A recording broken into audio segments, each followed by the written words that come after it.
totems. Yep, got a bunch of gold. We got some gold again.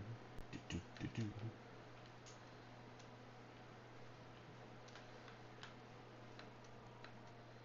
We have a gold helm. Alright.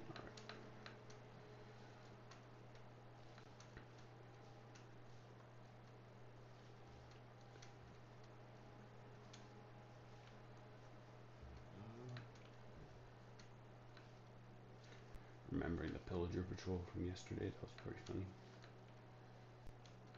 Look at that, all our bees have honey now because we put like a couple of flowers on the floor.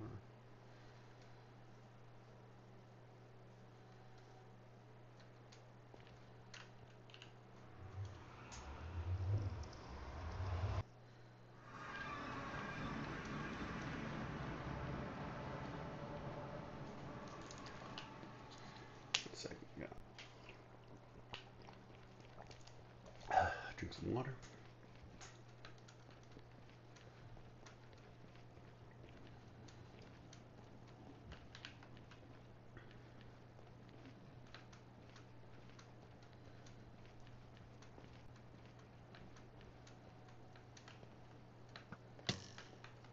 Skelly. I have no idea if light level effect spawns in the nether, but it's probably not. I think.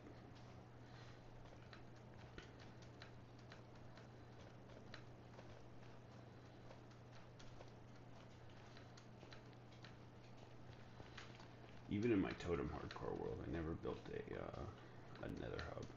It was actually like that was one of the projects I was working on before I was like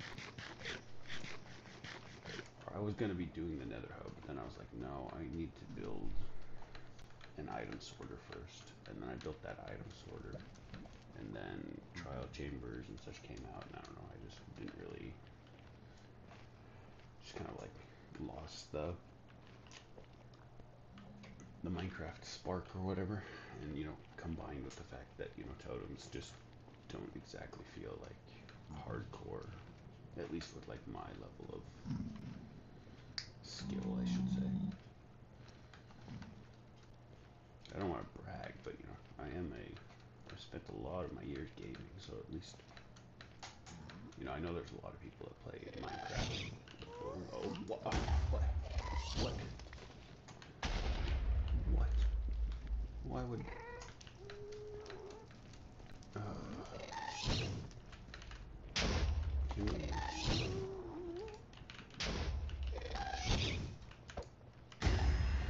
Got him.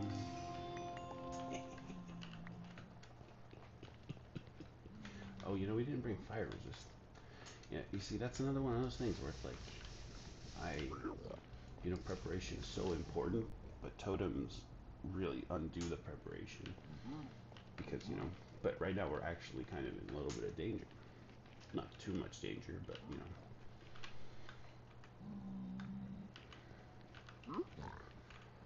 Alright, we don't not have a lot of pigments here. That's unfortunate.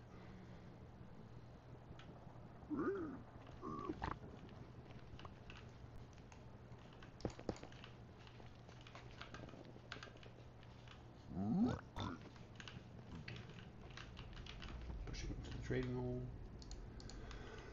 I'm gonna sneeze. Ugh. Cat allergies, I think.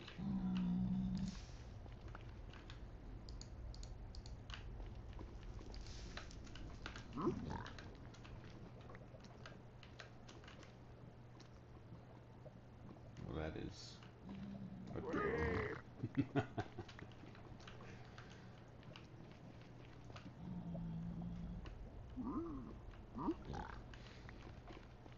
I think that no matter what, a gas fireball will actually like hurt you. So even if we had fire resist, I don't think we were immune to the gas there. Or maybe we are, because I know that we're immune to fireballs from.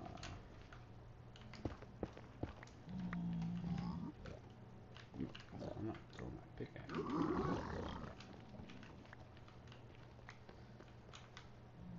Ah, only slow speed too. Unfortunate.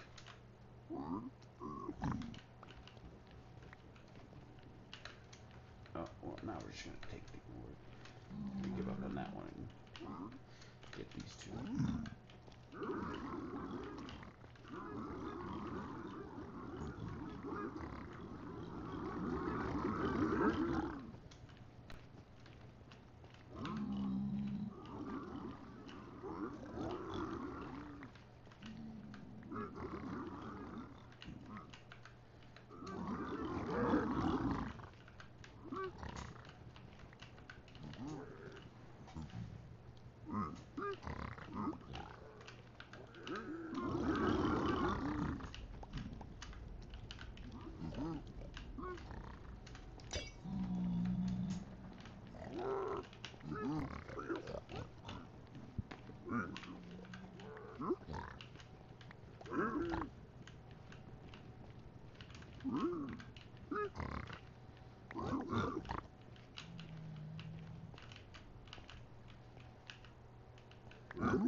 Okay, another soul speed 3.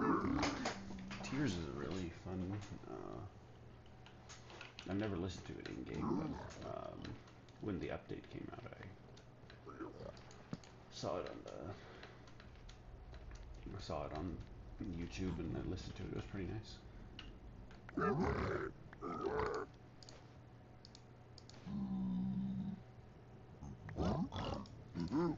Some more soul speed books.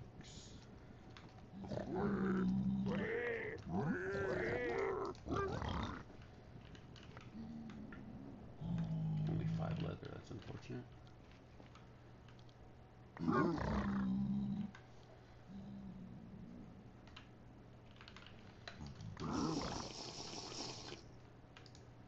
We're stacking up the water bottles, huh? Gonna open the soda here. A cotton candy Alani. So Celsius and Alani, they're kind of like energy drinks. Super good. They have all sorts of like random flavors, but they're not 0 calories. They're like 10 to 15 calories. So there's like, I don't know, the completely diet ones are 0 calories. I just don't like them that much.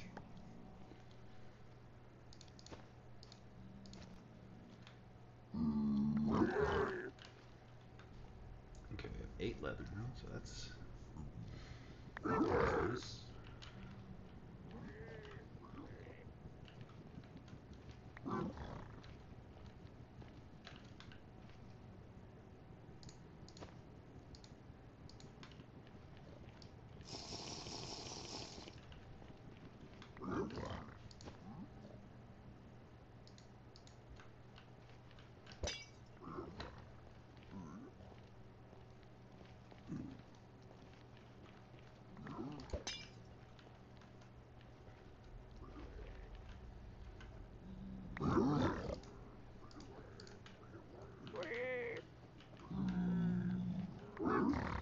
And all the way over there.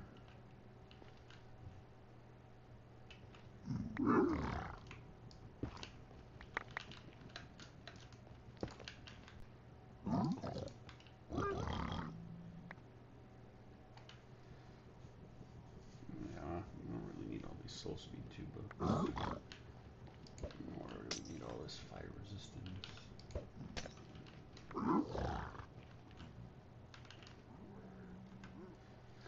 Alright, but we're stacking up on the leather.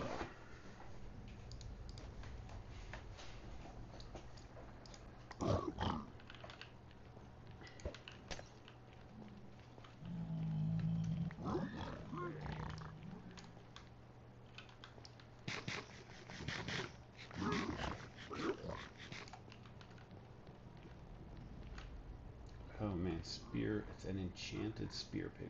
I mean, yeah, that would be terrifying. I mean, we would just die.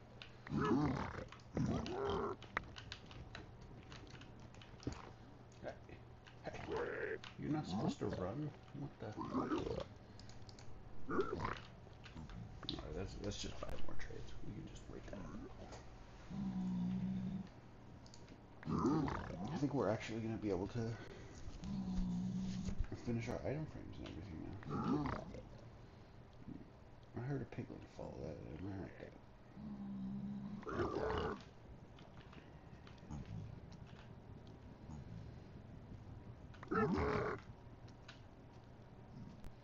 That's pretty funny though. Gas just spawned like right there, like as we left. But you know they're not that scary. Okay, okay, okay, okay, okay. I didn't mean to keep you trapped in there for too long. All right, perfect.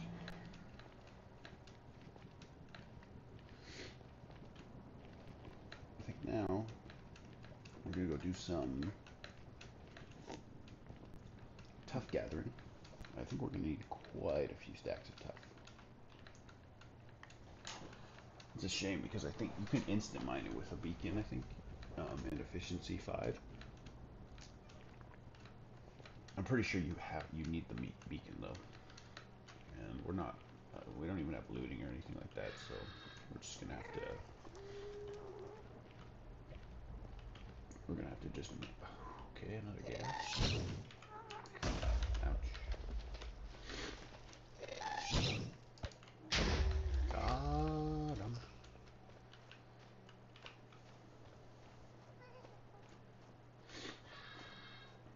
Once we hit level 30, we'll finally have our ouch. Ouch, ouch, ouch, ouch, ouch, ouch, ouch, ouch, ouch, ouch, ouch.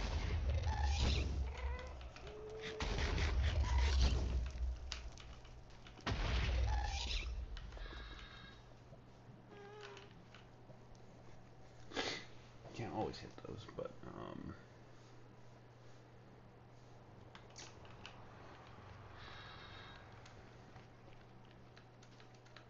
do want to at least always kind of want to have a music disc, so we'll put it in. Actually, let's not put an ender pearl in our offhand. Accidentally throw it into lava or something and just end the hardcore run. How about we don't do that? Where did that gas go? Did he just fly off somewhere?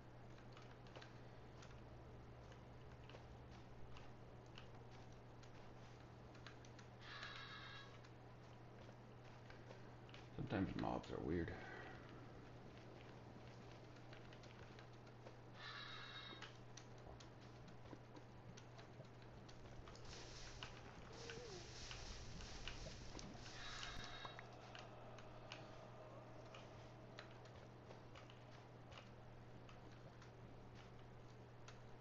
Trying to see if I see some gunpowder. Might as well grab the experience.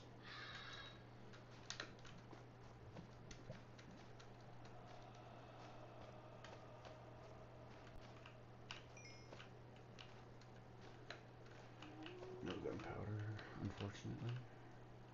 Okay, I still hear a ghast. I don't know if it's that specific one.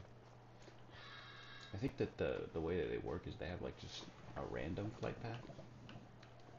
But if they see you, they'll target you, but they still just fly randomly. So I think that one just flew out somewhere.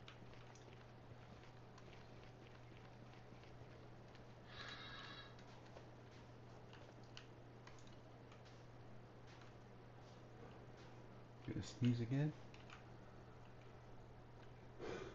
Oh.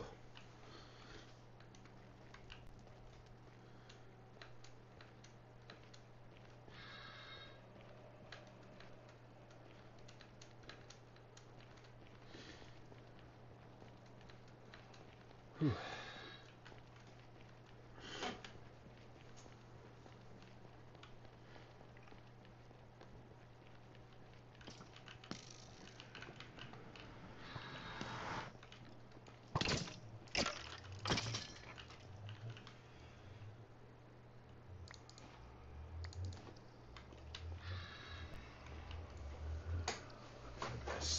Blow my nose real quick.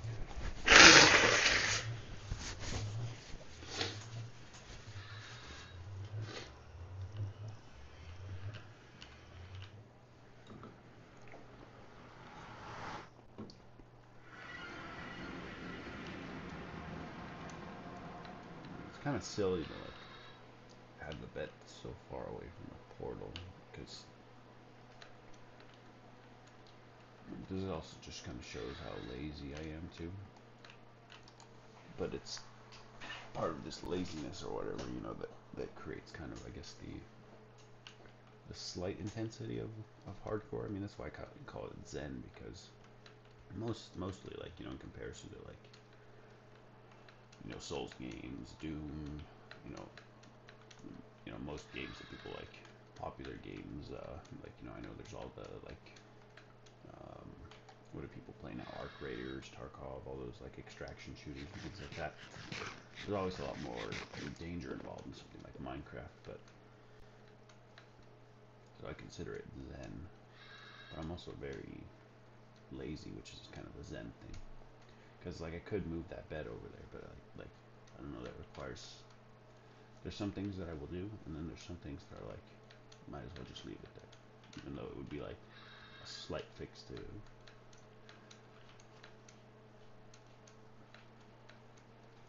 All right, home sweet home.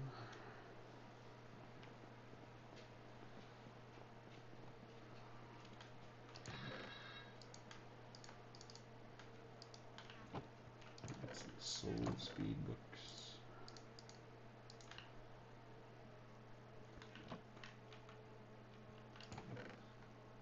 Yeah, we're definitely plenty of pearls now.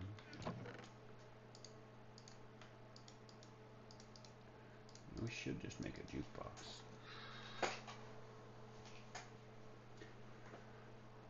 I did my deep storage room in my totem world had a jukebox, but I just never really used it that much.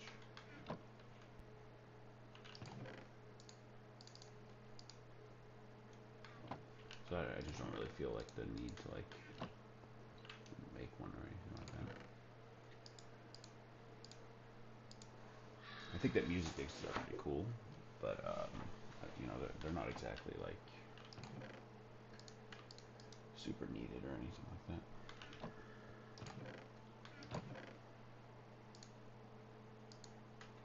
We can get rid of this splash potion now. It's better to have, like, with fire resistance, I think it's like almost silly to have the splash potions, because you know, if you fall in lava, you don't want to like throw it and like miss or something like that. You want to kind of make sure that you're getting the full 3 minutes.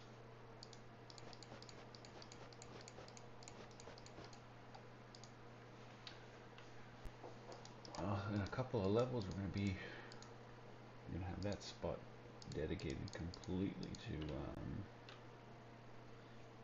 our one arrow. So might as well prep it. Glass bottles, we can put those over here. We're gonna make a bunch of item frames because I think we have enough now. We need 1, 2, 3, 7. We need 15 here, okay.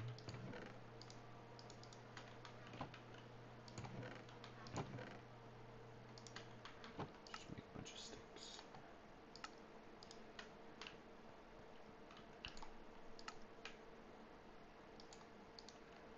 15 item frames. I think we'll keep these non-glow frames just because, but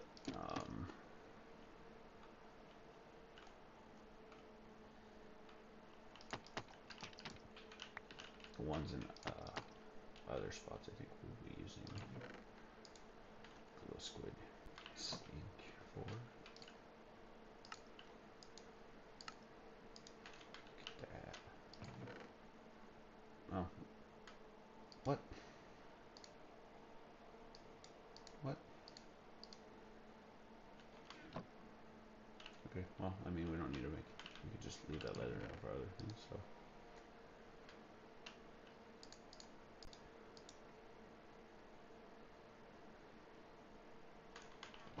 Though I do think, even though we don't have any glow ink yet, I think we should still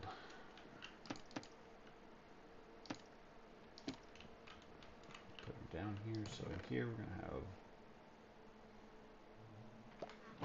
our supplies. So we'll just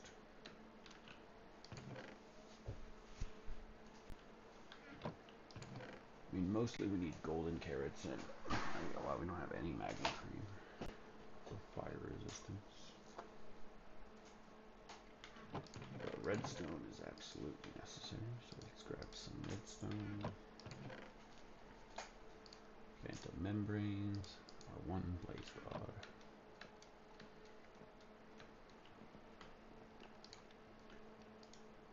Oh yeah, that's blaze powder actually, isn't it?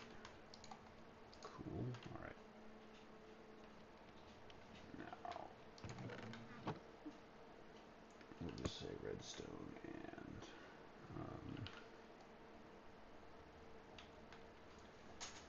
I mean, what is the classic ingredient for, I guess, a golden carrot for night vision, because that's probably going to be like the most important thing. So let's, we got some nuggets. We have like, where's a carrot? One carrot. Make our first gold. If it wasn't for piglins and piglin trading, I do think I would be using golden carrots as my food source, but here we want water bottles, netherrack. I guess netherrack is, doesn't really matter. It's all this.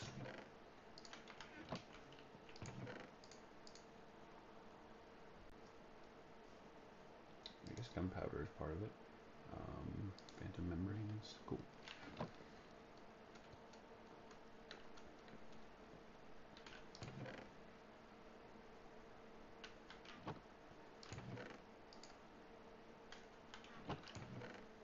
Quartz.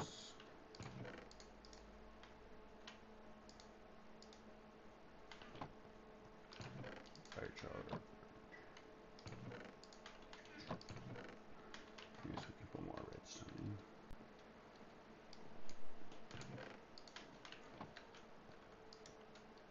Alright.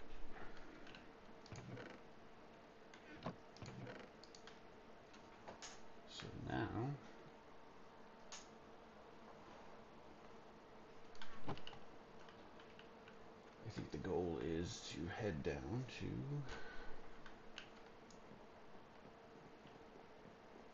the caves, and we're gonna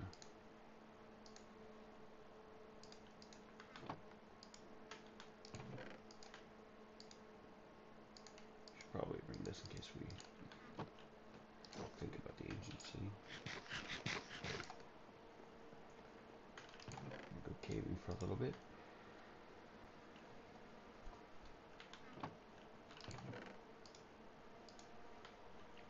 But we're kind of caving with the express purpose of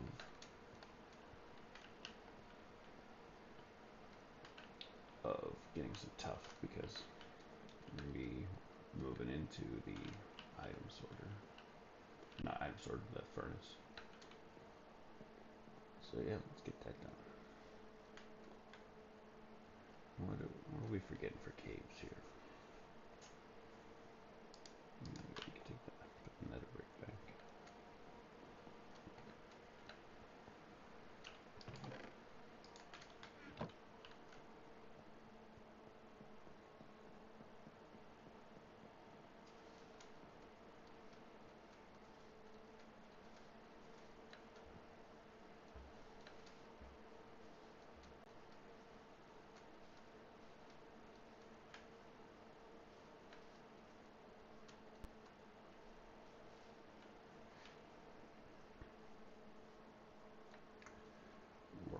We're also essentially at the point where we could go take out the dragon as well, I think. But yeah, I mean, why? Well, we'll just go down to the caves right now and go grab a bunch of tough, and then when we get back up, we can think about the dragon maybe.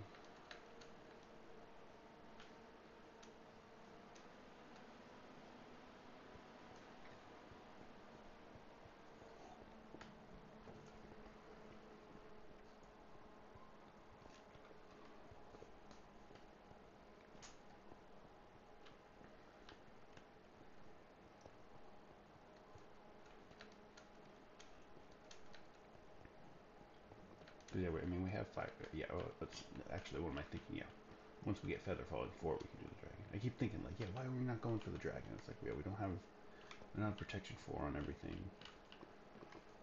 Like, we're still a little behind on enchanting. And the best way to get,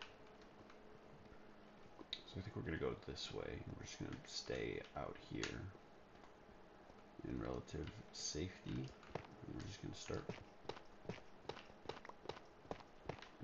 mining this slowly, I suppose. I want a lot of stacks of it, just because I'm imagining this room is going to be a very large one. It's going to be and it's going to be mostly, so we don't really need that much lapis, so we can start collecting some of the blocks for it. And we can silk touch some of the ore blocks now.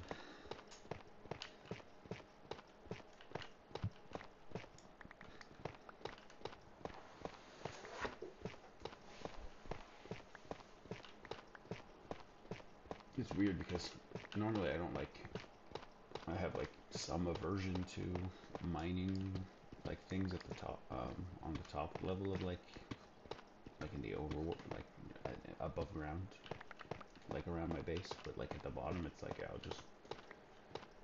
I'll remove everything, it does not matter.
This is also kind of the point where there's a lot of like, the levels are definitely, this is like the point in time where levels are most like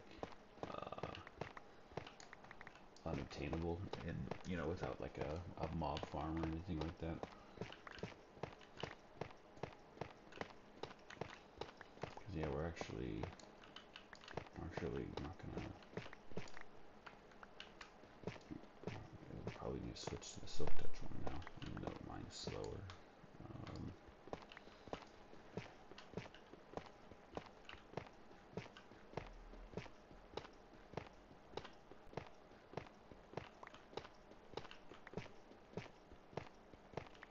I don't know how many stacks we're gonna need.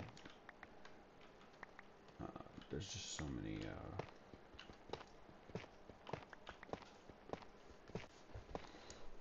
We're also gonna have to be testing out just to see exactly how the rail line and everything like that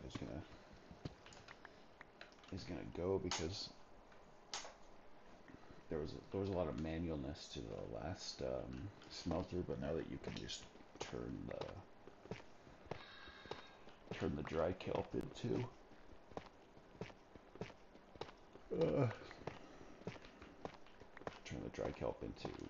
kelp blocks with the crafter, it's like it really makes the furnace room the heart of the base.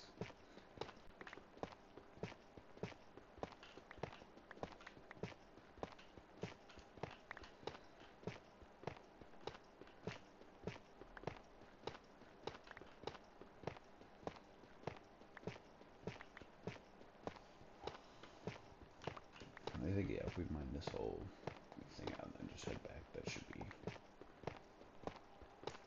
be plenty, at least for a start, just to see Because normally I like, to take what the main block is going to be and just kind of just lay it out and get the shape right, and then you just kind of like carve out the shape after that.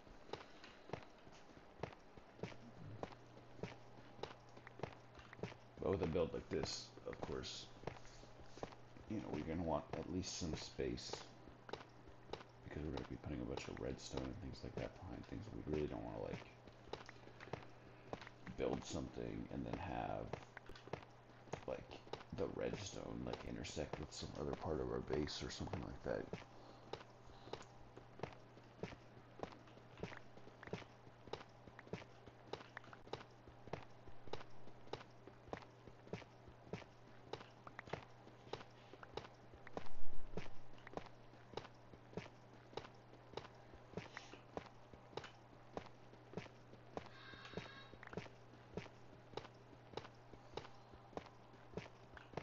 It's always kind of fun to mine like this sometimes. It does kind of remind me of the good old branch mining days. And it's funny because I always wonder what like it must have been like to be branch mining like when the game first came out, and like you needed to like before mending even, so you would have to like branch mine and then branch mine just to get diamonds, just to continue branch mining. And I don't know. All right, so that's something. And then the other thing that we want to get some stuff of is, okay, so we want to be careful of this bit of death, but maybe it was around, I don't remember, we were next to the pit of death, but we did find some clay earlier. I'd like to go back and get that while we still have inventory too.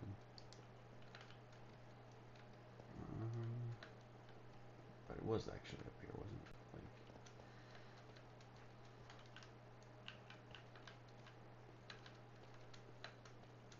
Oh yeah, here it is. Cool.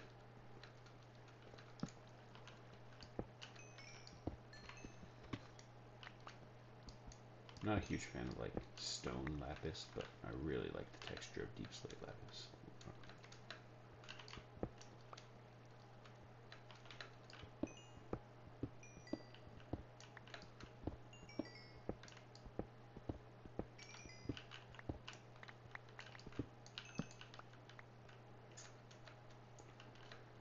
Was this not it? Okay.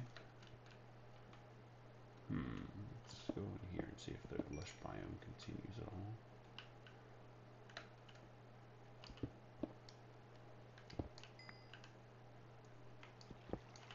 I really want the water to keep flowing.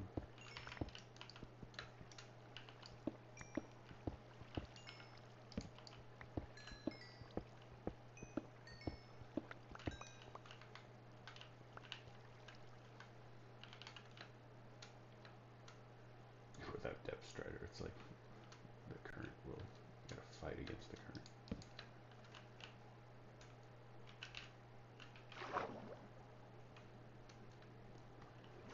You know what? Depth strider or aqua affinity or respiration, so we're just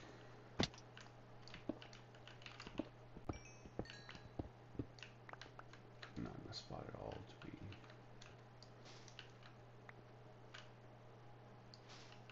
Guess we can get a little bit of moss. I thought, oh, there's some more deep slate. I do remember seeing a spot where it was. So don't jump off.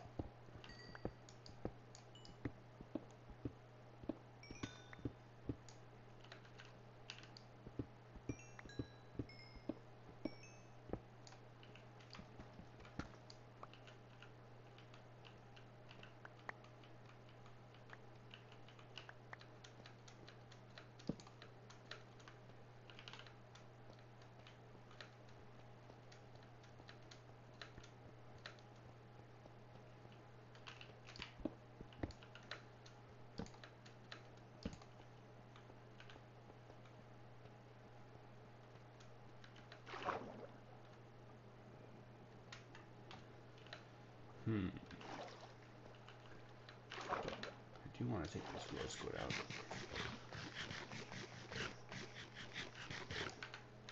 See if we can.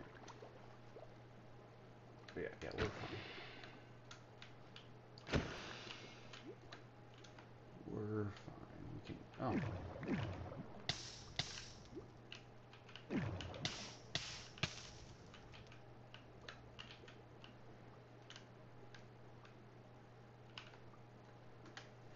We got 5. That's enough. Okay, we gotta go back here for some air. I don't know where we. I don't actually know where the entrance is. Alright. I guess we could just take out this one here since it's right here.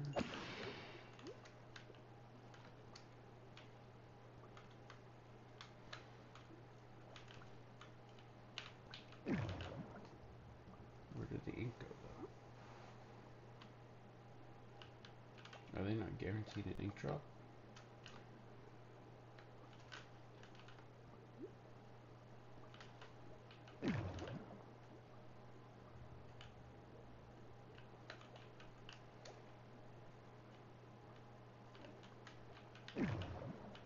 So weird, because normally I love underwater caverns like this.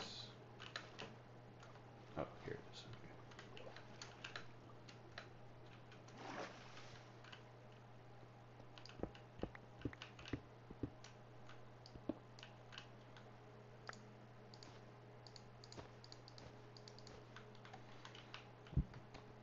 But we're just not. We're not in the complete end game yet, materially speaking.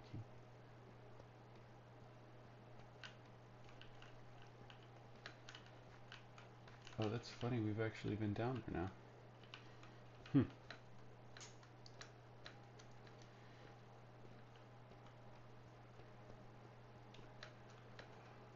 Alright.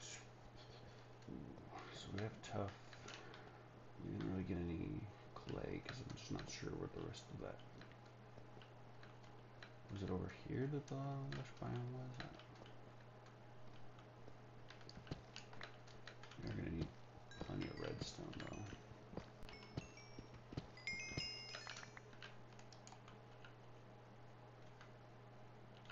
And redstone even helps us level up.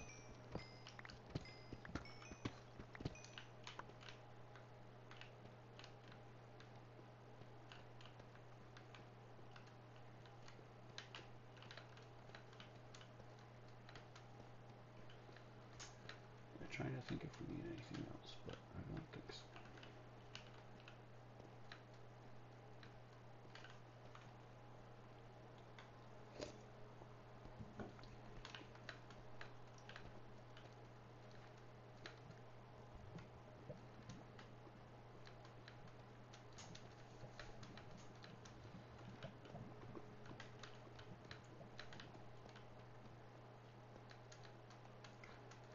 I mean, we could just go farm nether quartz until we get like, level, and then just get protection 4 on all our gear and everything like that. But I do think like starting some amount of the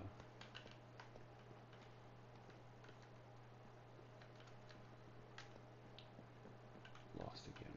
Like, how do I manage to do that every time?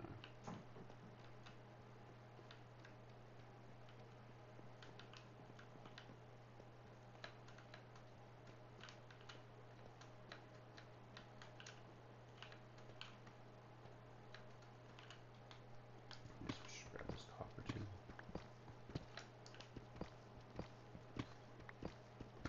I also like to look at deep slate copper. It's really cool.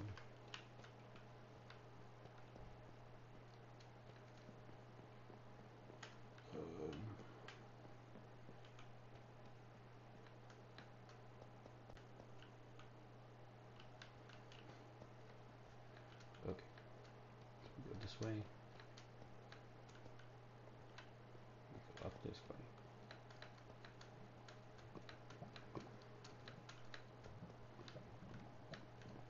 Yeah. Just gonna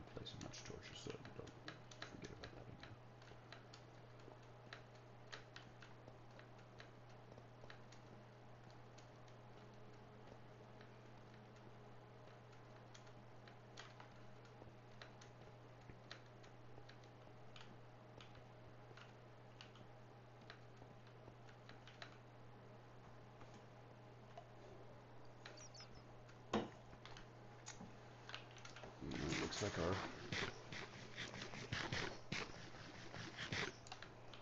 efficiency 4 pick is also running out. Yeah, we definitely want to start getting the smelter going, because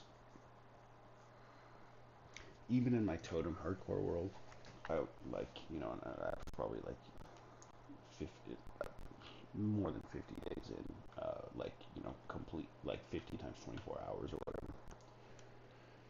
Still just never ever had enough levels.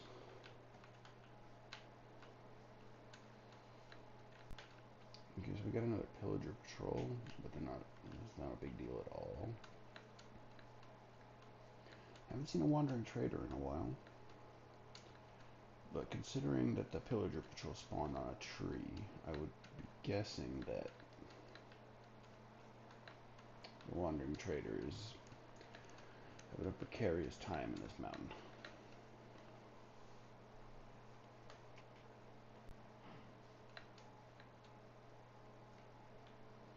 We did see one in the Badlands, but they despawned by now.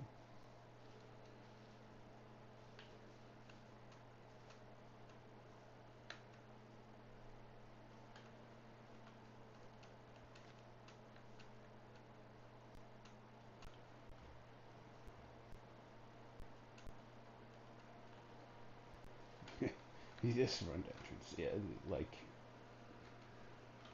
I'm imagining, like, I don't know what we're gonna do, but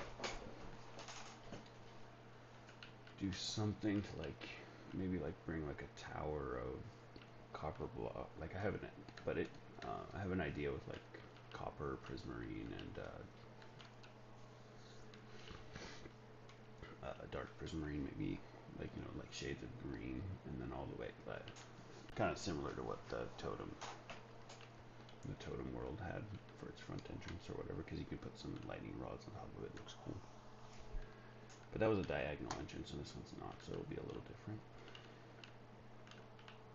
Alright, so is this the first time we're going to be retiring? No, I guess we retired an axe already. Yeah, now we're back to no efficiency. Just tough away.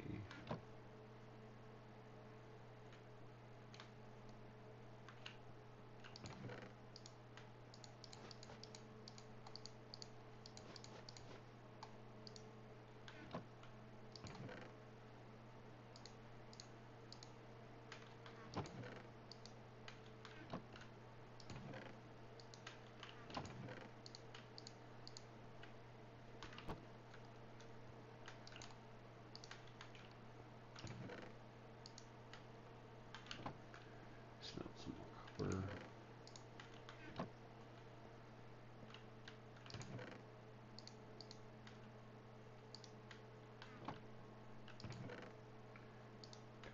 Deep slate. Oh, so they're in the new update. You're gonna be able to like turn deep slate into cobble deep slate without having to like place it down. That was always kind of annoying, because when you have like an efficiency 5 fortune and silk touch pick, it was like you would want to use your silk touch. You would like want to use your silk touch pick all the time for stone, because it's just so much better to have stone than cobblestone most of the time. And by the time, like, you know, just cobblestone is just so easy to come by, as long as you're not like doing mega projects or something. Like, this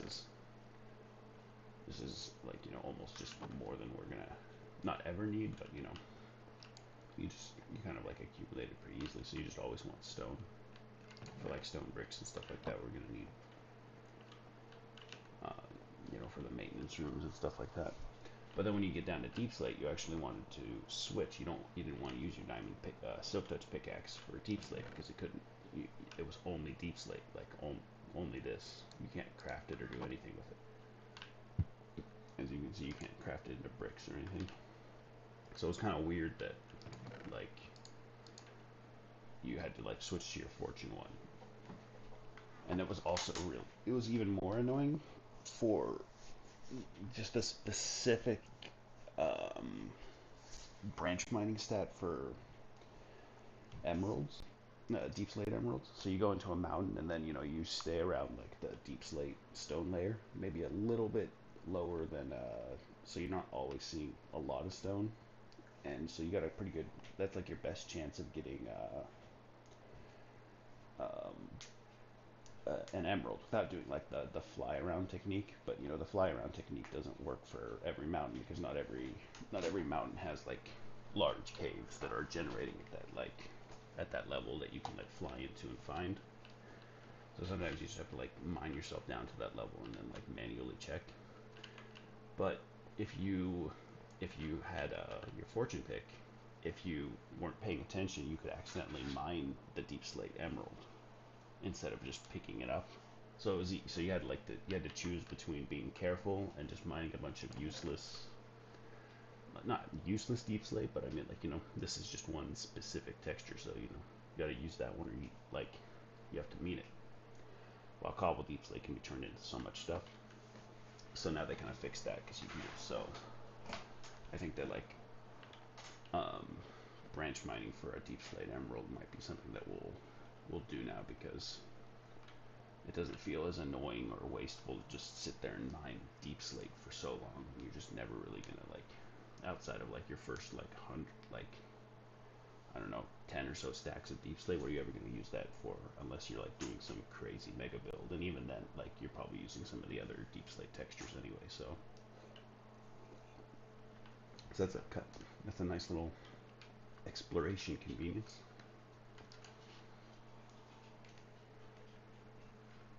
I'm sure that's not why they made the change, but it is it's a welcome change because I love flying around. Like whenever there's a mountain, just flying around looking for a cave entrance, flying into it, seeing if we can't spot some deep slate emeralds.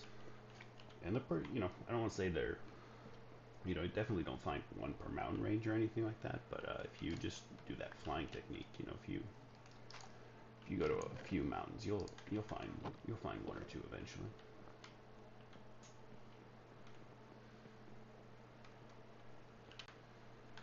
Oh yeah, we got glowing now, so we can.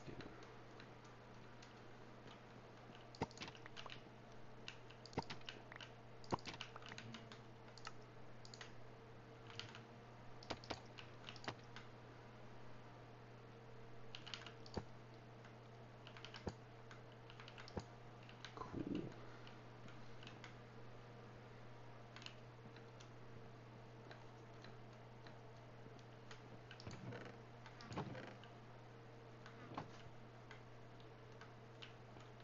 Masimas.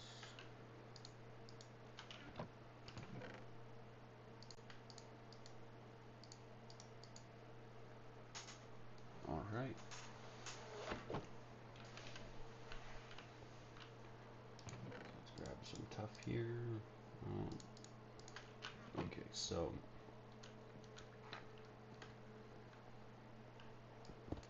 how are we gonna do this?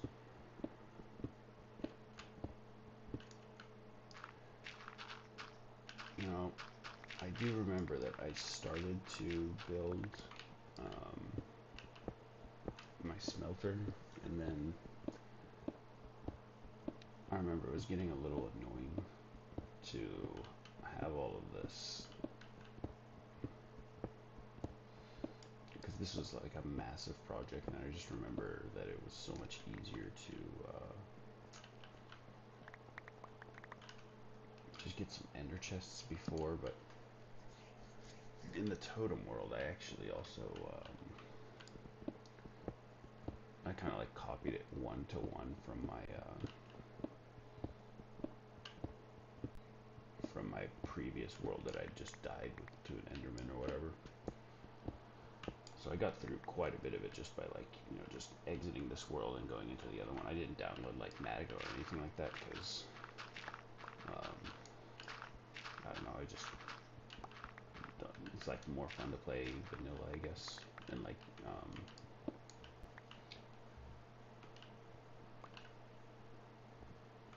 but then I remember there was one point where I was just, so I made like inroads or whatever before deciding to, wait, did I just hear a, no, that was a cow.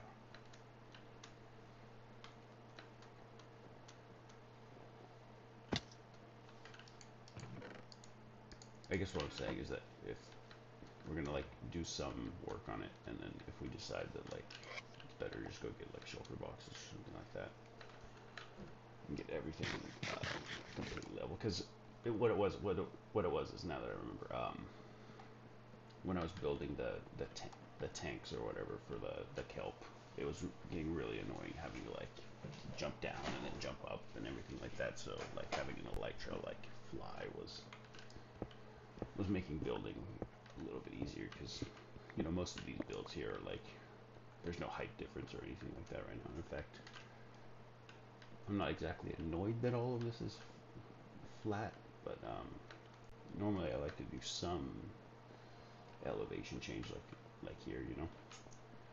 But we'll just be more wary of that next time.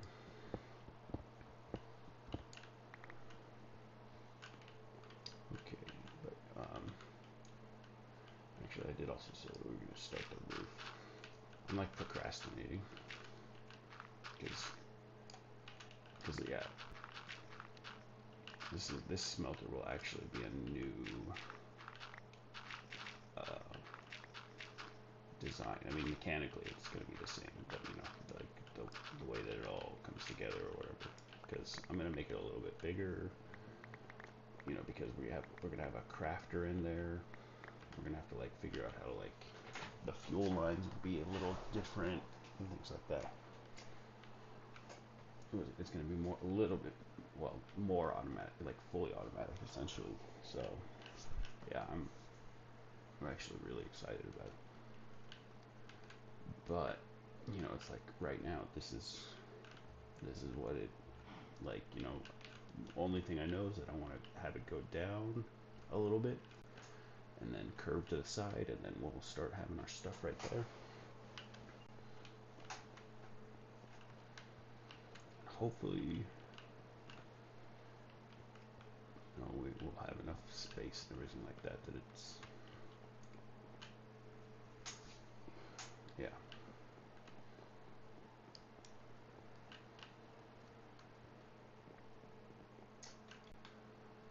Yeah, so what are we going to do for the ceiling here? We got kind of a dark ceiling here. We kind of a light ceiling here.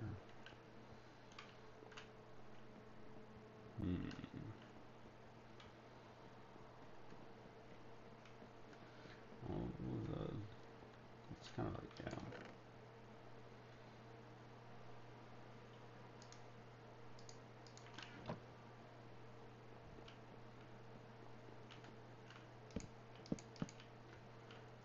We'll do good old reliable spruce.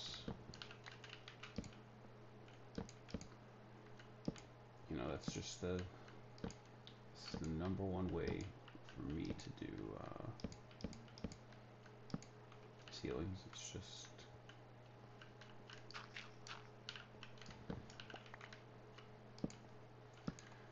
wrap some stairs around it and then figure it out from there. The thing too is that you don't look at ceilings too often, so they don't actually they just have to like be okay at a glance. Like, it's kind of annoying that we have trapdoors here, but then they end right here. But at the same time, like, it kind of works for the entrance. I don't know. But that's just like, the more you build with your base, the longer, or like we'll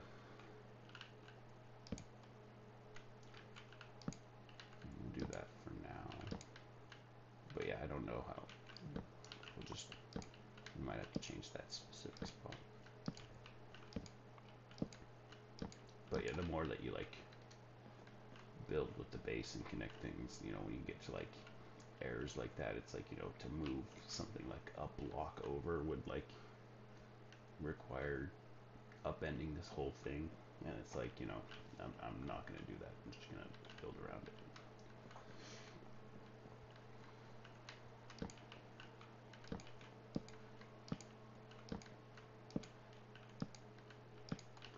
Which is why I'm like, I want to be so sure that there's enough space you know, here for like the redstone and things like that. Most of the redstone is going to be on the other side, but there's going to be some redstone on this side. So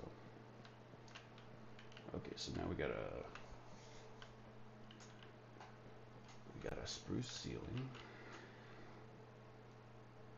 So we have leaves here, skulk here, vines here.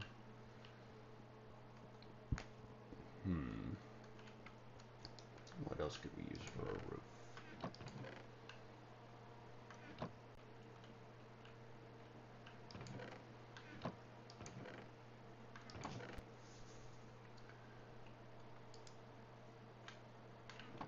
Maybe this is where we like. I think that's like too purple. I think.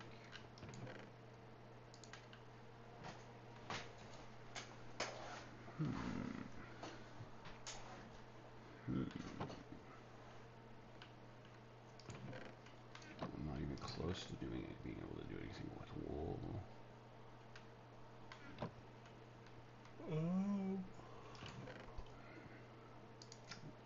You know, maybe flowering is it. How about that?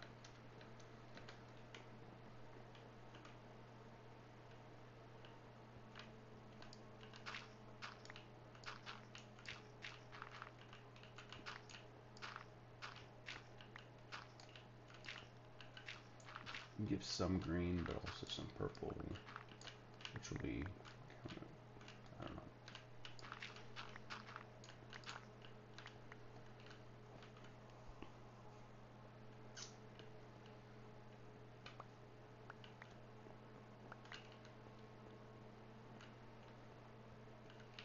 Do we put any light up there though?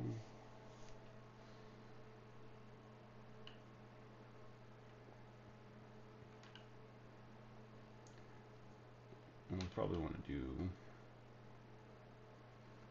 We did have like 3 blocks here that maybe we can put something cool up in the ceiling on that. If it turns out like the same shape or whatever. We have some spruces. We have some sprucey planks here. Alright, so let's start placing this in.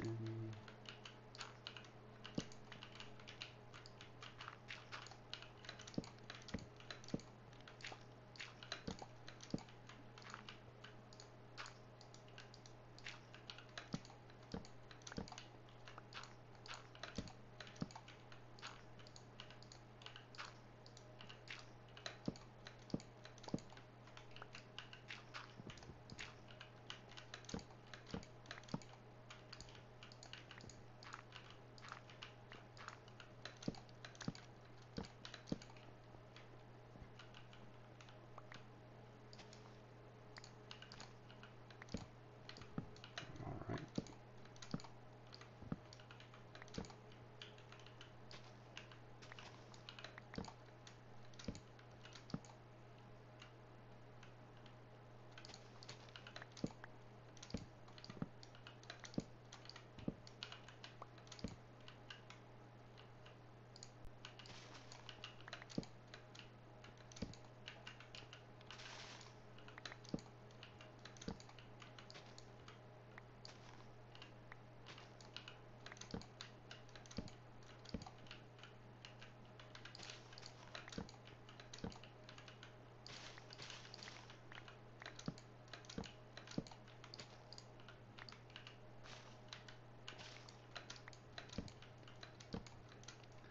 I've never had like a mob fall on me from doing this before, but I always kind of wonder, like, you know, that could be like that would be like not an interesting way to lose a hardcore world, but a sad one.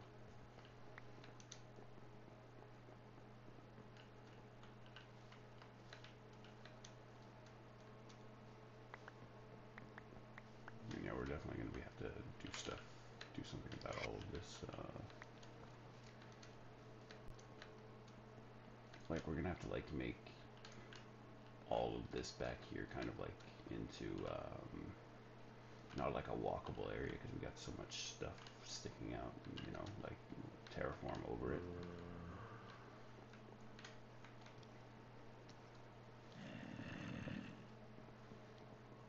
I'm not worried about you, zombie. I'm just gonna go in here.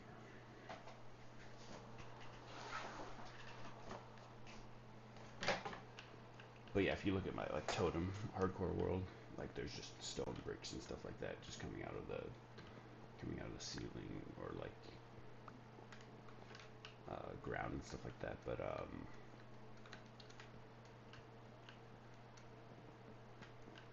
you know, kind of like the Good Times with Scar. He's a YouTuber. I mean, if you're ever watching this, you probably know about Scar. But he talks about like how like terraforming and like making sure that you with terraforming and things like that, you want to make sure that like where you're gonna be moving, you want to make sure that the view always like looks good or whatever. And you can do a lot of like hacks and stuff like that to make it just so that like so like maybe our path will go like here, maybe down a little over here, a little over here, but then we just make sure to like cover this stuff up so we don't kind of see this kind of thing. But having this kind of stuff around is also just not that big of a deal. Obviously, flying around, can't do anything about that. But, or I mean, you can, but it's just it just takes a while to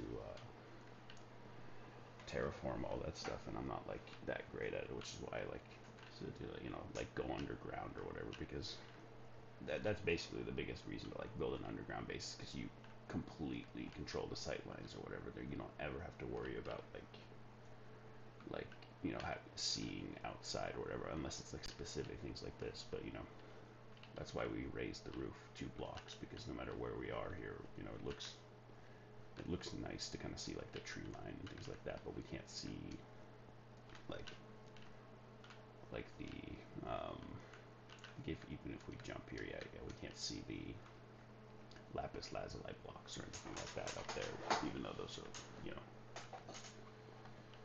but once you're outside, like sight lines matter so much, and it's like even just standing here, it's like look how many blocks would have to be changed or whatever to make something look good, So that's why I think building outside is like kind of like scary. And if you like to design things or whatever, if you build underground, you get to have complete control of your sight lines.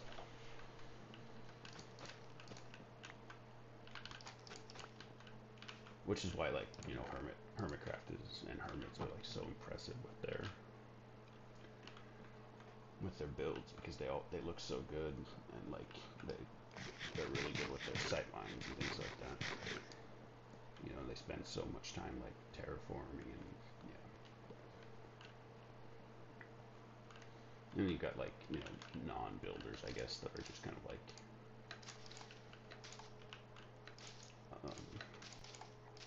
having fun with things too. Like I also like watching like Doc M with his like crazy redstone contraptions. Well, Doc M isn't really. I don't know if I would consider Doc M a redstoner, as I would consider him a techno stoner. Like, he's not like wiring up some redstone to some repeaters to like put into a block to like power a piston or whatever. He's using his knowledge of the game to like make cool things that like it's like a level above redstone, I guess. Like the mob farm, I would consider to be the most primitive version of like a tech stone. It's not You're not really using redstone mechanics to make a mob farm. You're using the game mechanics, like understanding like how light levels and things like that work to make mobs spawn for you or whatever. Obviously, you use redstone components and stuff like that in those kind of builds, but it's not the same as like using like pistons or to harvest some glowberries or something like that. Like I think that's you can like if you play Minecraft long enough and you craft a piston and you power it, like you can like figure out that like, okay, I can do this, put some water streams in, float into a hopper. But and I guess mob farms with light levels is something that you can like kind of intuitively figure out too. I mean, that was like one of the first things that like people were doing in Minecraft back in the day, like on like an advanced level. But I do think it's like, that there's like a philosophical debate on like what's mechanical, or like what's intentional and what's not with that kind of stuff. But I want to kind of try and stay in the redstone world and not in like the tech stone world, where you like, I don't know, where you kind of like abuse like the mechanics of the game to like um, get resources. I don't know, like iron farms are just, I don't know. There's just something about like trapping a villager to be like perpetually scared by a zombie or whatever. That's like, it's not exactly redstone, and it's not exactly like, I think in the spirit of how you know a game like this should be, you know not exactly played, because I think everybody should just play how they want. But I don't know. It doesn't, it doesn't exactly feel like you would, you would see like, you see like the chicken lava farm in the Minecraft movie or something like that, because it's like, okay, I pull a lever and then it smelts the chickens that I like threw eggs in or something like that. That makes sense to me. But like, would the Minecraft movie ever show an iron farm or like a mob farm and be like, yep, so I lit up this whole mountain and like mobs only appear here? Like, I just don't, I don't know if that's like the exact story that the game is trying to tell. And I think it's more of a consequence of like having to design like an open world like this, like where you can, where it's like, 8 times larger than the landmass of Earth or whatever, per world. So you just need things to like, you have to have like a base set of rules for things to interact, and obviously people are going to be able to play with those as they please or whatever.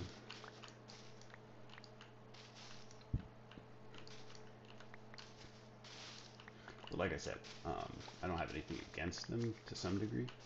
Like, in my first Minecraft world that I played with my friend,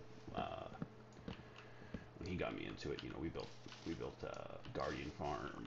And like I said, the Guardian farm was like, him and I just like logging in at like different times of the day, and like working on draining the water and all that stuff. Like, that was such a fun project. But then we built a gold farm, and that was also really fun. But I just remember, like, I just wasn't doing anything else other than just like going to the mob farm and just smacking the guardians, and then like, having shulker boxes of like sea lanterns. Like, I was using sea lanterns as torches because they were just, you could use them underwater, and like, I don't.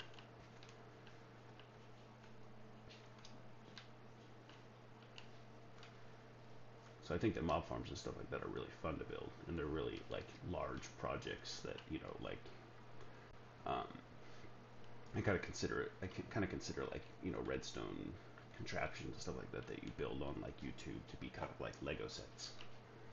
And yeah, like, so like complex mob farms are like really advanced Lego sets that you can build. But if you don't want to see the world as like a Lego world, and you want to kind of see it as like half adventure, or like a third adventure, a third building, and then like a third like existing in the building, then I think that the mob farms and like some of that stuff they really cut into the adventuring aspect of it too much. All right, let's put some flowering azalea away.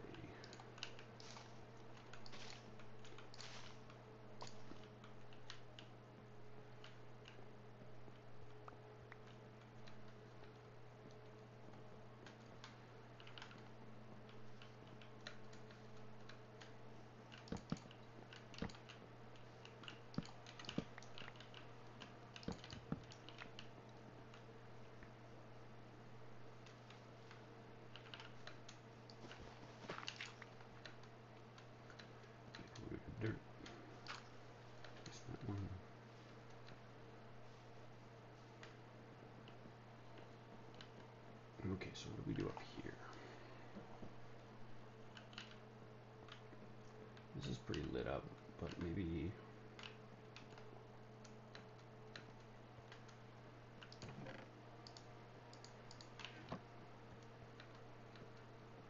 You know, we got a lot of glowberries in here already, but you know, we do a 3 stack of glowberries down here.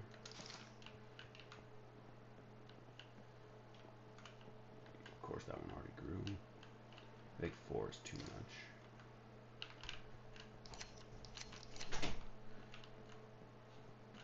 Yeah, and they're not as lit as these, so I think they give like a little bit of a different texture. Just keep that for now. And because they're diagonal, they kind of like, yeah. Okay, so now we got the roof complete. And now we truly have to start. We truly have to start going down into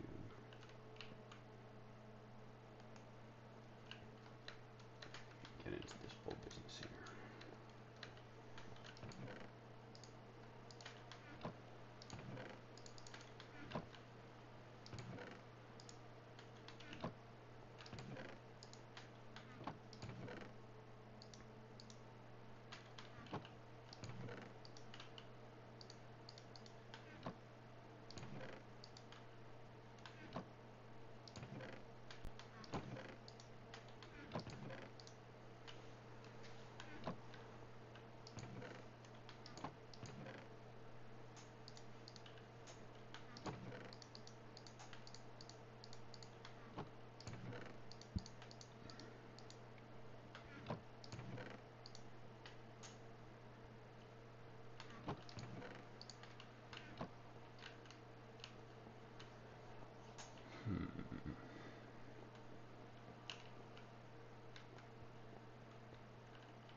Oh yeah,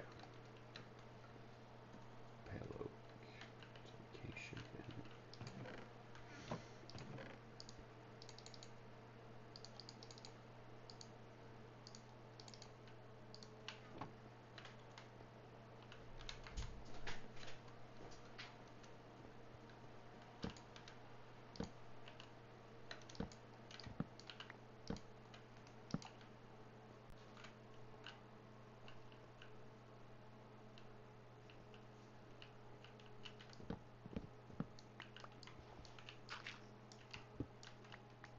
And of course, we already now realized that to expand this. So Mr. Cat just came into my room, jumped up here. What's going on, Mr. Cat? Oh, Mr. Cat. Please do not mess with my stuff.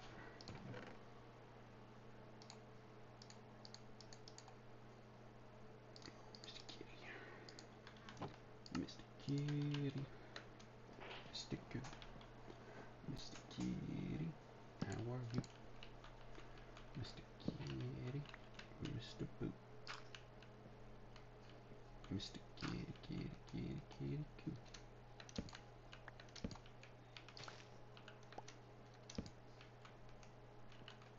Okay, that was not that. That was not that big of a. Wasn't that big of a deal.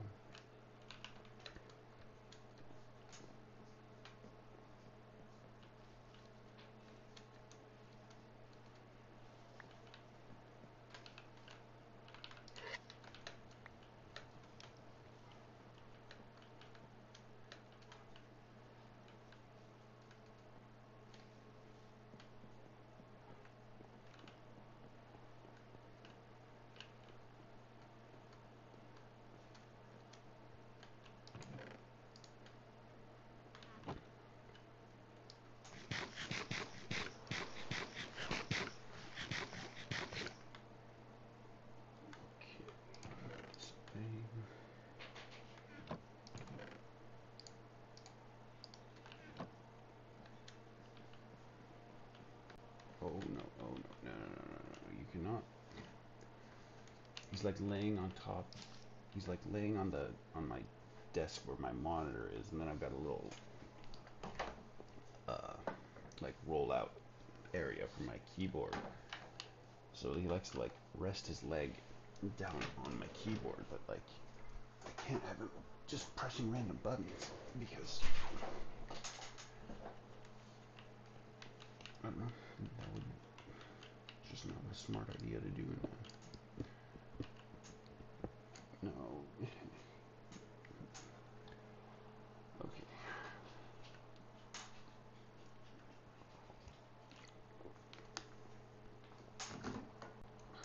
I'm sorry, Mr. Cat.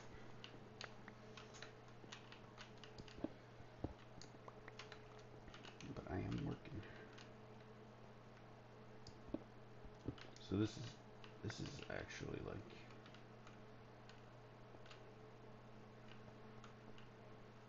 kind of interesting here because I don't actually know if we can like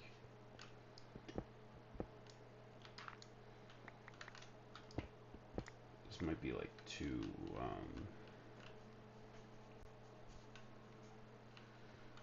I kind of like the fact that there's just two entrances like this though, so I think it would be just maybe use some like walls or something like that. So I think to really give us some space, we're gonna maybe go down like a couple of blocks here.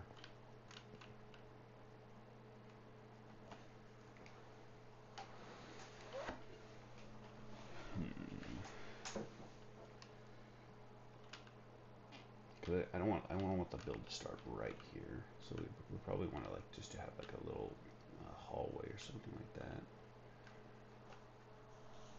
But I'm wondering if,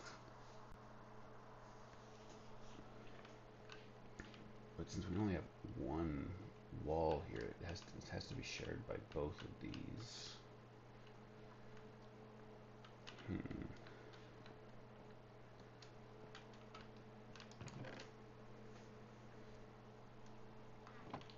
So yeah, like we've been using so much wood, so I think, and I want to use tough for the actual smelters. So I think we can't use stone bricks, and I think that deep slate is a little too dark. So is blackstone, and basalt doesn't actually give us. You don't have enough. You don't have walls or anything with basalt, which I think is awesome. I think that that's better when you have to have like when you have to actually like make decisions about like what blocks. Okay, now my dog just came in.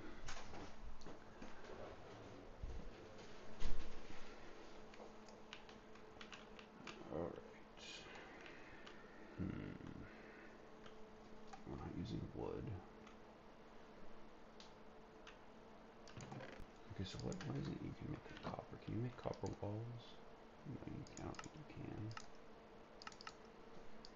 Let's make some copper, see what happens. No, you cannot make copper walls.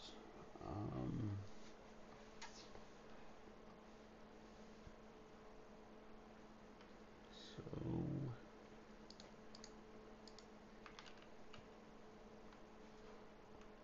oh yeah, of course we can use. We only have 20 granite. It's just so. It's it's so funny to me, like in the early game without like a beacon or like because I think even in my totem world I only have like and now the other cat came in. They're just all in here now.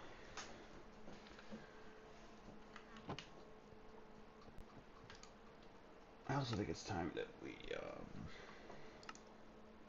craft a stone cutter.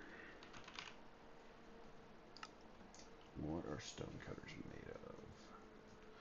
I don't consider mossy stone bricks to be the same as stone bricks. I think those can actually be used. I'm going to actually use, red sandstone. Yeah, sandstone. That's another one that we can use. And we have efficiency 4, so we could go mine a bunch of sand and use sandstone. We'll do that later. I think that, I think granite's probably the one that we want to do. But, okay, what? Stone cutter. Iron and stone, okay.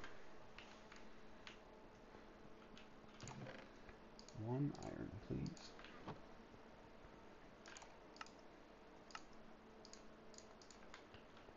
Alright.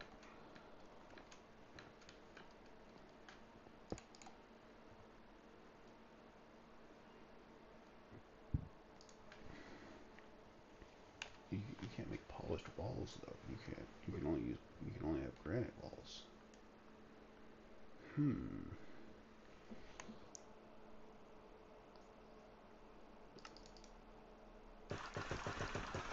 Let's just make some granite walls and see what it looks like.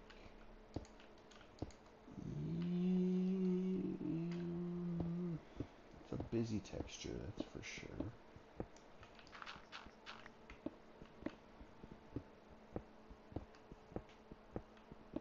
I don't know exactly how well it just, I mean, I guess there's some red here, so kind of like, it's not terrible.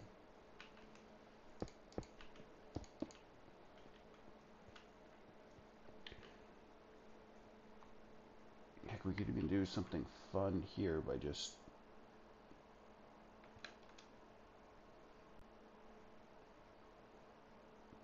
maybe just leading into the fact that it's just have like a little open. But why not just have like? So I think the way that we're gonna actually do it then would be like that this one would either start going up immediately,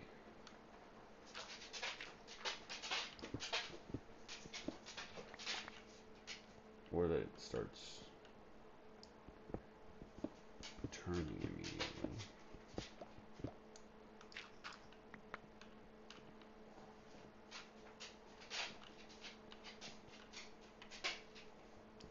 Yeah, I don't know about the granite walls.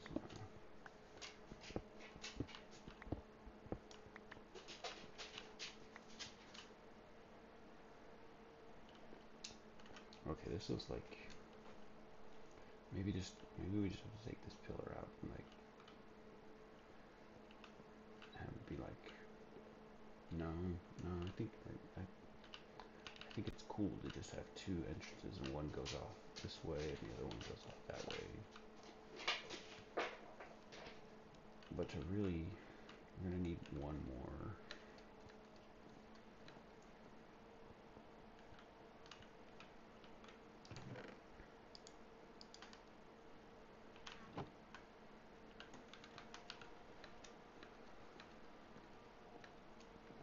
Now if we do this,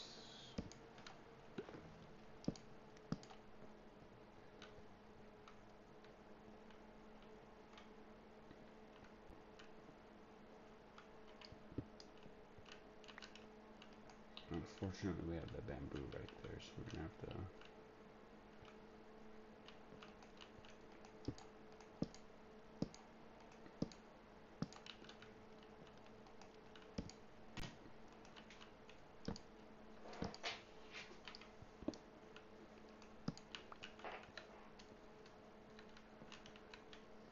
But now now we have our 3 block problem, which means we have to put something in the middle here, so that's just not gonna work.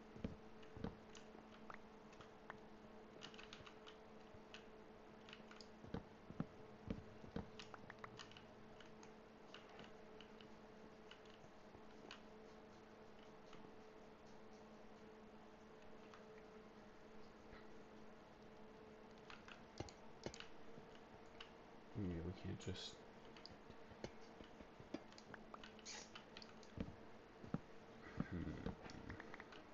Yeah, it's actually a problem.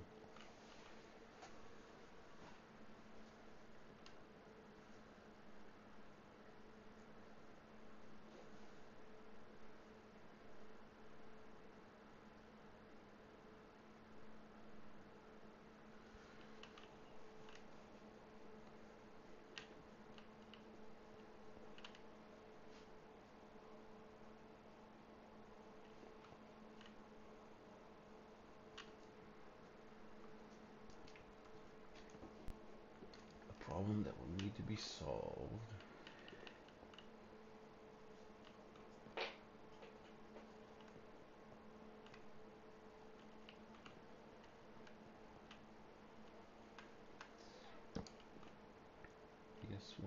just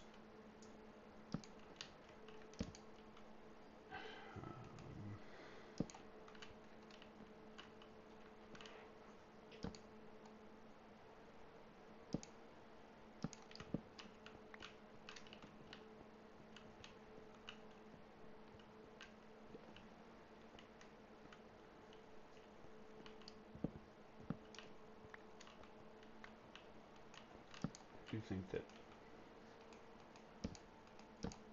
2 here is good.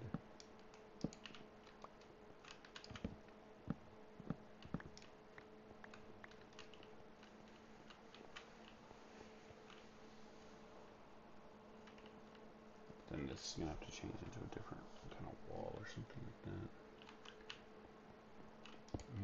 Let's just...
Alright, we're going to be collecting some more granite now, because we're actually doing some building.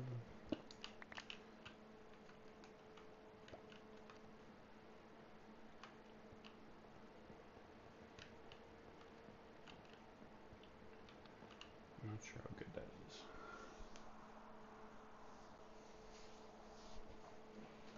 Maybe just andesite? Andesite's probably the way to go.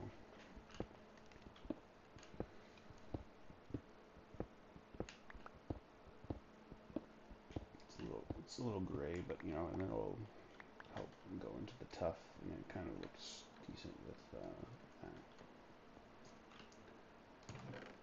Let's put the granite back. Let's get our andesite.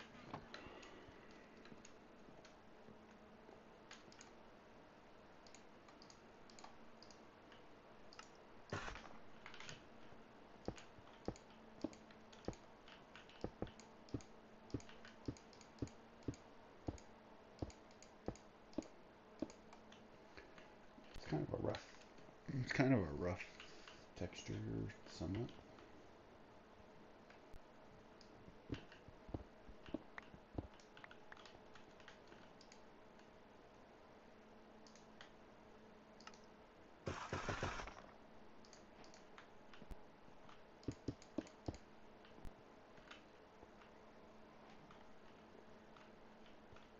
It should be at least 5 though.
funny, just never really imagined having to like go mine for those blocks that much. But I guess in like the beginning of the totem world, the whole smelter was built out of stone bricks because that's what I had it in the previous non-totem world as well.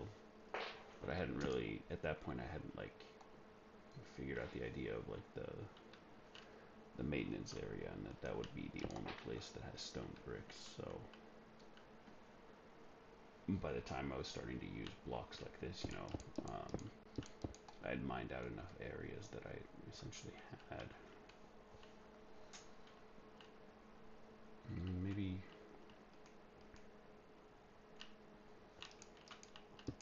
we actually fill this in with stone.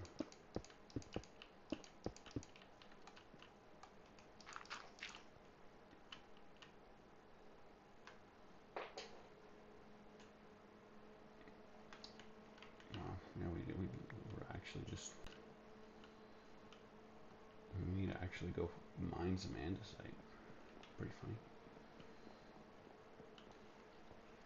We have an andesite vein close by here. No, I mean, we'll just go walk around. We'll see one.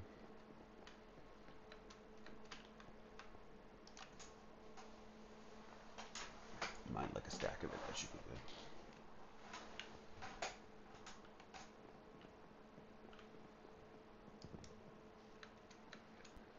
Alright, we gotta be careful from mobs. Especially, like, partially out of...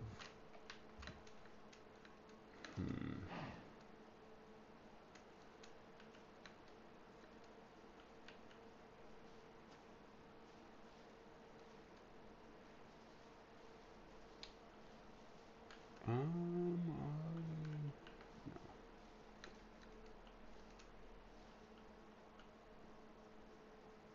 Either that's gravel or that's andesite. Oh yeah, we actually... maybe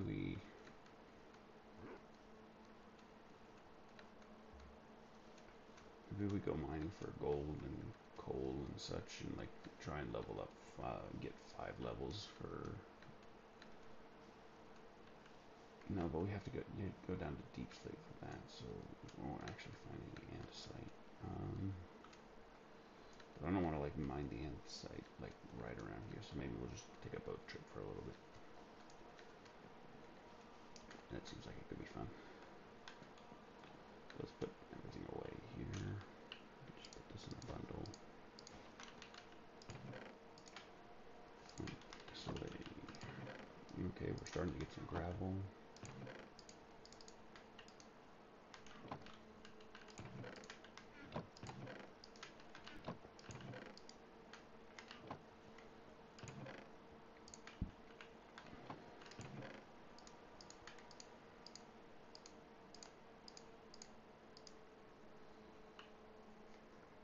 Okay, so now let's... should be fine now. Torches. I'll bring one. A little extra.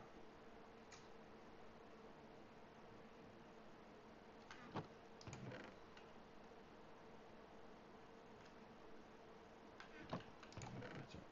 I'm gonna grab some acacia here.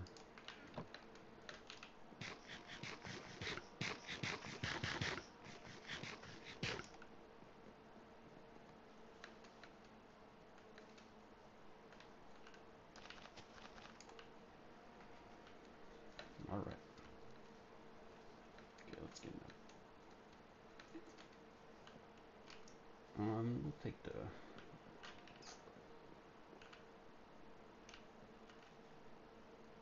Okay, so now one of these is green, so that's... that might be too green. Might be better to just keep it waxed, like in this color. We'll just wait a little bit longer and see how it all oxidizes. This is all oxidized essentially now, and I don't really like it, so I'll have to go down there and figure something out.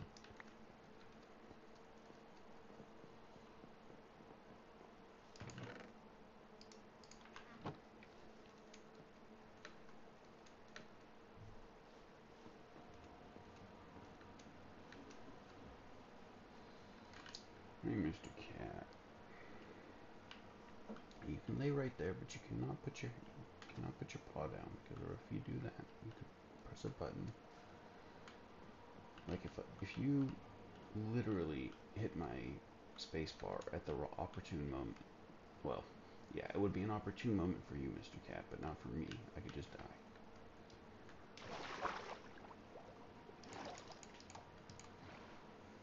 So yeah, let's go. I just heard a trident get thrown at us.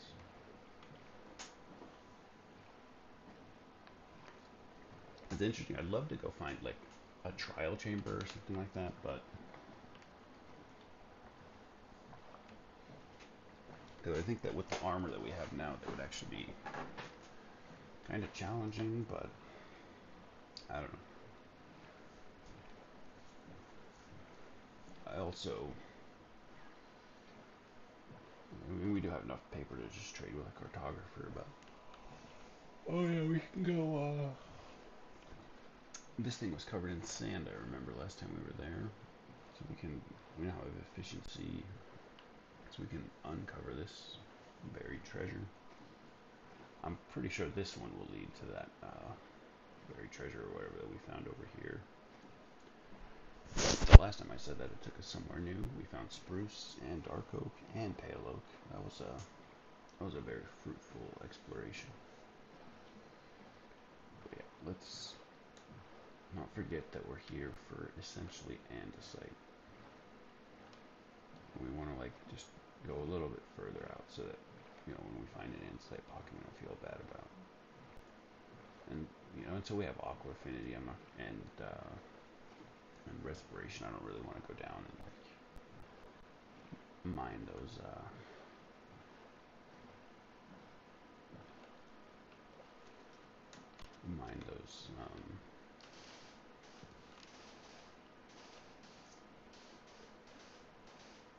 rune portals.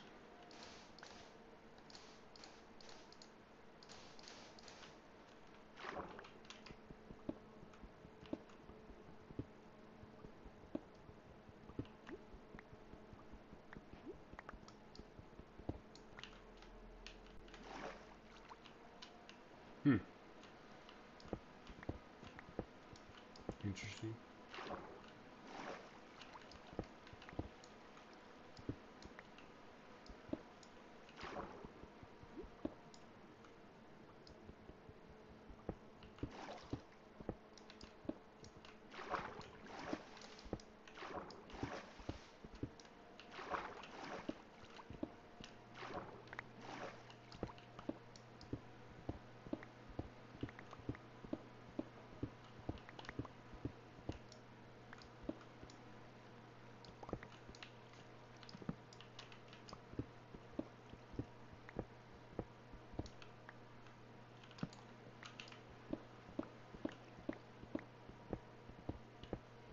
Grab all the sandstone too. There's the chest.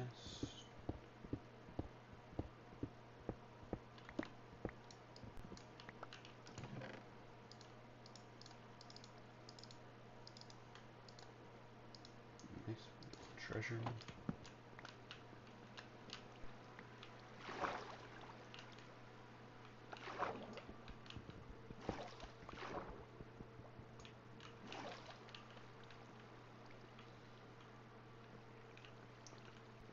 We want to go deeper to get to the... Normally I don't. Just like try and like... Oh, it's right here.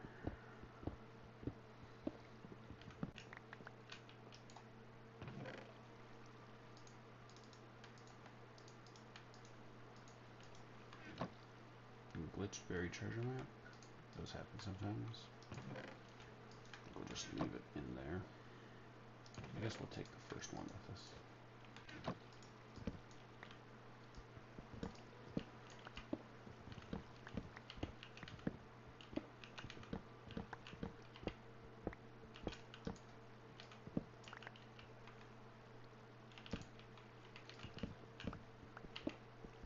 Oh, here's some granite. No andesite.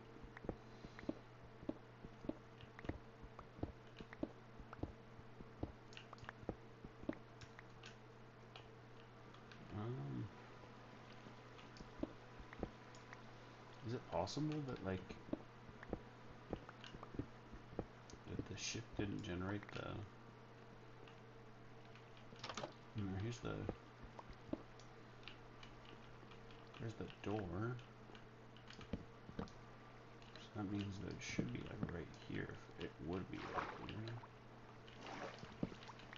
I don't know. I don't really want to like mine too much more here. But yeah, I don't think there's another chest. And unfortunately, I do not see the andesite here, so we're gonna have to keep moving on. But we did get some granite.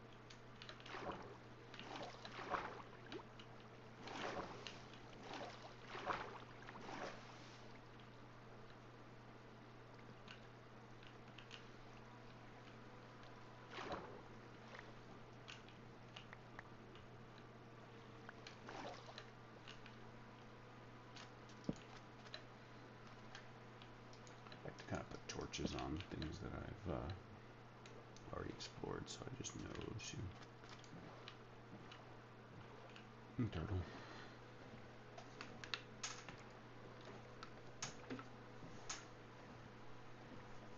We haven't been over in this area, over here either, so I think this is maybe where I thought that there was a swamp. But if there is, we can get some blue flowers.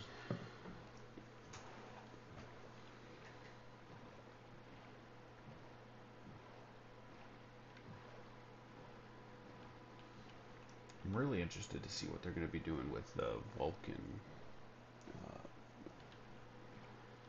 changes. I know that they're like they've said that they're working on it. I don't know how long. Like it's probably going to be maybe another year or so before it releases, because I imagine that's going to be like tons of testing and making sure it works on all everybody's rigs and things like that. But I launched Bedrock just to see what like the vibrant visuals with like the shadows and all that stuff how it would look, and it looks pretty nice. I think that like tons of people love to use shaders, and I'm just not a big fan of the shaders, to be honest with you. Most of them I think just make the game look too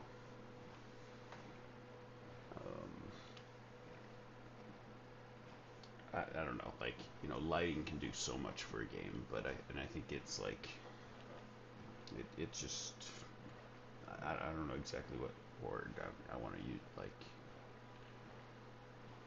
overdone, or I don't know. It feels like the vibrant visuals that I saw in like Bedrock, though, with like the fact that like the shadows are per pixel or whatever, instead of like completely granular like they are like the other shaders. I think that was a really cool distinction. Like the doesn't make it that makes it still look kind of vanilla, but not exactly. All right, we got our first sea lantern. Awesome.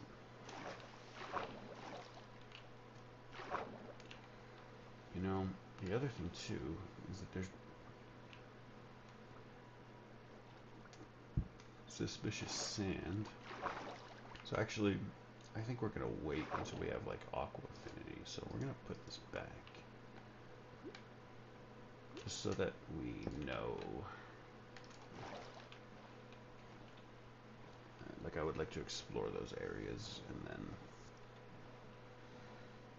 mine out all of the suspicious sand and everything like that. Oh, Mushroom Island, cool. Very cool.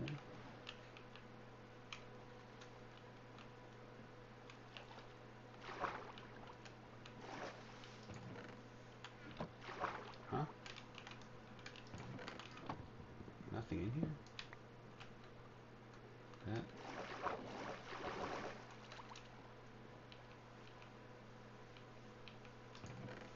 Oh. Suppose we did not torch this up. This is probably where we found that. Yeah, okay. Yeah, this is actually where we found that original buried chest.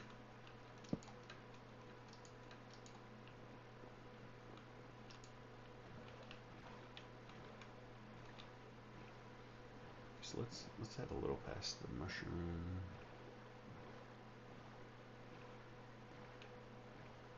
forest. Still have not seen a spear zombie in a while. Oh, okay, that's where our buried treasure was.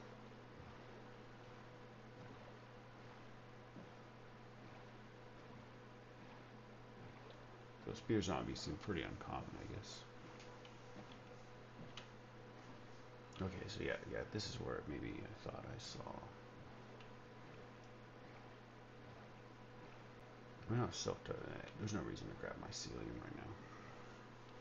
I think I don't. I used mycelium as like a background block in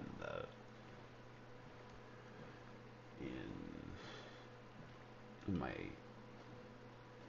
enchanted book storage. And that was like the only time I think I've ever used it as a building block.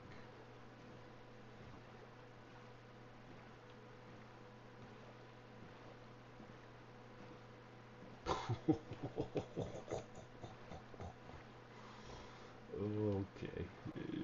Like 20 creepers. Okay, so we got a mushroom island over there. That's nice.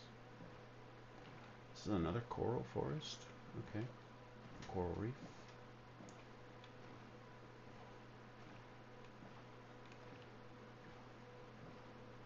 And we got a desert village. I love the coral reefs tonight. This is one of the things where it's like, shaders. I don't know. I mean, I think that this looks so. This looks so nice, and I think shaders just kind of like try and replicate these kind of like cool looking effects, just completely. They just kind of make like everything look like that. I don't know.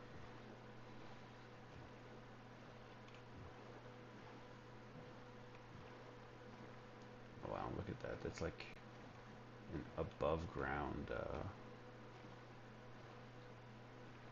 generation of one of those underground structures. Wow, so now we're back in a mesa again. So this is a very, very, very warm climate area. Like we're gonna probably have to like do quite a bit of swimming to get to, or exploring to find like some colder area. I guess towards the other way there was spruce and stuff like that. But I am not sad about that because the more deserts have a lot of like the desert wells and all that stuff have a lot of loot, like non-reproducible loot or whatever, non-renewable loot. So the more deserts and such, the better. Okay. So I think we're gonna park here.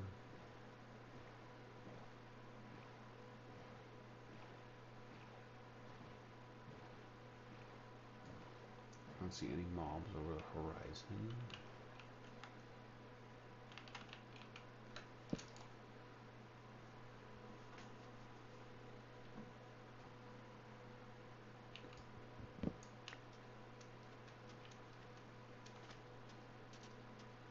Let's grab the boat.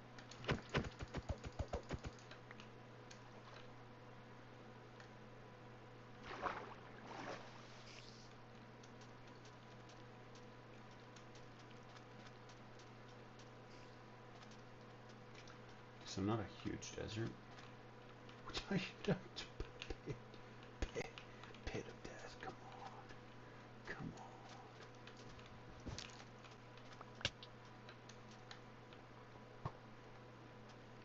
Oh, Mr. Cat, do not. No, you cannot put your. You cannot put your foot on it. You are gonna. You are gonna. I just realized that we can't actually. Oh well, we don't have a. We can't actually grab those materials. Another pit of death. gotta be some andesite over here, right? No, just gravel.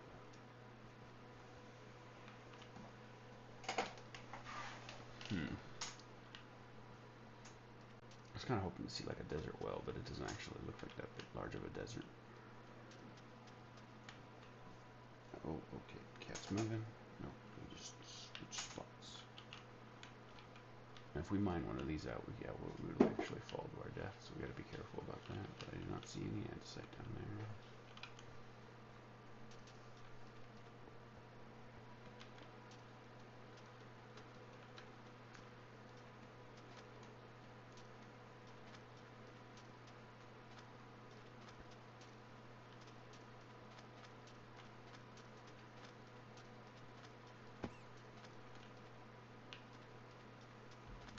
Thought bunnies were supposed to stop doing that.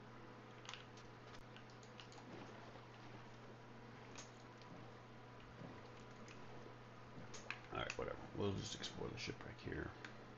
Maybe there's some andesite over there.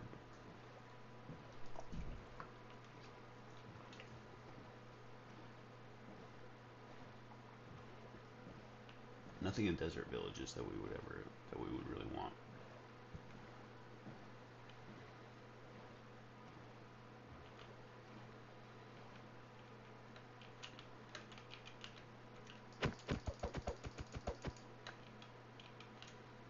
I like to imagine that this boat crashed and then they made a village out of it. This was the boat that they used to get there. I'll take some sea pickles, I suppose. Diamond.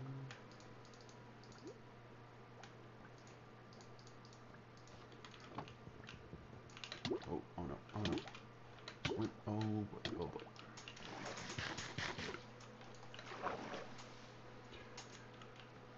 Aqua affinity, we're gonna need that soon.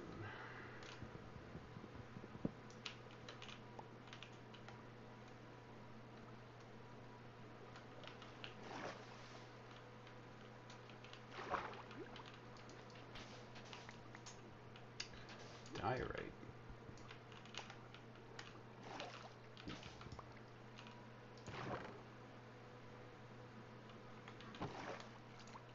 Let's throw a bunch of stuff away in the bundle here.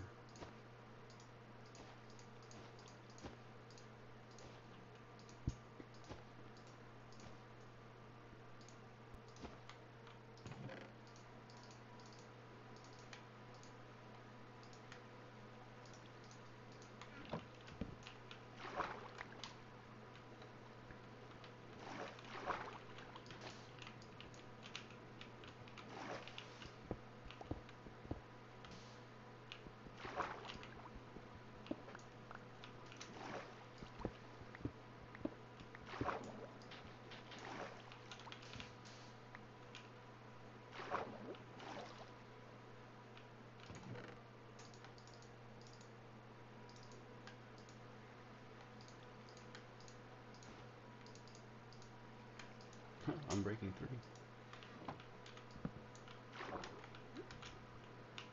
Yeah, and I'm not gonna grab any coral. We're not gonna be using it for anything for now.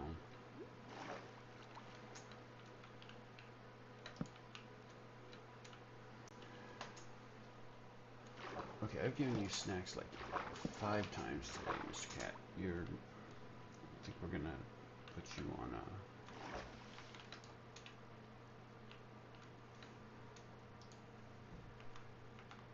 I'm not gonna be giving you any more snacks. This way? This way?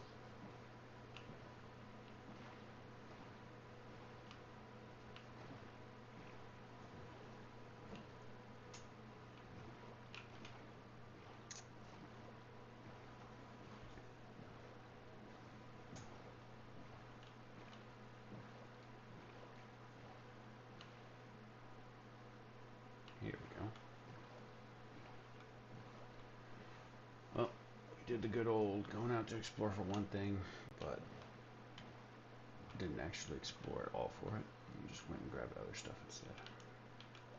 Classic.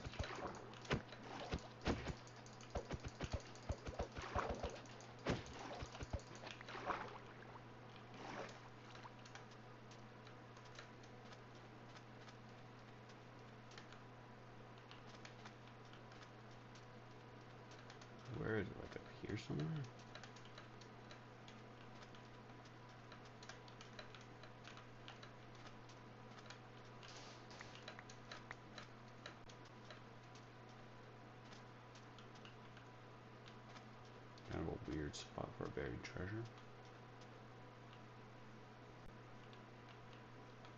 Arr.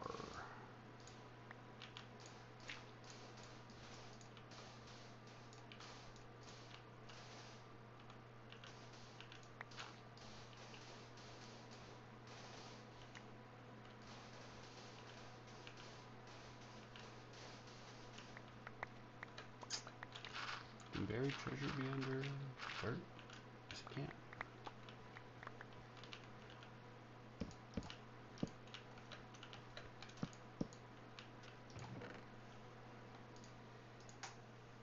Spear. Iron. Heart of the sea.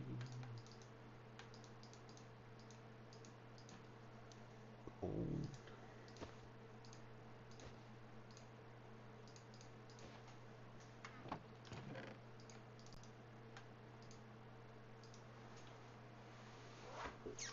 Cooked cod.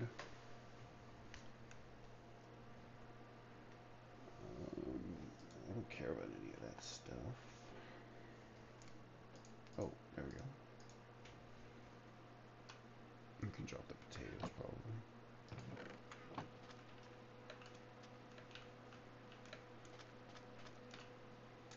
Thought that was a creeper for a second. Alright, so now, yeah, we essentially just, hopefully, maybe just looking over here in this cave. Andesite, please, please, please. Just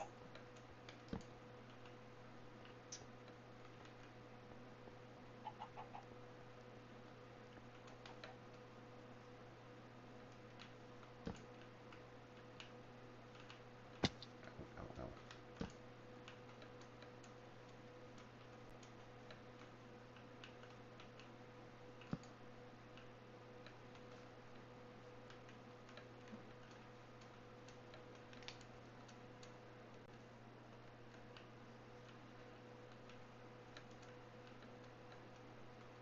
This is the most horribly inefficient andesite hunt I've ever, by the way. A pack of skeletons? Okay.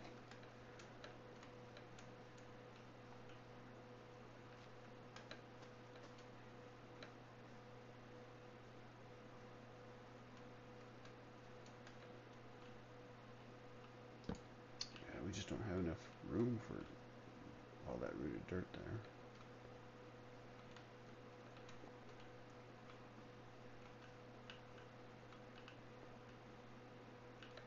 Yeah, this is just not a good spot.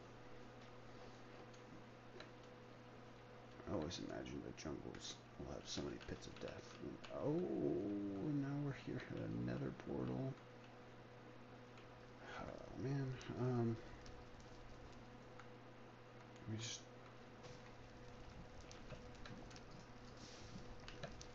Oh, I almost jumped into the lava. We have a water bucket, we're fine. I think that...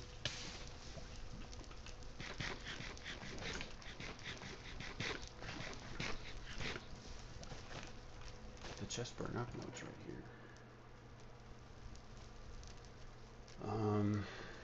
Yeah, we just don't... I mean, there's nothing really there that's that valuable. Yeah, I'll trade some potatoes for...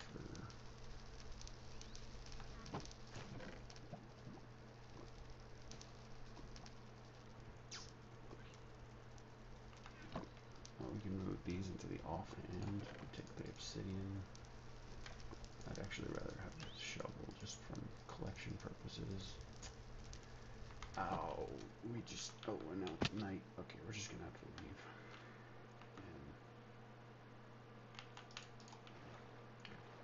this was a bust on the andesite, that's for sure.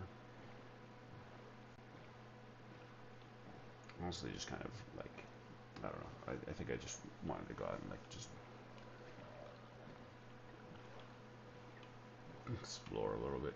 I think I got a little, not frustrated is the word, but you know, that single wall piece or whatever, and like what we're gonna do with it. I think the andesite wall will look okay.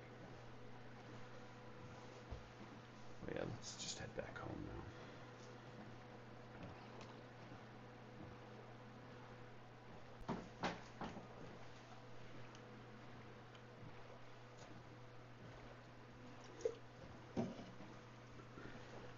drink.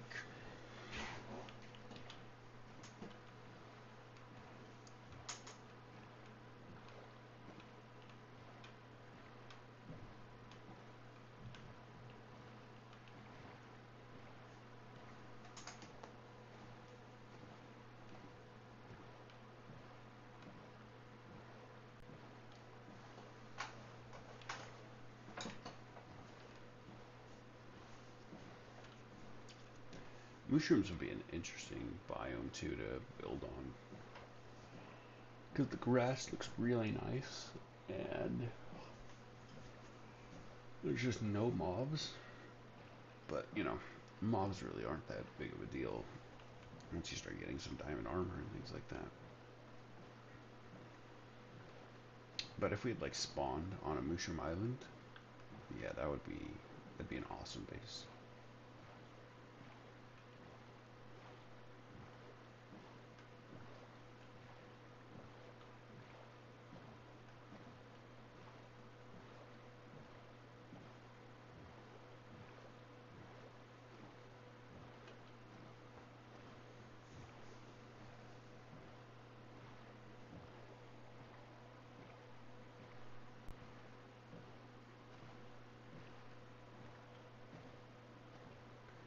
Alright, so yeah, we're just gonna drop all this stuff off and then we're gonna we'll just go over to the mesa and like just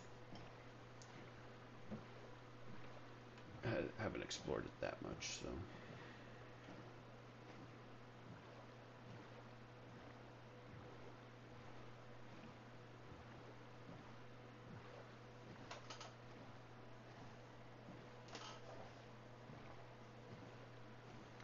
Where's the cat?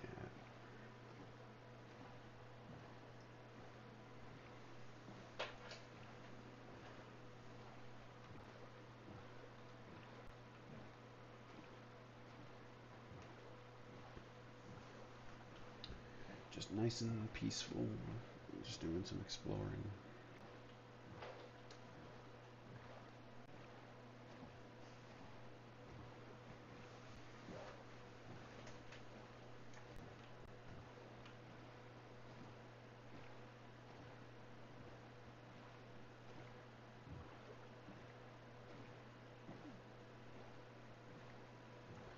Oh, Mr. Cat.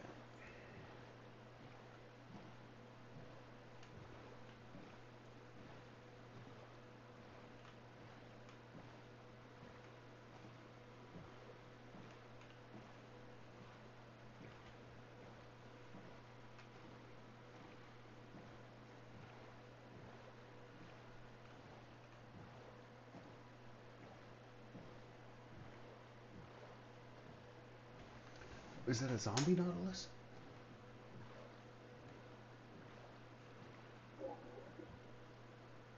That's so cool. I haven't seen one of those yet.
eventually it would be cool to build like a riverway that like goes forward into the base or whatever. By the time we build something like that, it'll just be more of an elytra path than anything, but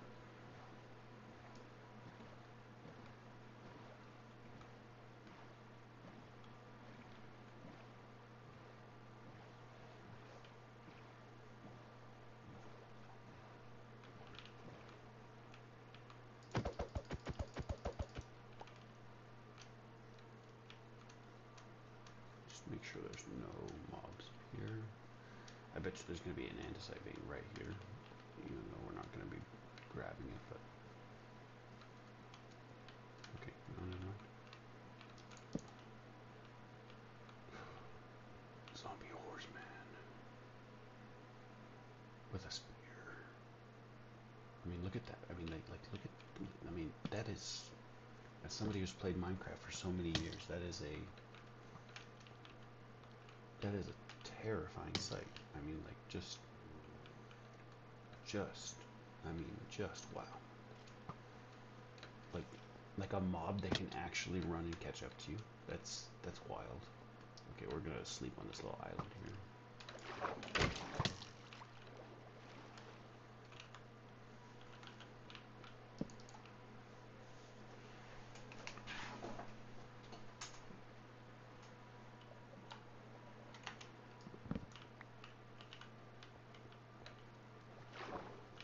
Oh, if that had been a... No, I think we have enough armor that we'd survive a trident drown. It would be terrifying, but we would survive, I believe.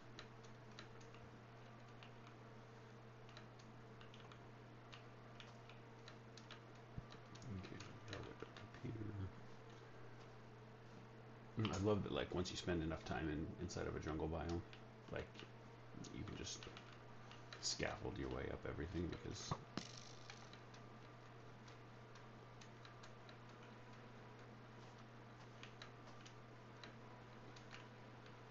I was like, what is that? But it's just Enderman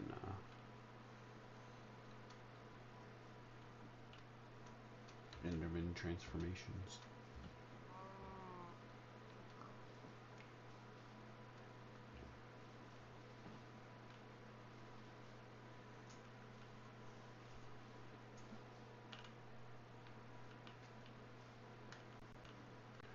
Oh, that's annoying. It probably sees the azalea leaf down there and wants to try and get to it. Oh, that's super annoying. But I'm not going to change anything. Those bees are going to get moved at some point anyway. Alright, so now we have a third buried treasure map. Some more Nautilus armor.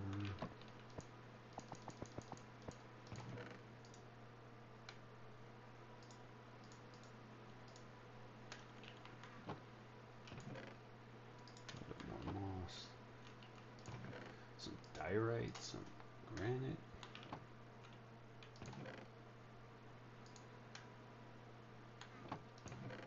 TNT is a redstone thing. I don't think I used a single block of TNT in my previous hardcore world. I know that like TNT mining for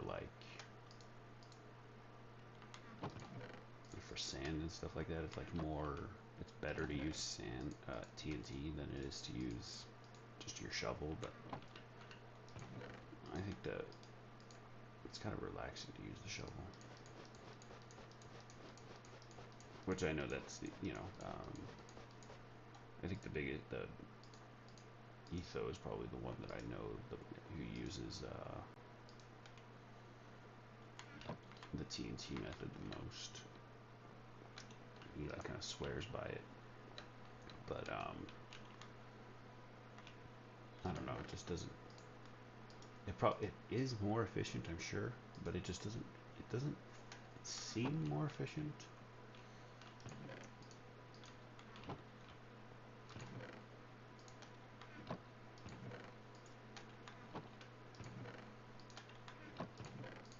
but that's probably just because it's like,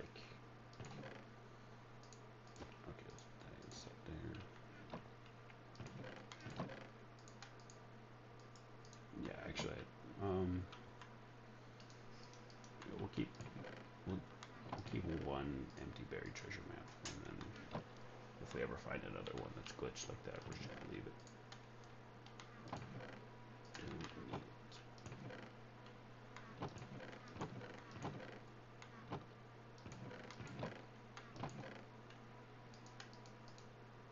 All right.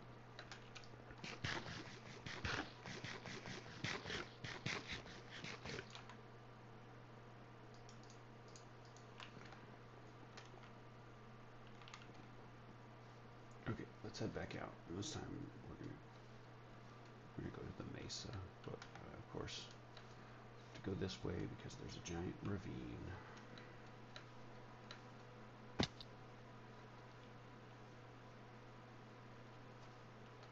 Huh, I thought we were.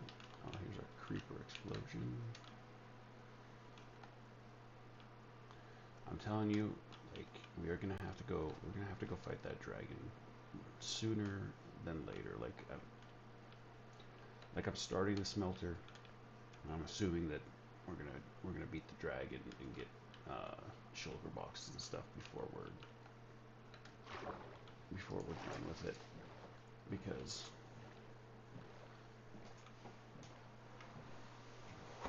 it's also getting just we're so used to this like area now that it's like that's like a couple of times now that I've almost just walked off that edge because I don't think that it's there. It's like you feel so safe or whatever that you're just like, and you're kind of like on autopilot, so you don't think about your surroundings or whatever. It's kind of like the same principle that like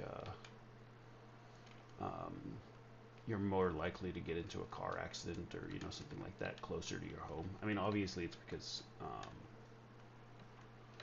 you're just by your home more often than you're not by your home, real life included. But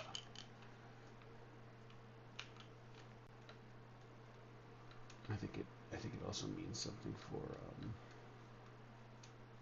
Minecraft as well.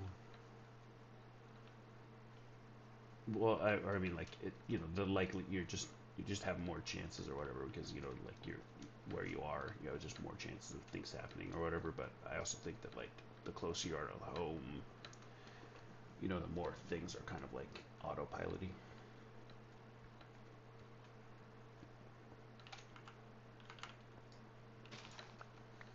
Oh, let's just grab a couple of desert or dry bushes.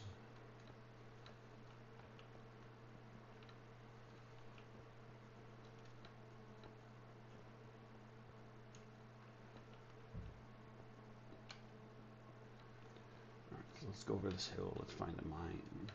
Hopefully, like, there's tons of mine shafts in this area here, so maybe we can find one that we haven't explored yet.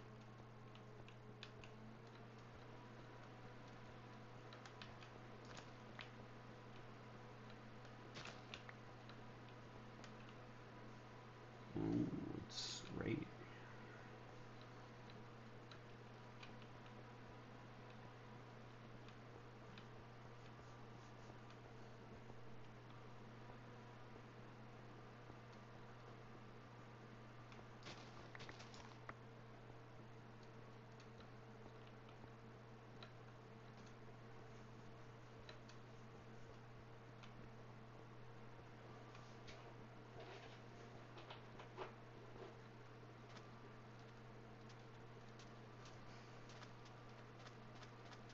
What about here?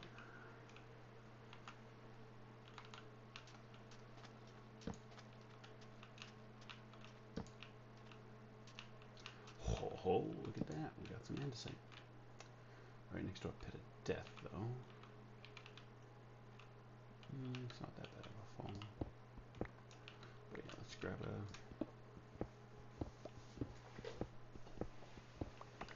stack of andesite. Maybe two.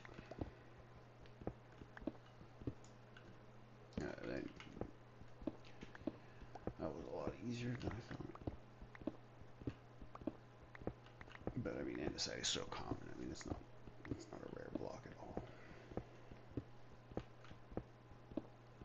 We literally cannot harvest. I mean, I guess we can grab the blocks, but you know,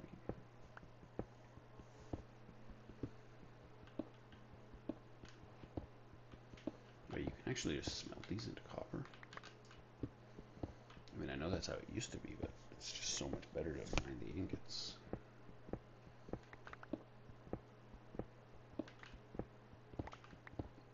Oh no, Mr. Cat, do not put your paw on my hand. Okay, you cannot do that.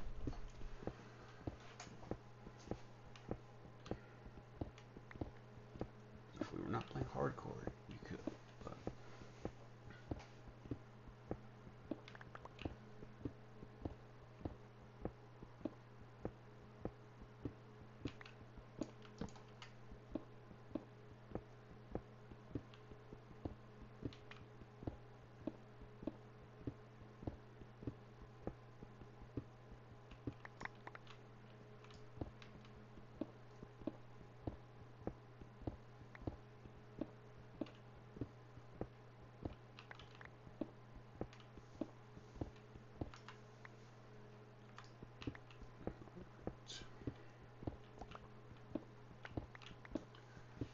two stacks should be enough.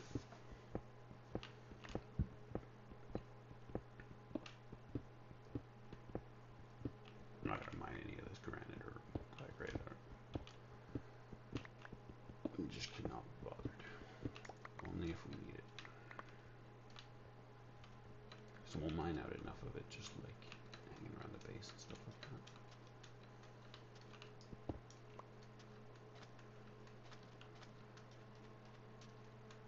Just go down here, see if there's anything.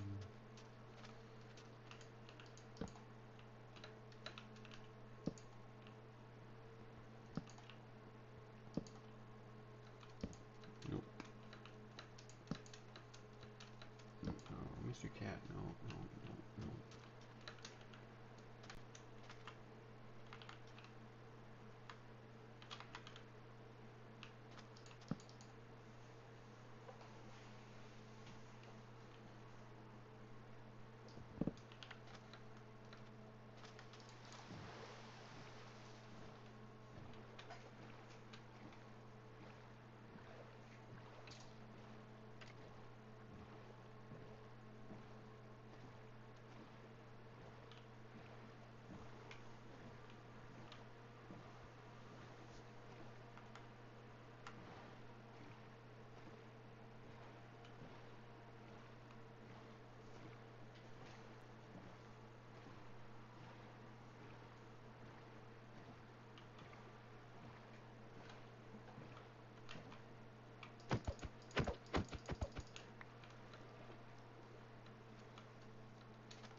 Mr. Cat, you just not like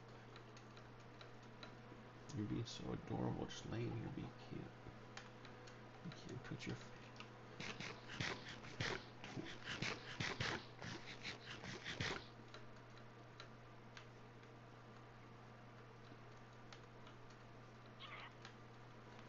You probably want a cracker.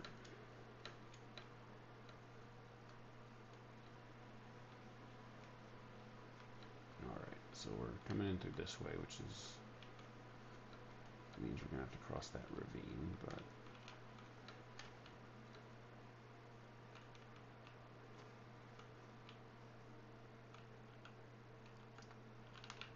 Oh, put a torch there once. Oh, we've been down here.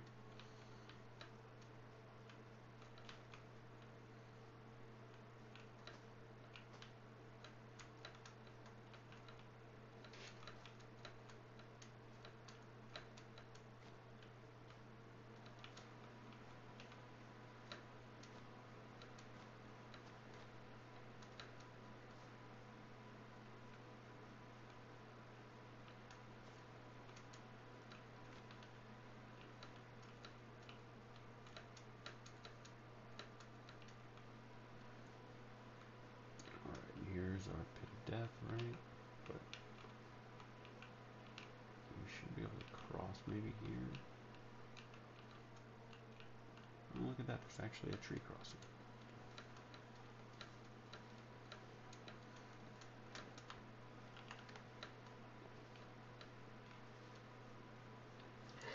Now, here's some.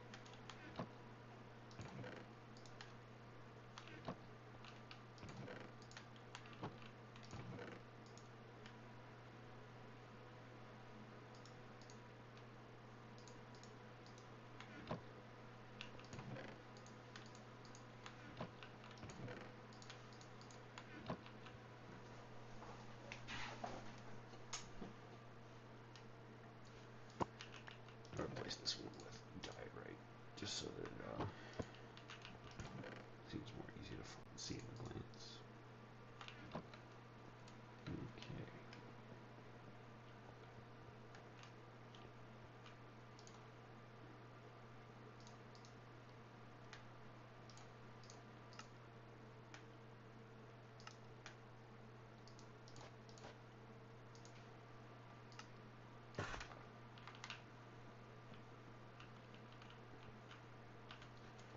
We wanted to make some slabs out of these.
Okay.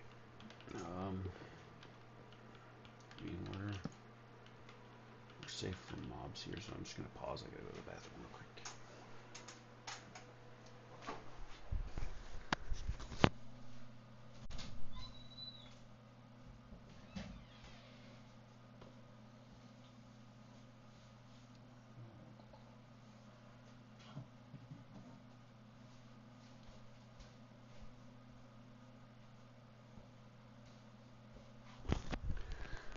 I'm also gonna put some food, make a make some food, so that'll be just a slightly bit longer.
Oh, looks like I missed a viewer. Oh well, I didn't say anything in chat, but like I said, I don't really imagine too many people are going to be watching the live stream, but you know, maybe once some of this stuff picks up on TikTok or whatever. So,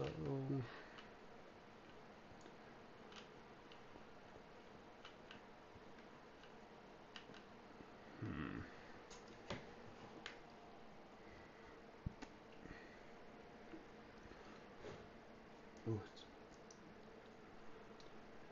food is hot here. Ouchies.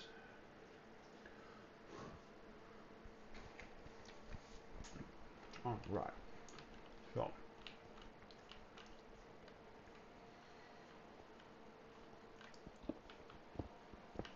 okay. So now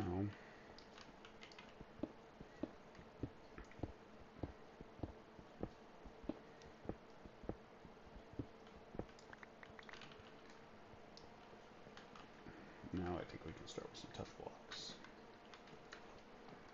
Put away all this andesite for now.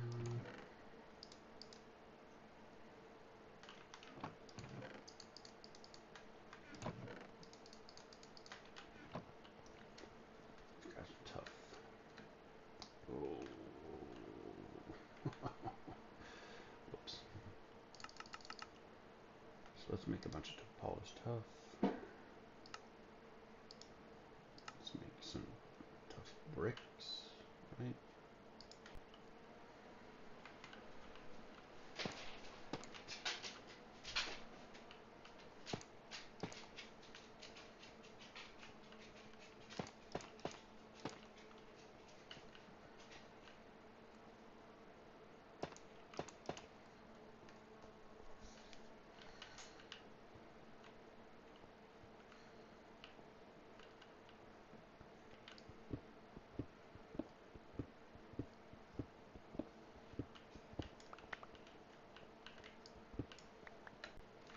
Plenty of space to curve that now. So now we can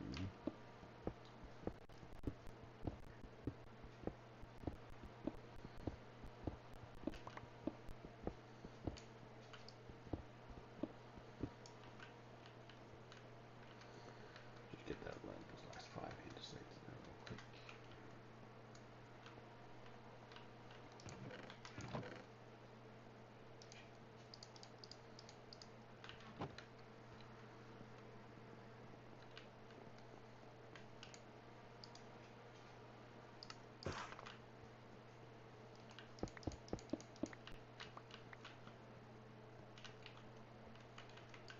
I think even here,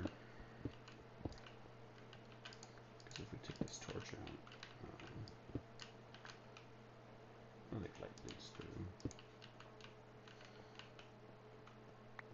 I think to get rid of this torch is going to be, it doesn't go through. Oh, it does go through walls.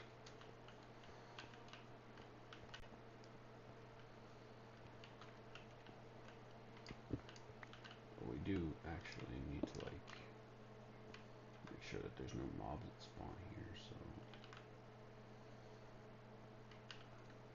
it's kind of awkward.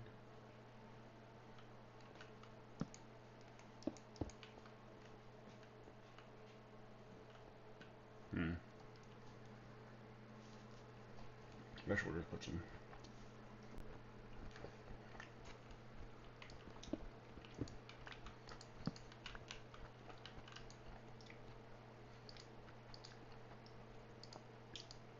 I guess it's kind of like a maintenance area. So just put some slab there. No mobs to spawn anymore.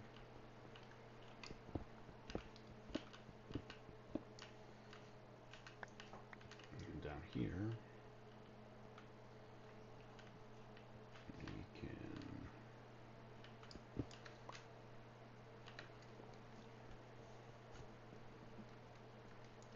Let's see here. What base do we have to work with? Yeah. We have good old reliable jack-o'-lantern.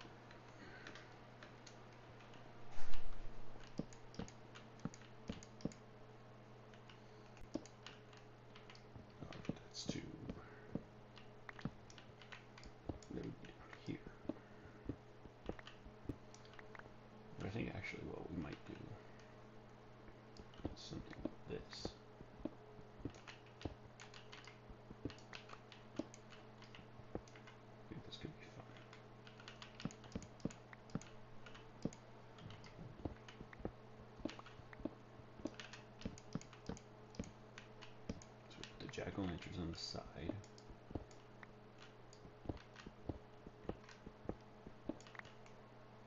Okay, we're gonna need more andesite again.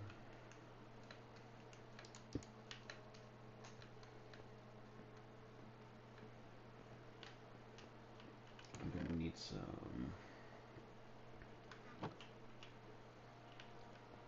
We don't have any black dye actually. We need some. We need gray glass.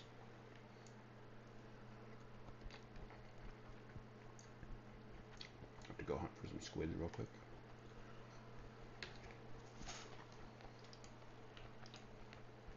Shame you can't turn coal into black dye. Alright. Andesite. Let's grab all of it.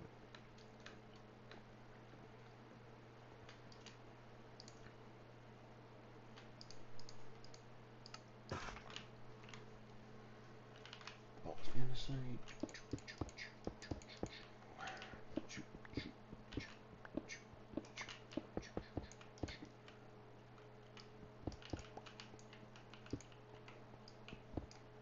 Why did I do that?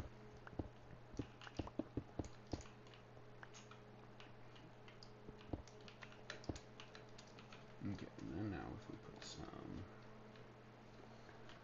Did we harvest any pale leaf? No, we did not. Alright, so we need to grab some of these. Some green. I'm gonna harvest our crops after this too.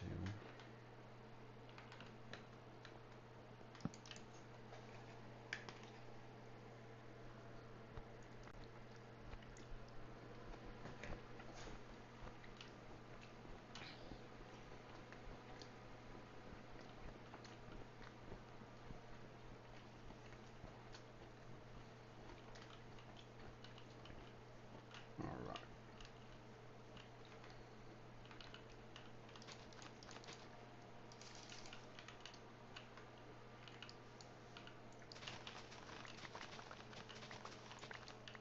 Grab that many. Don't want to grab too much because we actually need to keep some saplings for stay infinite. Don't want to have to take another trip back to the lake garden. Okay, I saw a creeper over there. I gotta close my door and the animals are just moving in and out.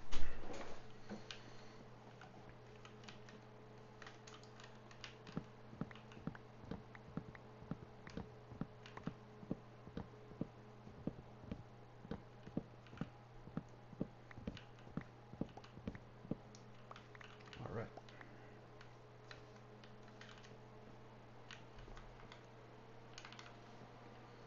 It's like these pale oakies.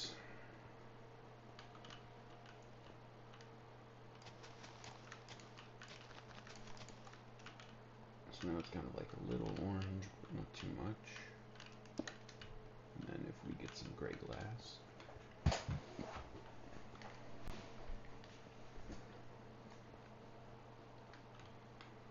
Alright, let's just head down to the. I don't know, we have. Oh wow. Whoa, 4 pale saplings. Just that was crazy.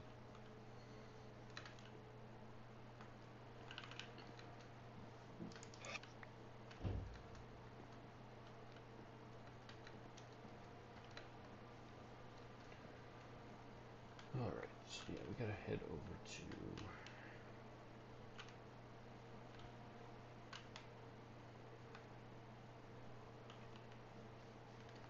Maybe one of our plants actually makes gray.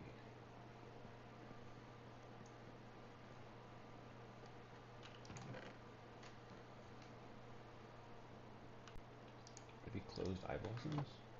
They do make gray dye. Alright. Just need one. I think it's better to keep the eye blossoms, so we'll just.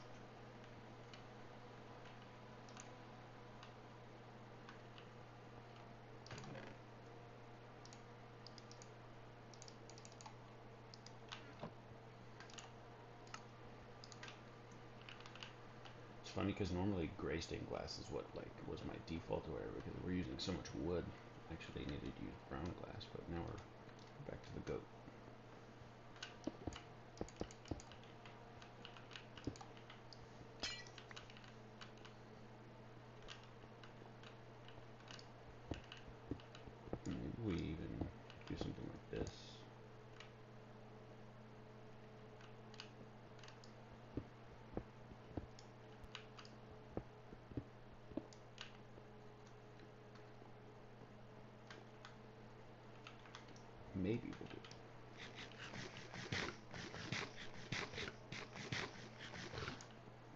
Scavenger patrol.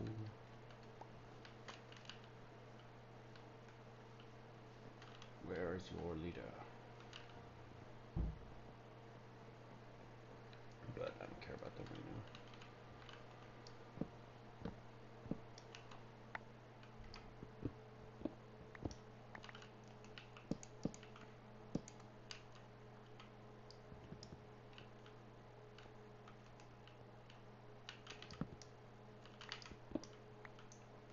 I think we have to put this one with that.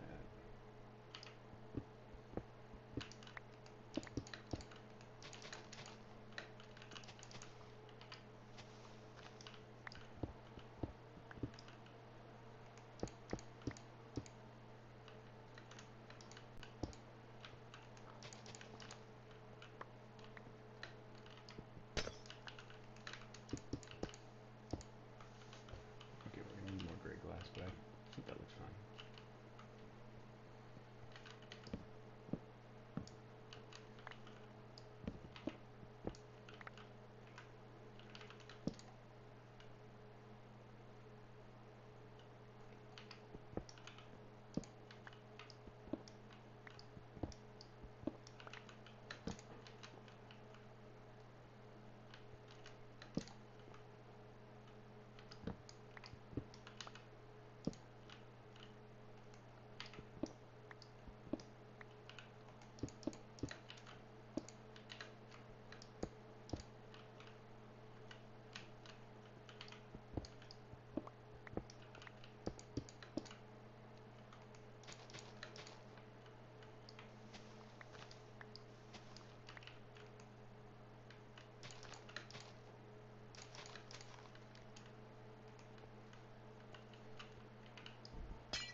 We'll just do it while we're here. Just might as well. Never would be noticeable that something like that would be off kilter or whatever, but bugs me right now.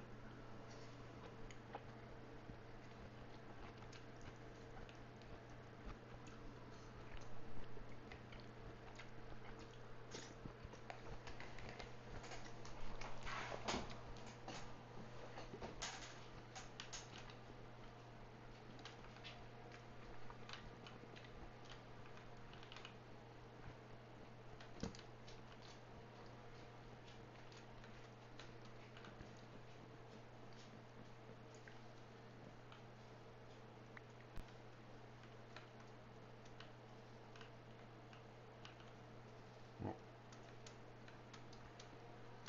while you guys sit there and just hang out, I'm gonna go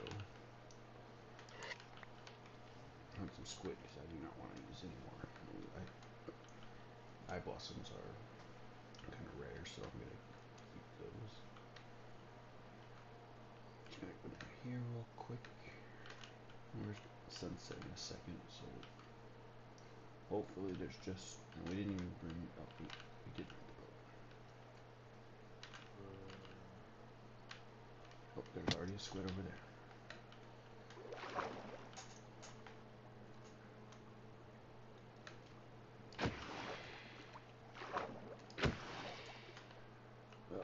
That's right. We're not in a one-hit squid situation yet.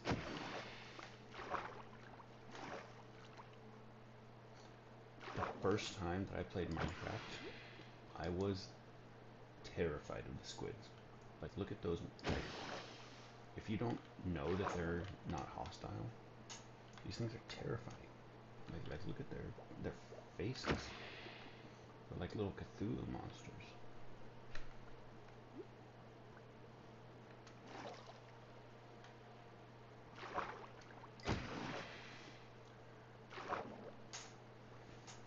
Alright, squid, last of your kind. I will make it. Those squids are different. I'm not gonna hunt those.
actually rename this boy now. Oh, I don't want to use any levels. Well, it's level as well. No, I should use that when we're lower.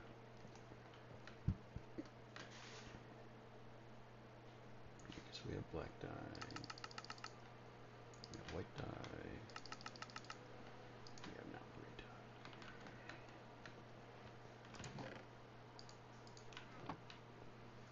Oh, Mr. Cat, what are you doing?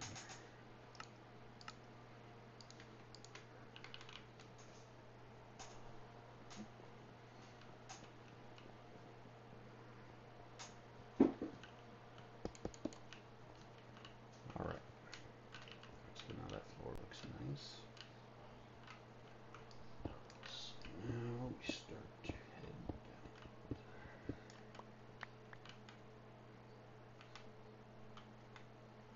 Let's use smooth tough for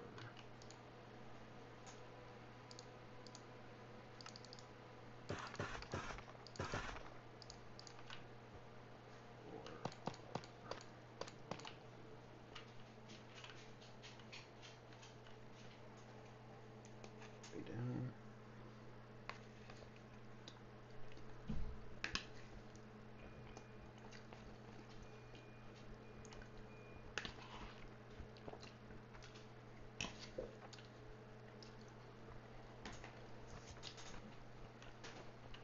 Yeah, we're gonna take the dog out tomorrow. Yeah, when do you want to go? So I'm asking you. Well, 8 o'clock, 9 o'clock? um, maybe, yeah, 9 o'clock. 9 o'clock. Okie dokie, Snooky.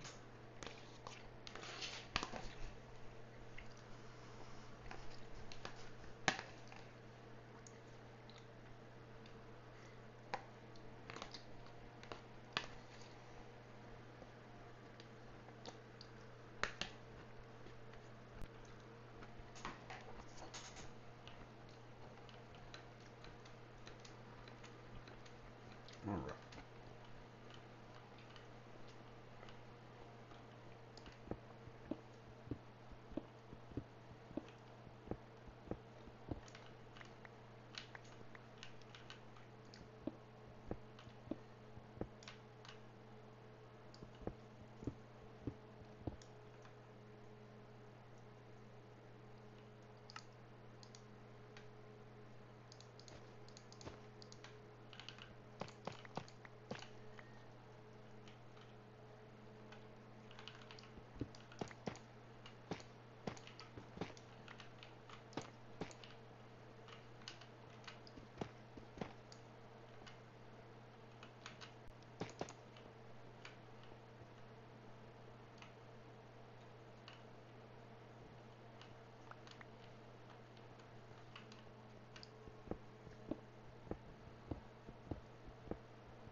of scaffolding too. We have plenty of string and bamboo, so we can actually scaffold down.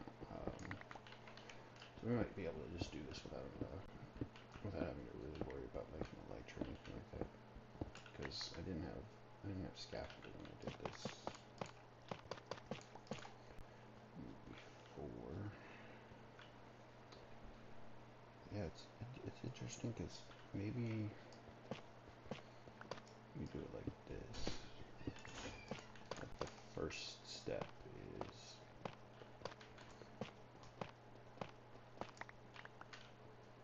like that, and then slab.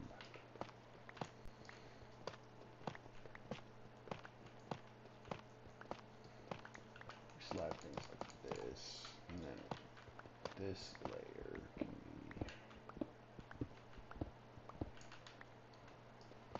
Or maybe we just. It's really not that big of a deal to do just one.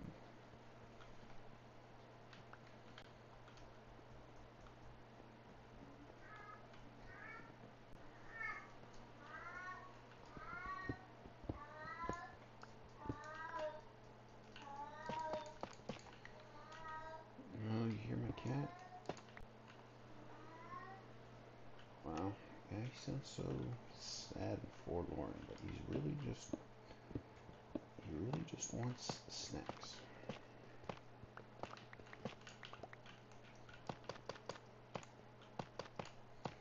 Alright, and then now, yeah, we're at the floor.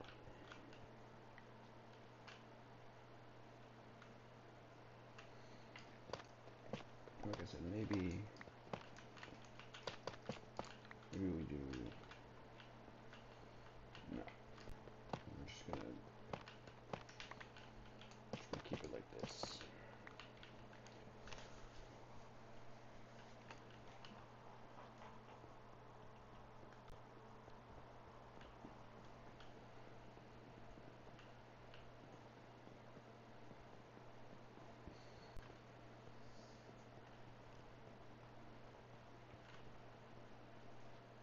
Yeah, it's really not that big of a deal.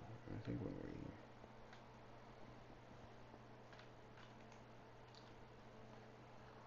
okay, we got the floor down,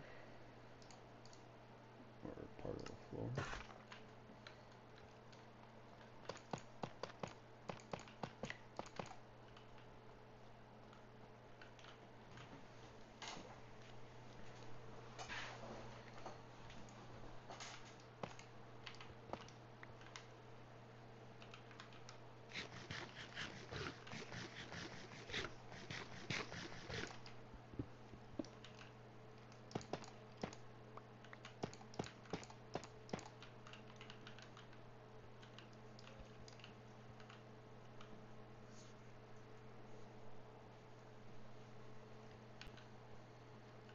One thing that we might do here too is we might put like some lanterns here for redstone lamps to show if the farm is on or off. But that's like complete end of build something there. So, oh man, you know this is the worst part of every build, is like when you're just right at the start and it's just, oh, this is all that there is, and you don't know what shape it's going to look like. The ceiling is going to be huge.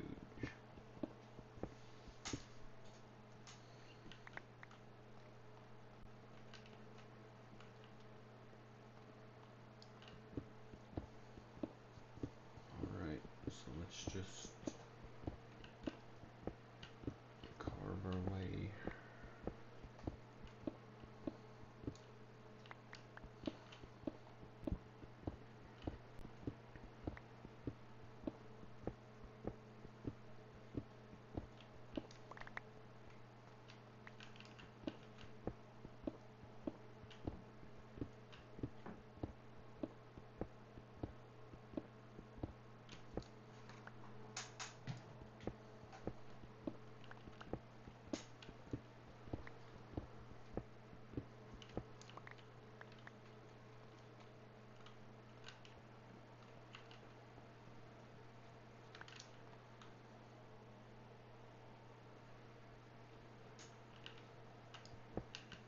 Yeah, we just like we have to move so many blocks before we can really think about putting in the first like hoppers or whatever.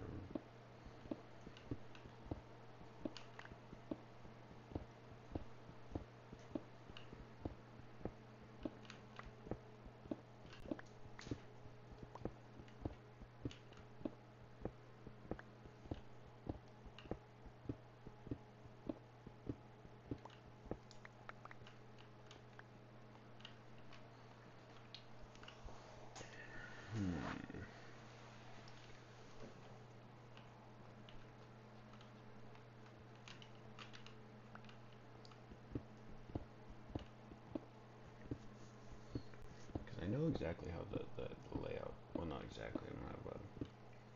I have aphantasia or whatever, so I can't like see like shape nor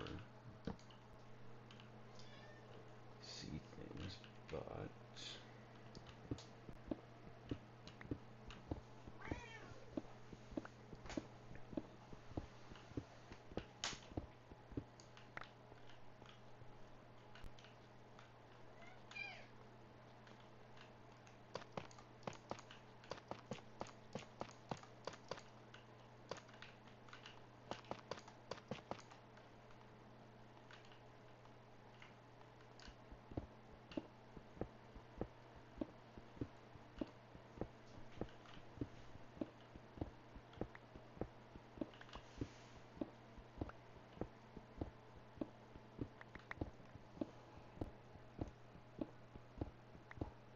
it would be so much nicer if we had efficiency 4 as well.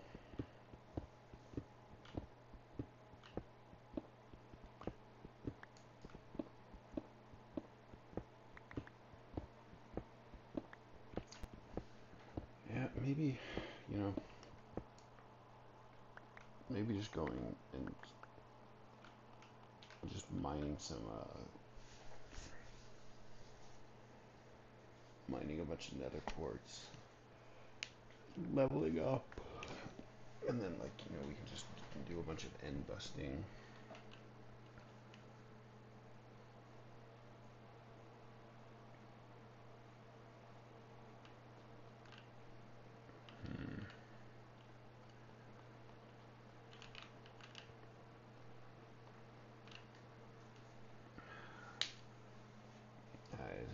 It's always just so, like when you start a new project or whatever, you're just so like,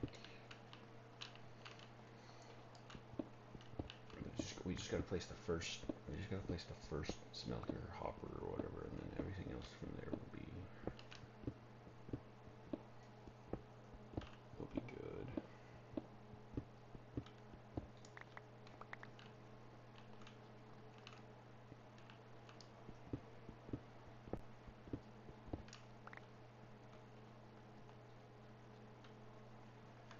So let's go get the hoppers. Let's get some furnaces.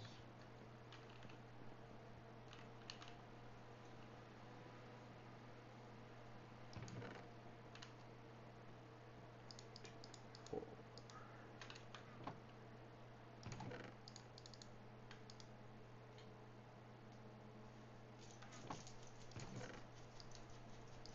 Five.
this would be the output chest where we would actually have our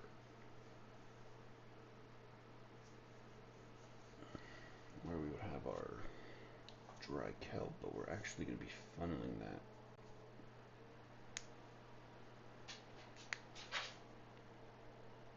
I'm actually going to be funneling that towards an auto crafting system.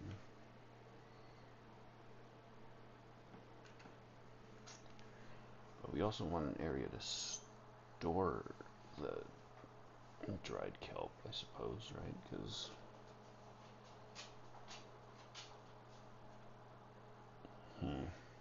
yeah, this is gonna be a lot. It's gonna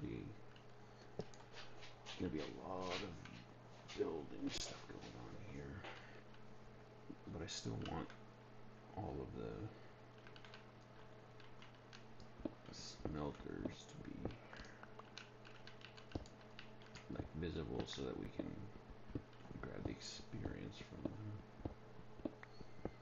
But yeah, the outputs are gonna have to be in a different spot. That'll be interesting.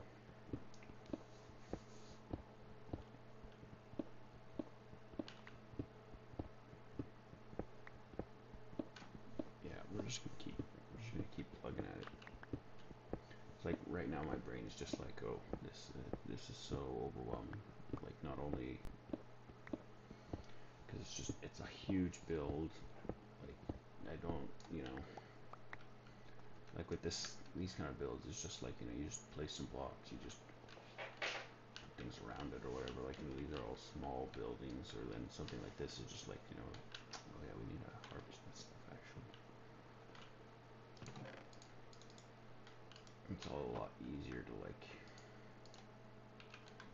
manage or whatever.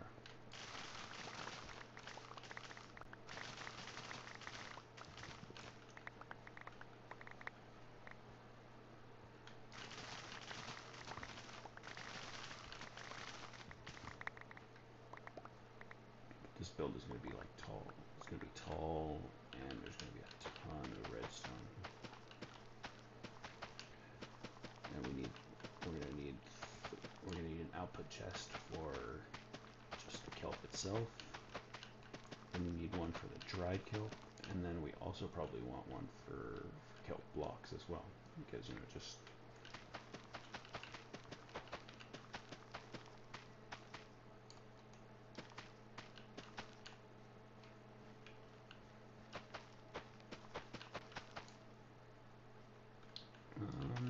we don't miss the potato. Forgot to plant the potatoes. Whatever.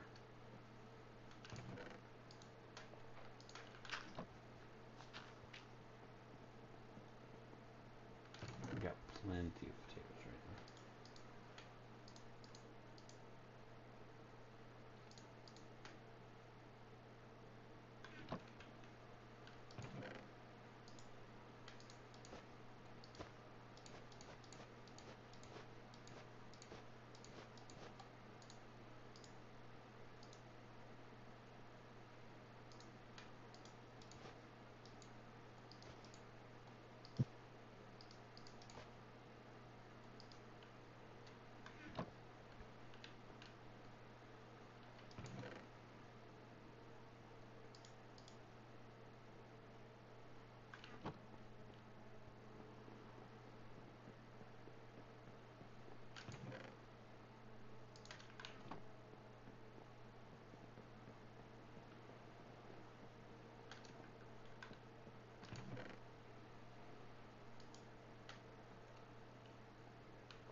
just gonna craft another pickaxe real quick so we have like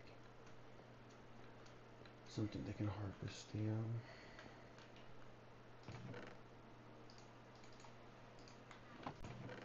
coal and such.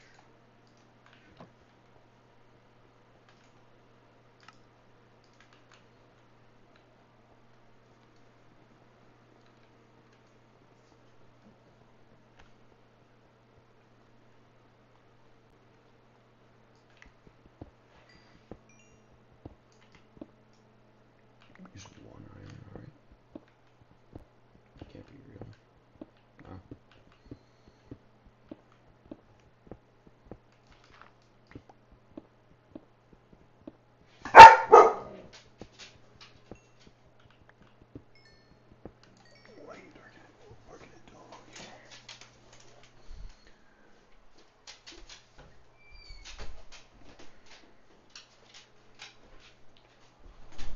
Dog out real quick.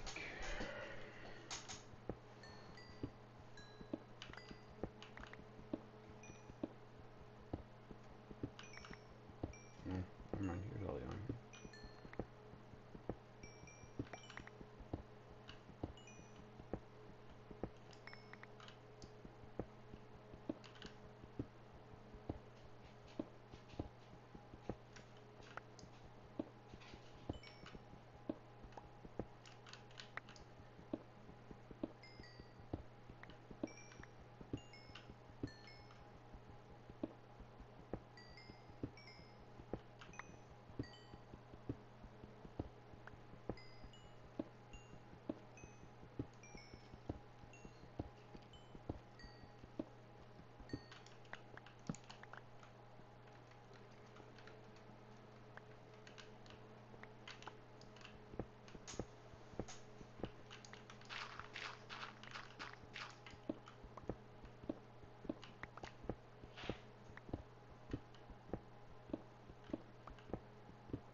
better to get this, this initial layout first and then build around it.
There's 16 furnaces here.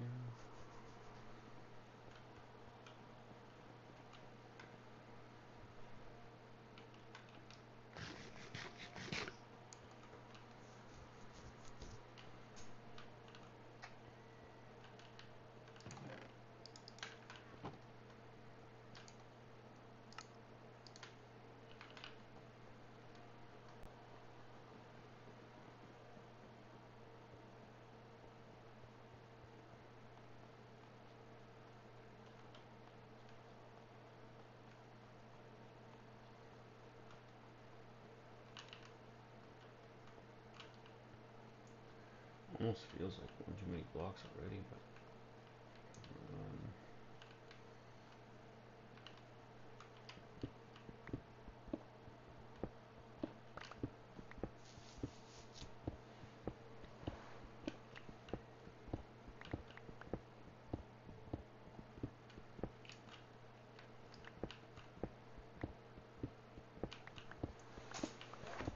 the other thing we could do is we could go back into the ancient city and maybe try and find some. I mean, the ancient city is a good spot for like experience, but we don't. But only if we can like instant mine the sculk. There was a period of time where I was using that to like repair items and stuff like that sometimes. So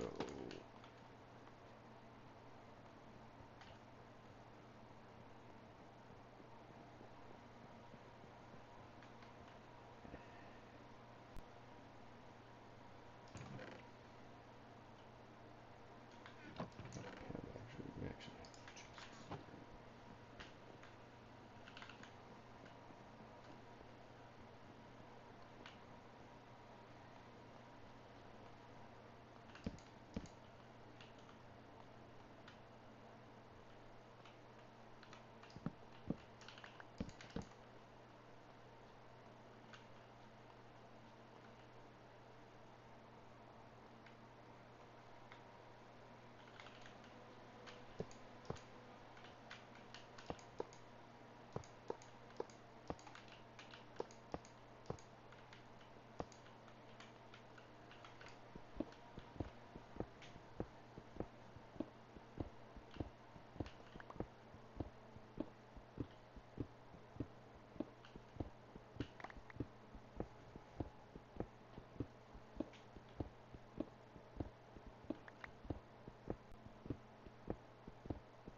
It's so strange because this is gonna have like this used to just be like I would have the output chest here. I'd just grab this would be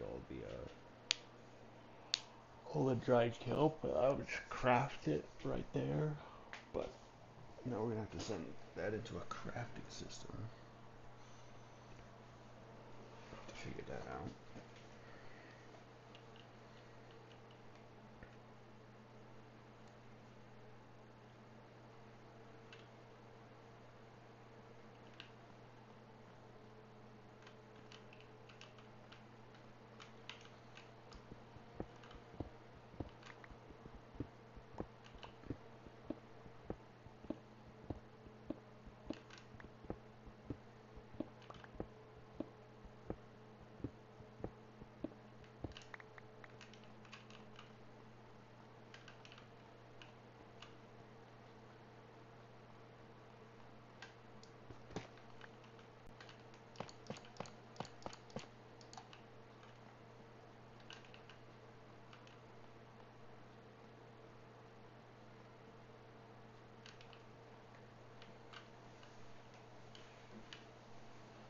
This looks good for the curve and everything like that. The question is, do we want more?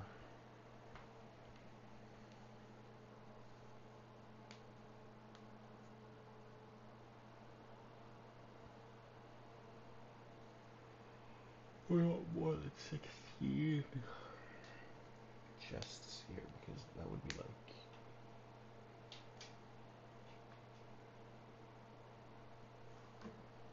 For this, we only want 16.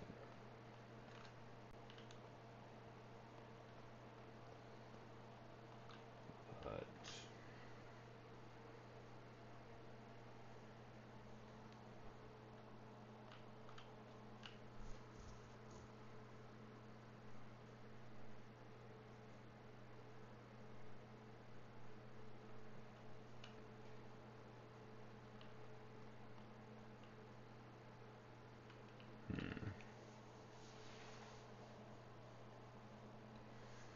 I mean, how many times do I like? There's not that many times where I'm like smelting so much stuff that I feel like I need more than this. But at the same time, this is kind of the moment to do it if we're gonna do it. I mean, we have plenty of space back here now.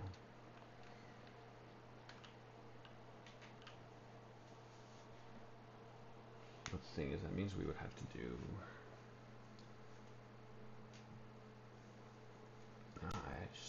I think just keeping it kind of this small.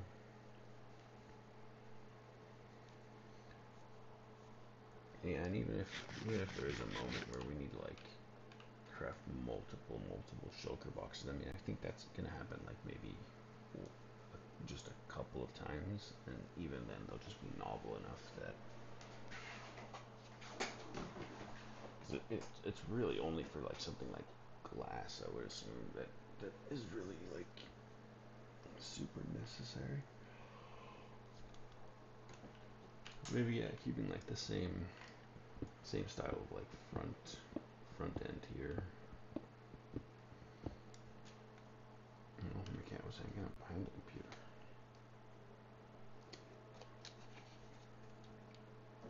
So I think doing this would probably be,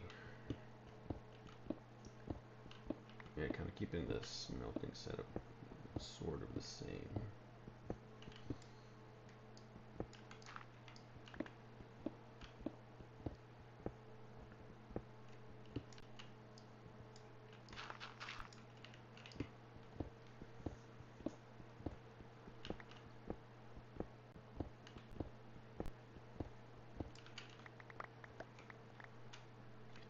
And then down over here will be like the actual kelp tanks and everything like that. But alright, so let's go back here and like figure out the rails and everything.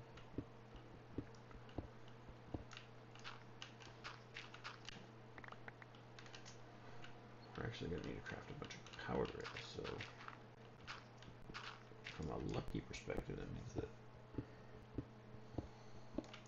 or from a, sitting here and just pound, like blasting rocks perspective, we can actually go,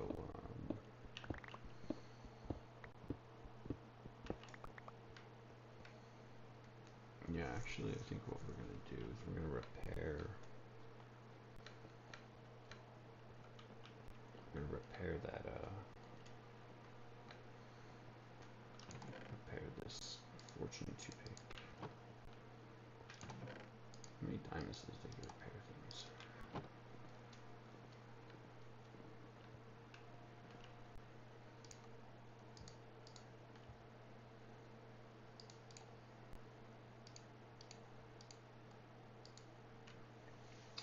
Diamonds and 4 levels. Yeah, seems worth it. While we're here,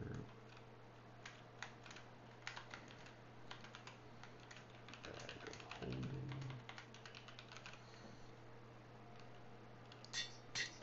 For any people that play D&D or whatever, you probably understand that one. So yeah, I actually don't know. It's kind of like not exactly dumb, but just on the enchantment wall or whatever. No, we have. Whoops. Well, whatever. It's not that big of a deal.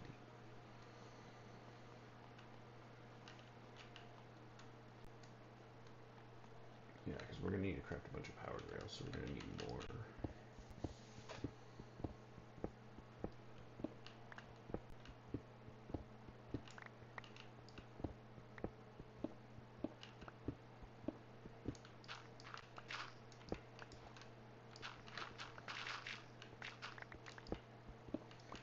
We're gonna need more iron. We're gonna need more hoppers. So I think we're gonna have to go back to the Badlands again, and we're gonna go search for some gold. Except this time we're gonna treat it as a piggins. We're gonna use it for our own purposes. Yeah, so we have 4 hoppers left. And these are this is the fuel line.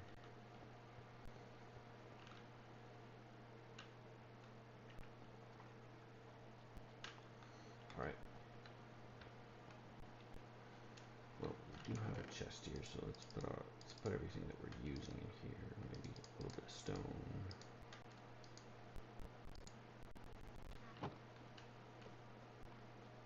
Okay, before we forget, this is 12, right? Or 14. 8.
torches.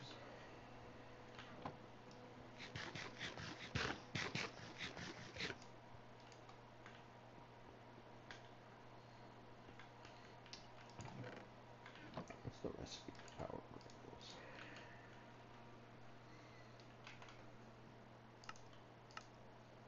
Wow, 6 gold. Wow, okay, so it is a gold per rail. Alright. Okay. Yeah, we're gonna need a lot of gold. These coppers have not aged one bit. How's this down here looking now? They're still working on that age. Yeah, we're gonna have to switch these things up with that, because it doesn't look great. Take a bed just because.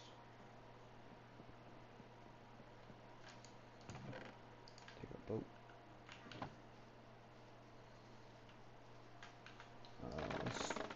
We're gonna need to use this bamboo, so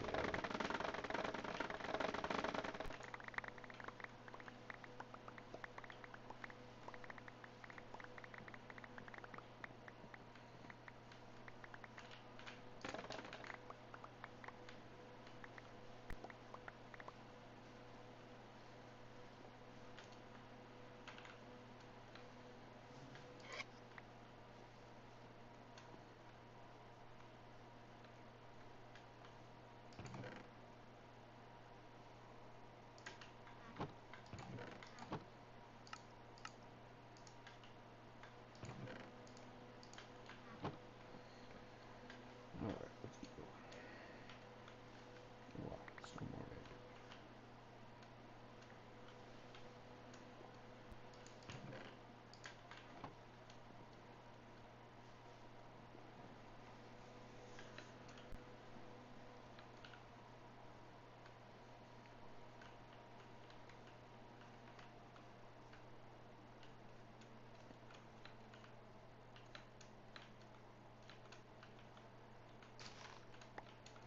Will it navigate the pit of death there? Gorge of death, I guess.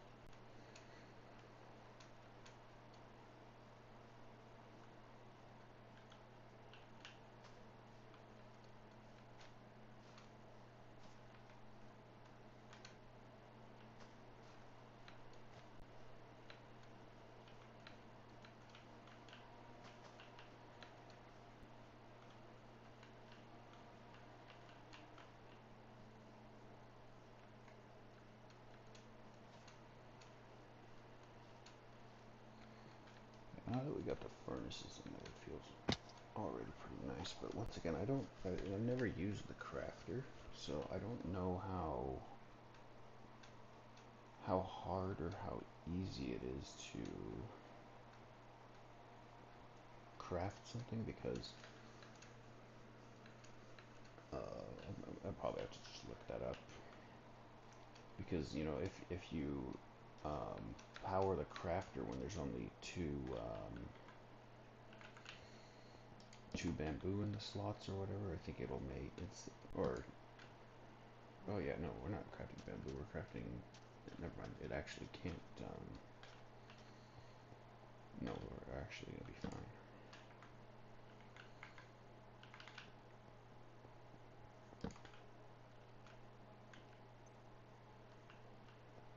So we just start down in here. Oh.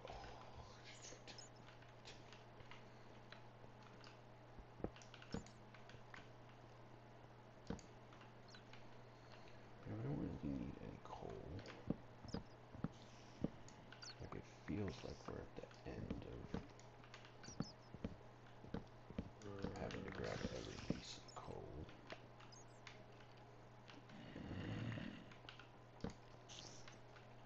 I can just hear a bunch of mobs. Scary.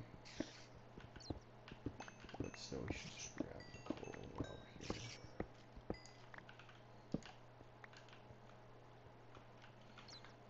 There's also a crafting bench. That should always just be in the bag holding.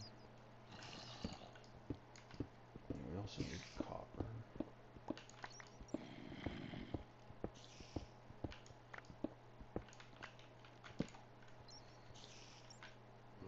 That should be out of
those caves already.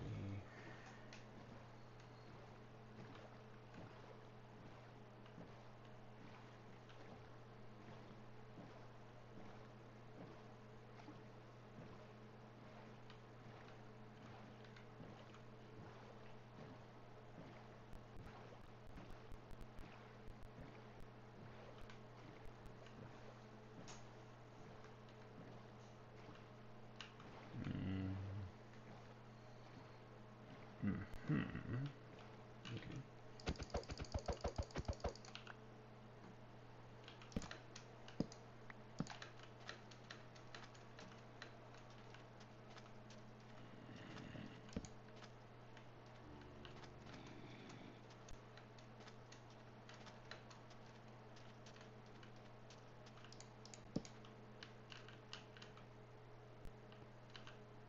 Okay. Got a cave.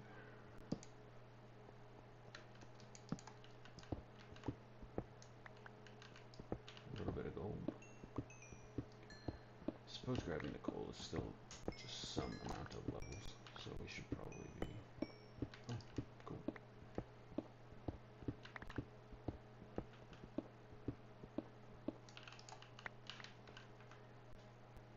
It'd be so much better if we were doing this with Fortune 3, but we are level starved right now, so we're just not able to do that.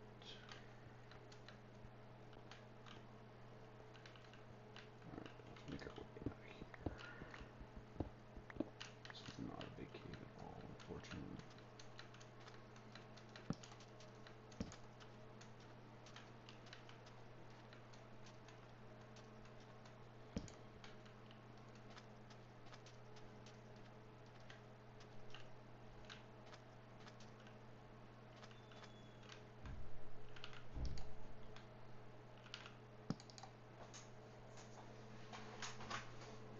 Oh, hello. Sorry, I've been streaming for so long I haven't actually seen too many people in the chat. I don't know if you're still there, Bobo, but here, let me go into my statistics. Let's see here, what is it, time played or something like that? So time since last death has been about 1.3 days, 1.31 days played. So, yeah. Yeah. And then, yeah, but maybe about 0.3 days worth of just sitting in a pause for like bathroom breaks and such. So we're still sort of in the mid game, working our way over to maybe take the dragon out in like the next couple of sessions, but don't have feather falling on the boots yet, so going and fighting the ender dragon without feather falling is probably not the smartest thing. We do have enough for some slow falling potions, so maybe could get away without feather falling, but I'm not going to go fight the dragon without protection 4 on everything. So right now I'm just working on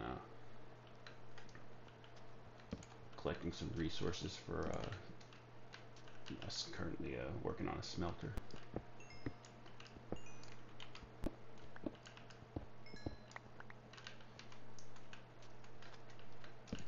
You have a forever world that you play on?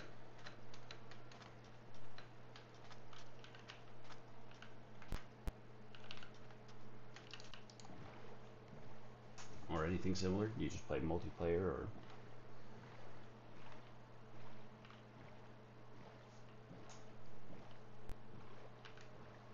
Right now we're just looking for a lot of gold.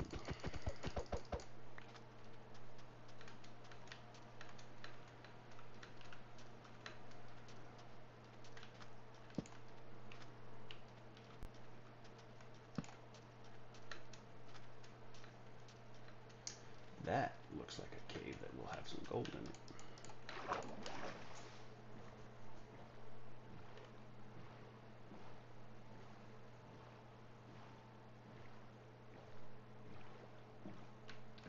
Ooh, and there's a rune portal over there.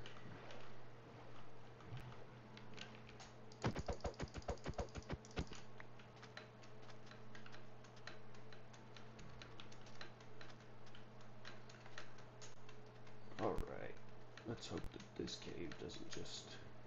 Alright, that's not a huge drop. Not a... It's a very large cave, too. This is nice. We should be able to find tons of gold in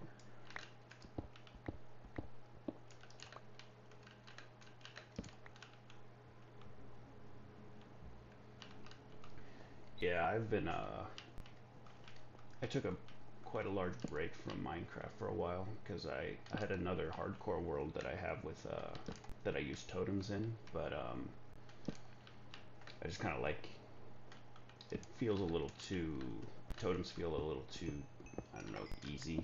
Like there's not enough risk to like dying with them, so I decided to start over. Do you play survival or do you play hardcore?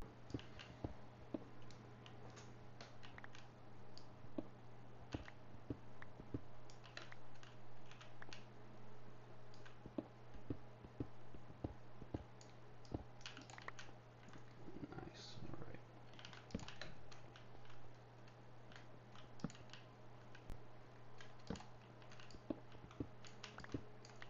Gold, gold. Oh, we're rich.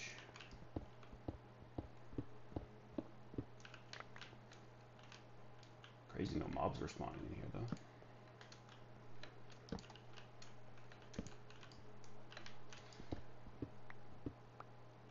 Yeah, I tried survival worlds for a while, but they're just, I play a lot of like other games like the Souls series and like, you know, Doom and all those kind of like more fast reflex. Ow, Mr. Cat, you're scratching me. Ouch. Those kind of games. So Minecraft is a little bit like,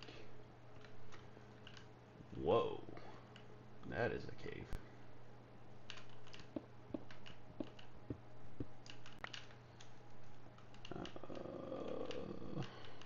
Make sure nothing's gonna push us off. Don't think we're gonna go down there without an elytra, because that just seems pretty dangerous. But that explains why there was no mobs in this cave. They all spawned down there. How long have you been playing in your survival world? I guess you just started it, so.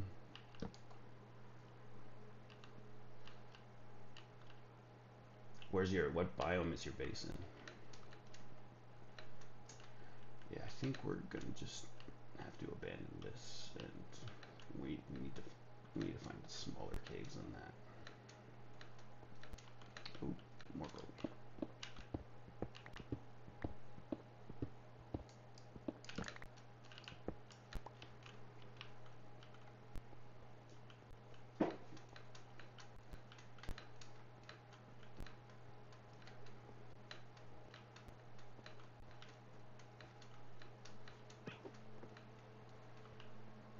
Adorable little armadillo.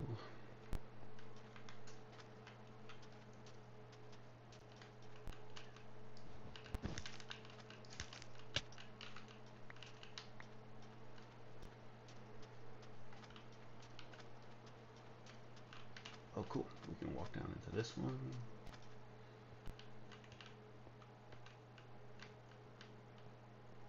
More gold.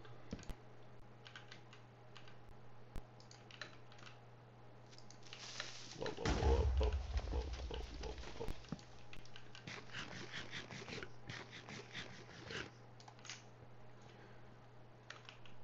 whoa. Oh, old growth pine. Is that the one that have like the super large spruce trees and like podzol everywhere? And those are really cool.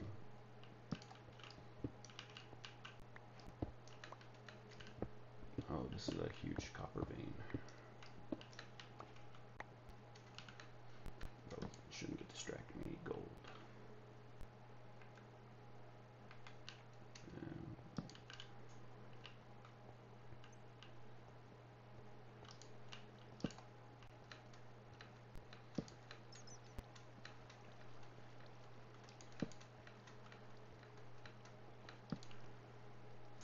Yeah, those are really cool. I like those I like the fact that there's a ton of mossy cobblestone there too. I remember the first time I found that biome, I was like, I was pretty surprised at how much variety it felt like in comparison to like birch forests and things like that.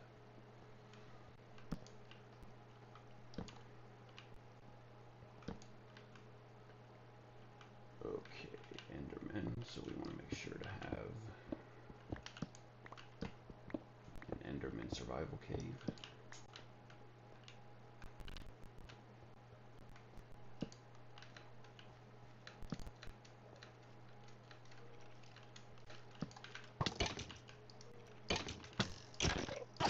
Oh, no, no, no, no, why was, why, why, why are you walking right in front of me like that?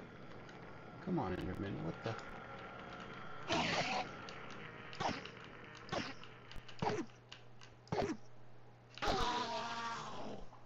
Well, that is why you build Enderman survival cave when you see one. What was that? He was just down. Wow. Let's put some stuff away in here.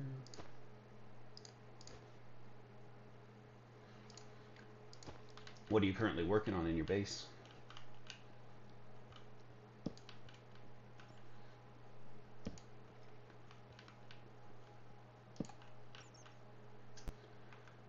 I don't see too much gold in here. I wonder if we're still in, wonder if we're still in what's considered a mesa, I guess.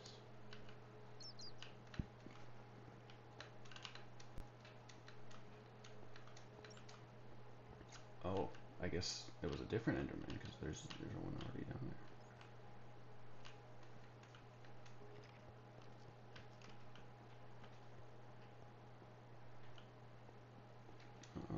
Alright, let's leave this one too.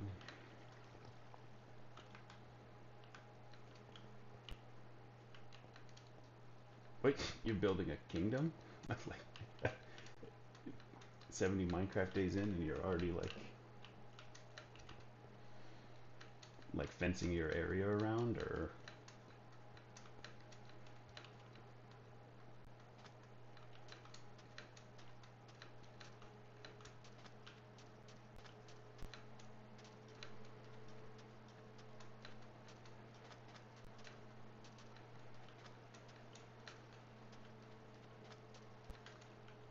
what's down here? No gold. Oh yeah, yeah, we actually, that would explain why there was no gold, because we moved into a desert biome there. So let's go back towards the Badlands.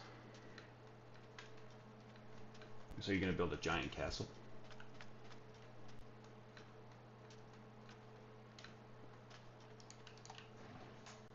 Giant castle in the old growth forest. An ancient dynasty. Full of magic and wonder. Okay, I think the last time I was here, I torched it because I found it, but my inventory was full, so I couldn't grab what was in there. And let's sleep. But let's sleep with our face staring at that creeper.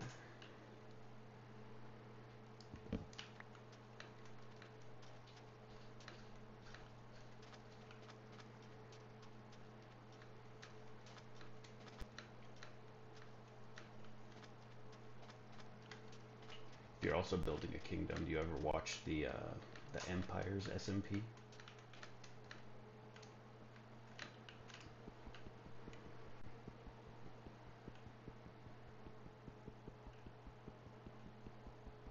Oh, I'm using the wrong pickaxe. This is slow.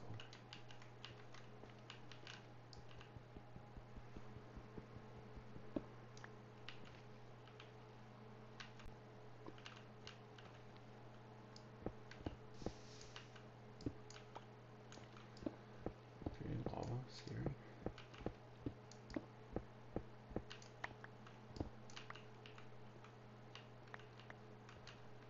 chest should be around here somewhere, right? Or maybe I forgot and we already grabbed it.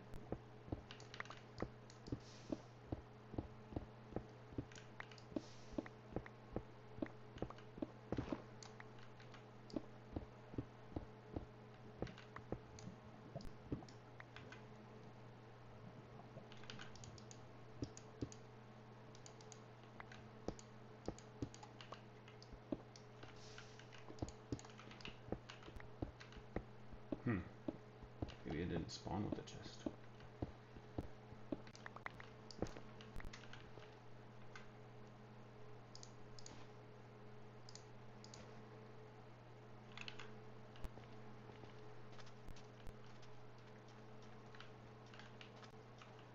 But we also should get that gold block because we are actually out here for gold.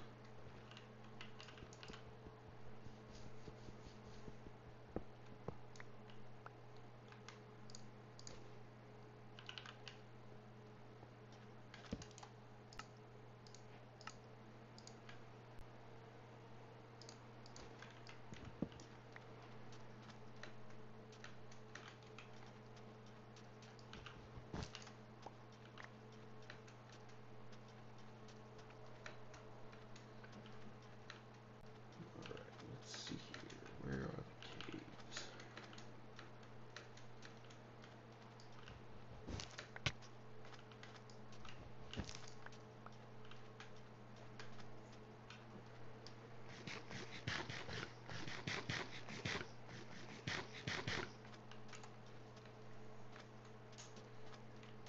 Oh, a kingdom in the background. That's very cool.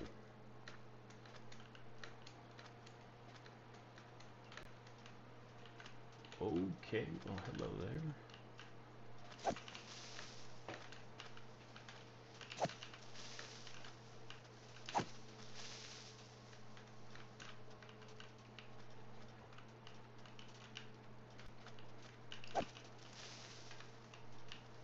Not an opportune time, Mr. Cat.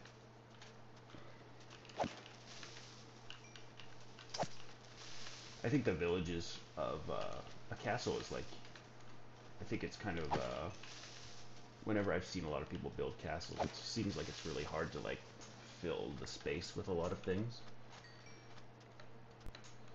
But a village, those are really fun because you can like make sure that like all of the houses have like they're unique, and you know you're not spending like a ton of time on just one aspect of a build.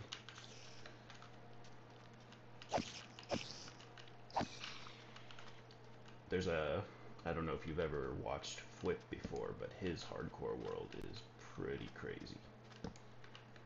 And he's got like, I'm pretty sure he's got multiple kingdoms at this point.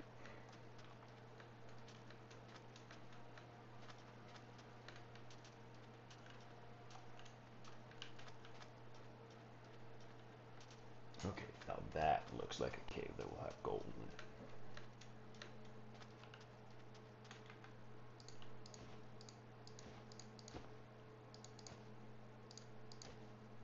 Well, we only got one gunpowder from that? Cheap.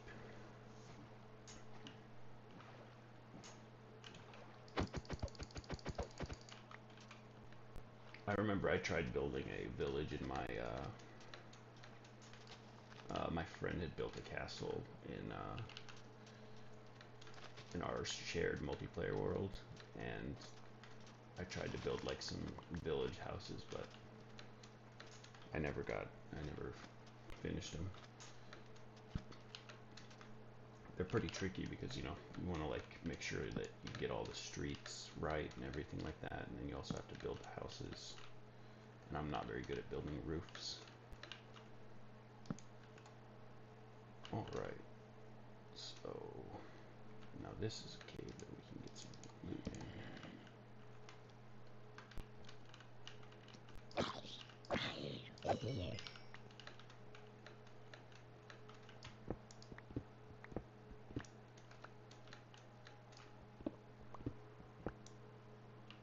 Yeah, flip. I mean, that that that giant like spirit tree that he has is like, I mean, that's like one of the most amazing builds I've ever seen. It's like, okay, well, I'm not gonna be able to walk in there for a second. That was about 80,000 mobs. Maybe if we come in through some other way. Just light some areas up. Okay, no, oh boy, oh boy. Let's, and now there's an Enderman in there. Okay, that's,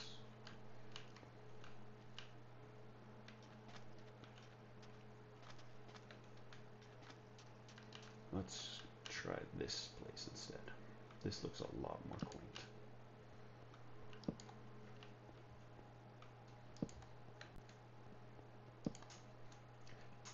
Every episode, like he also, like, at least I haven't watched him in a little bit, but every episode he would do like one of those giant farm fields, and I was like, wow, that's like, if I did one of those farm fields, I would feel like I have like the best build of all time.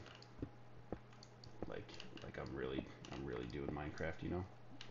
I'm really like building and everything like that, and he just does one every episode. It's crazy.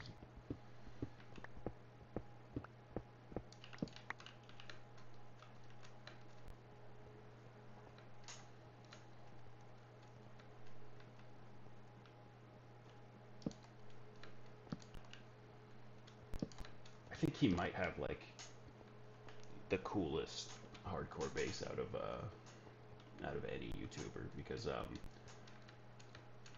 he spends so much time on like the aesthetics of everything.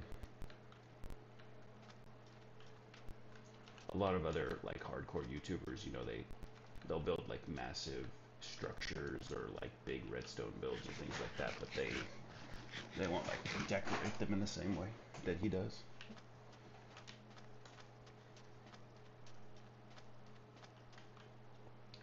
Dripstone cave, okay. Oh no. I lost a hardcore world to a spear zombie the other day. I will not even, like, just the way that he like flicks the spear around like that, it is just terrifying. Nope, nope, nope, nope, leaving that. That is your cave, zombie spearman. That is your cave, I will not bother you.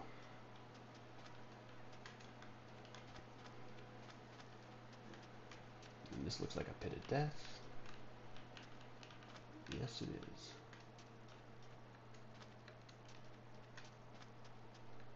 Alright, well, I think we... Okay, maybe that's the rune portal that I saw last time. Still have a chest. Okay, we can go down here and get some gold.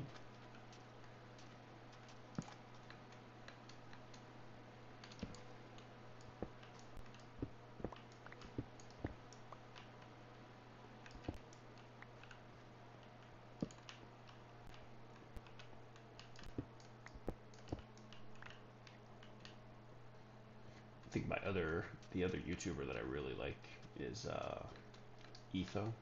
He plays survival. He's not playing hardcore, but the fact that his world has been around since essentially the start, like the Let's Play series has been around since the start, but he switched worlds like maybe a couple of months into the first one.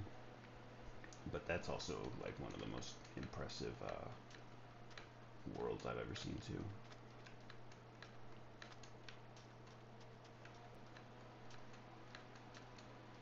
Yeah, no, this is a rune portal.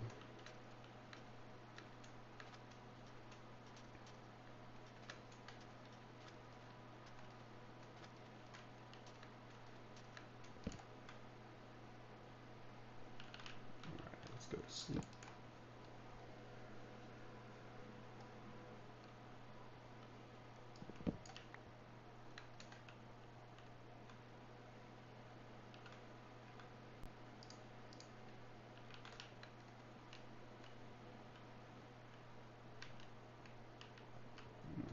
No more real caves here.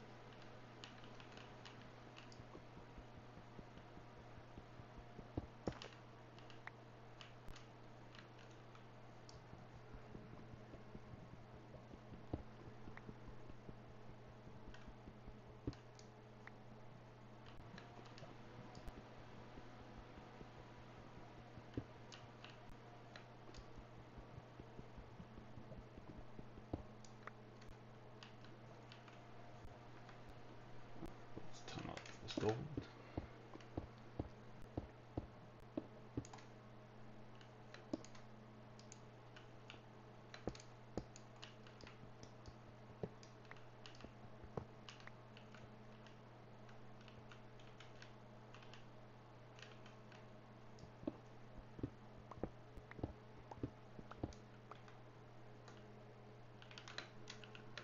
Tunnel down.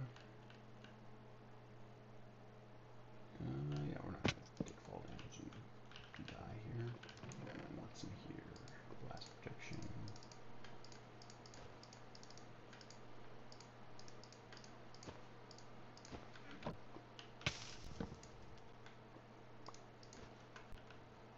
Okay, so I think, yeah, this should be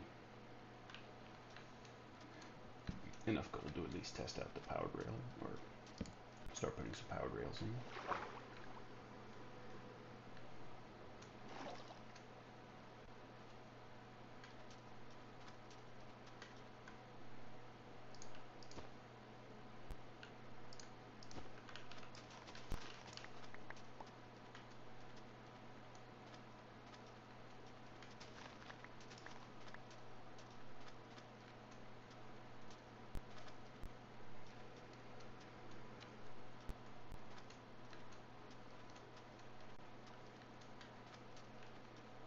Oh, hey, another rune portal.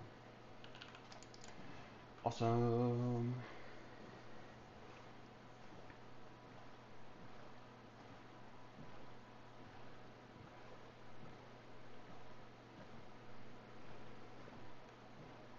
Tons of gold.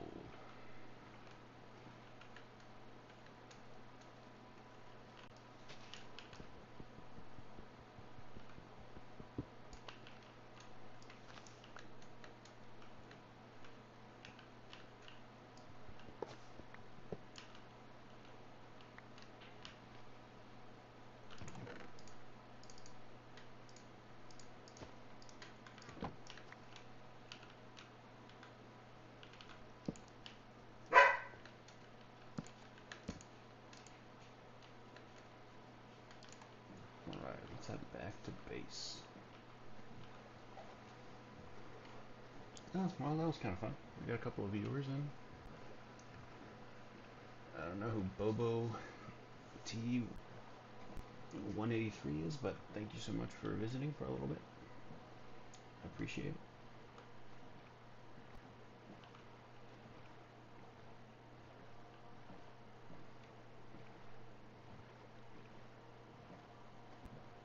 Now we're gonna head back.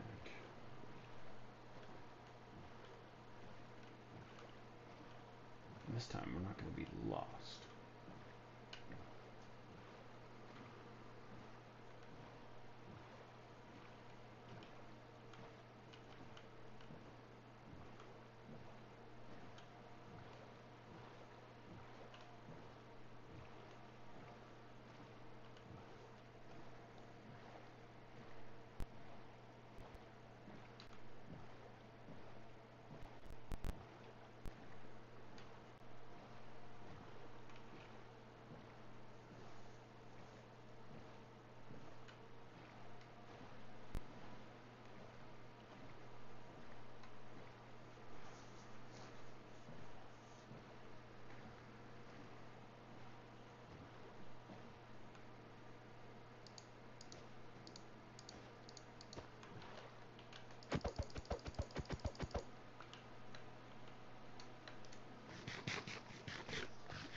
It's gotta be this way, right?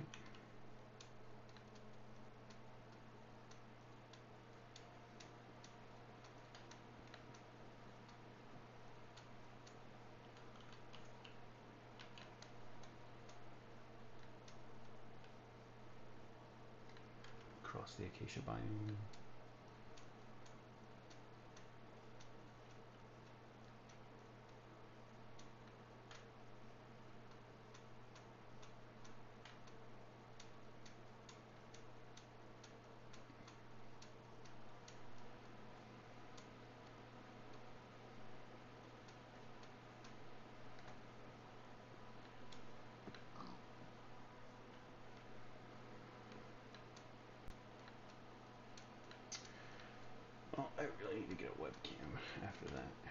think that like I could be showing my face and stuff like that. Maybe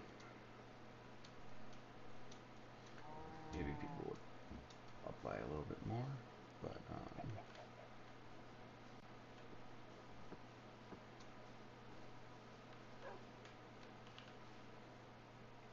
hopefully that was a fun little experience to. I mean, I guess I wasn't really in the base or anything like that, so it wasn't really anything to show off other than just kind of like exploring for resources. But that's kind of like one of the most boring parts of Minecraft to some degree.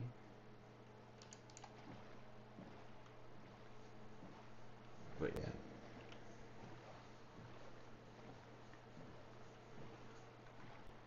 What time is it right now? 10 o'clock. So yeah, I think maybe streaming for just a little bit longer and then we will take off.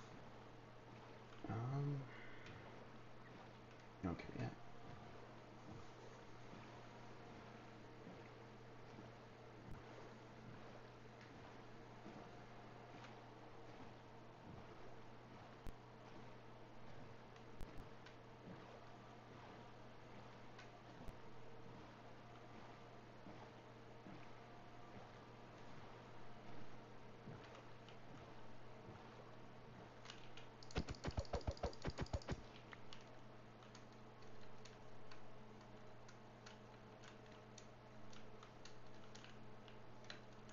Making our way up top.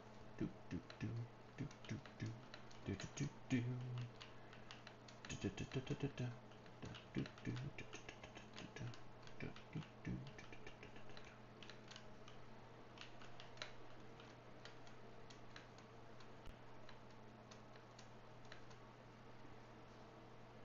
All right, now we are back.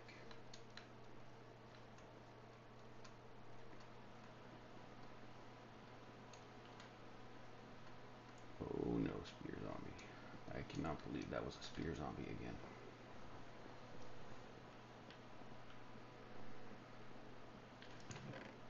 Not a big fan of spear zombies. Not at all.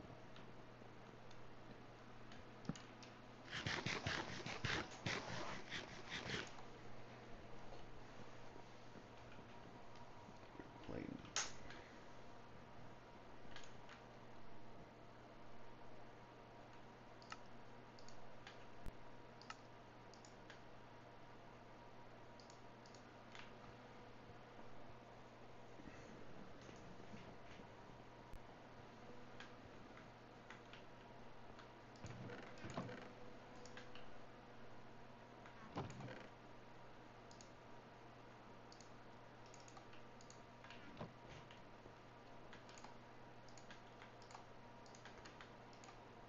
Alright, let's get all of this smelting.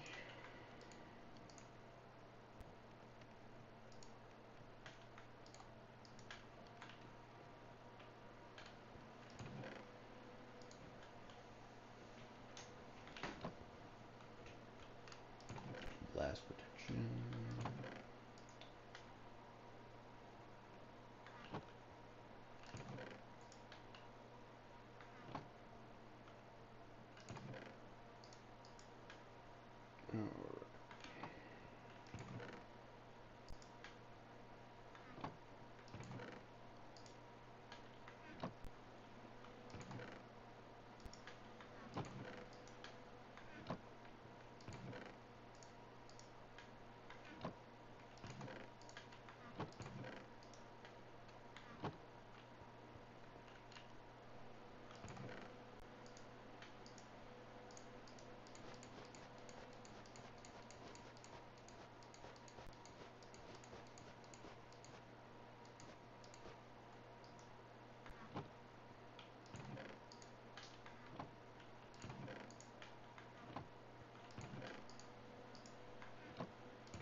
Okay.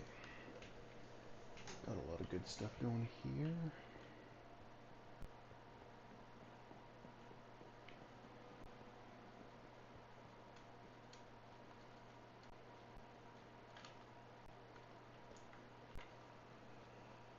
Alright, we need to make some more hoppers.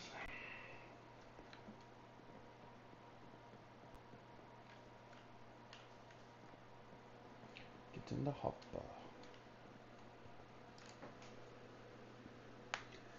Wow, look at that. 4 views. That was something. Really gotta up our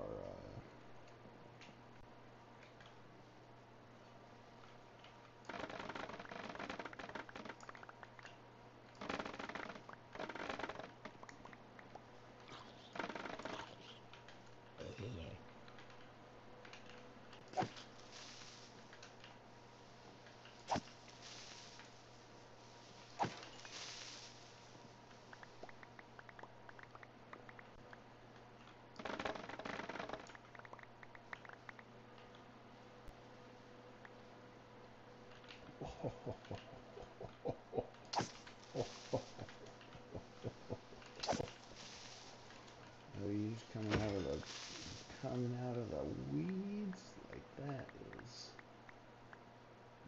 was something. Sneaky, sneaky beaky. Sneaky, sneaky beaky.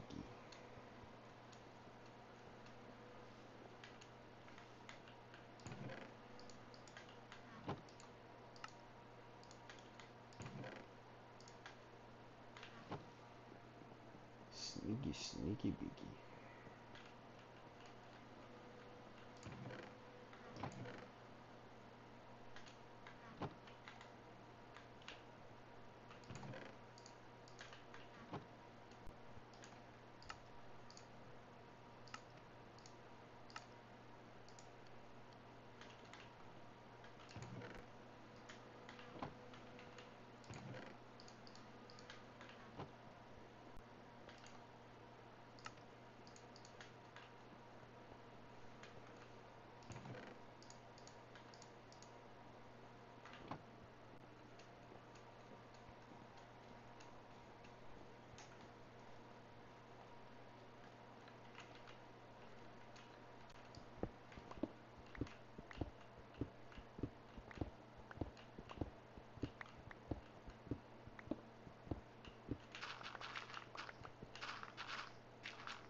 Oh, I forgot how much iron we're gonna need too.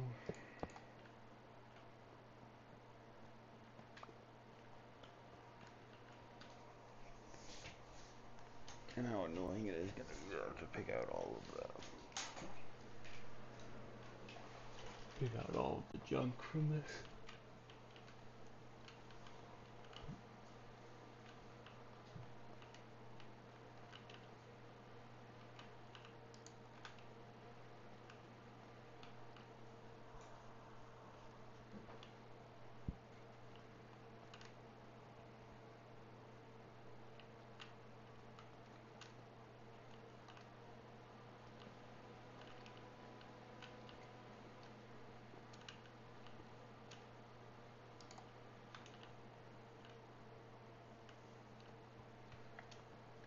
So we're gonna need a powered rail line.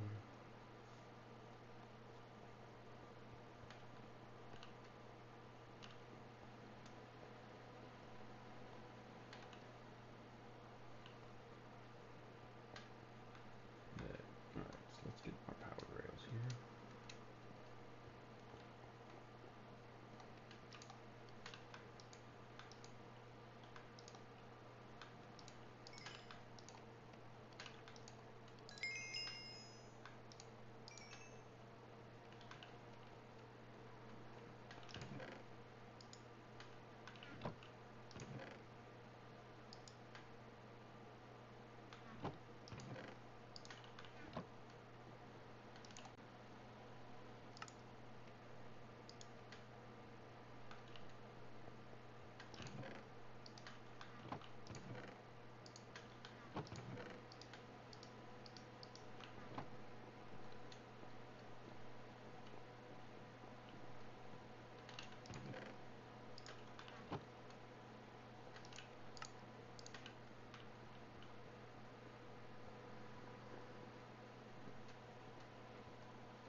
equals to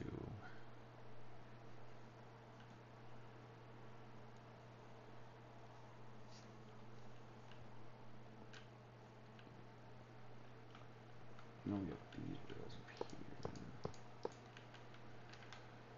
Oh boy. Yeah, we got a lot of work to do. A lot of work.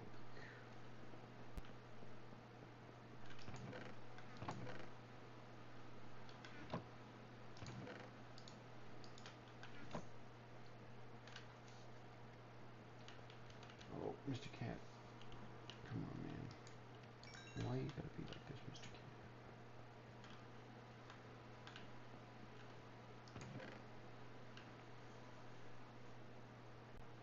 Alright, I think it's time to let me take some of this jungle wood and just use the chests with that. What is it, 32? So yeah, that's just so many more. Alright, let's make 30 hoppers.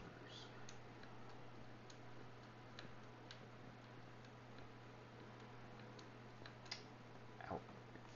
Mr. Cat, it hurts. Ouch. Ouch, ouch, ouch.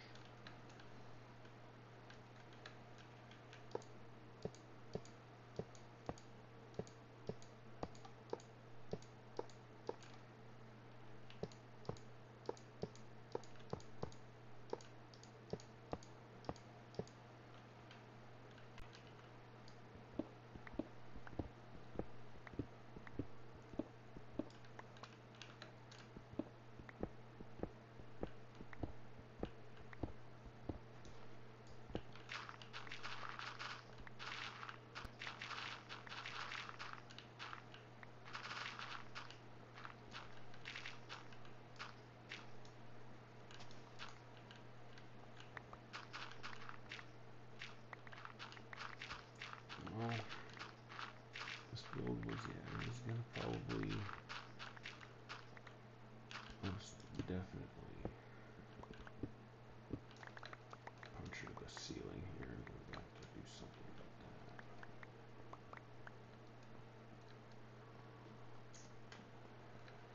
Alright, how's that look? How's this gonna be looking here?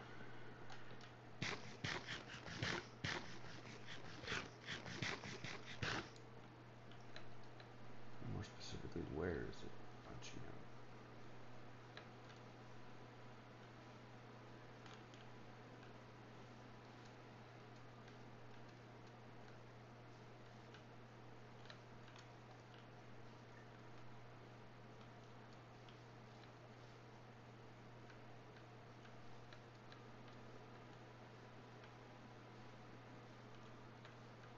Hmm.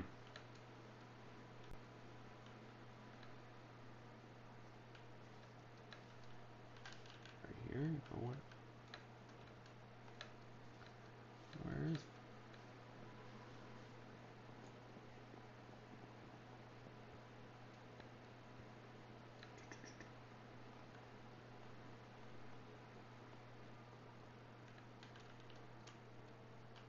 Oh, it's under the tree.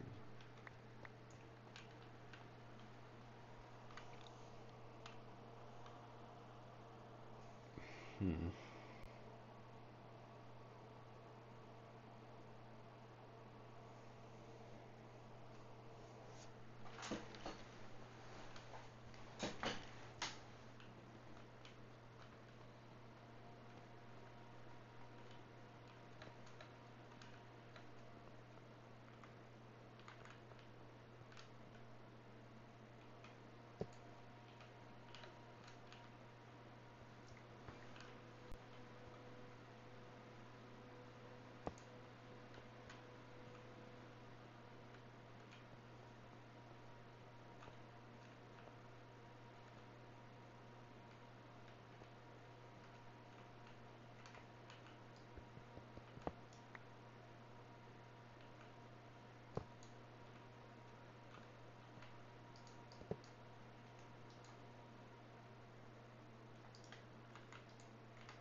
Oh, Mr. Cat, you can't just jump on my keyboard like that, buddy.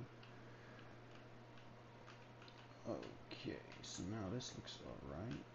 Well, not exactly. We gotta do so much more work on the ceiling and everything, but now how do we get the rail line over there with it looking okay? Oh, hello current viewer. Just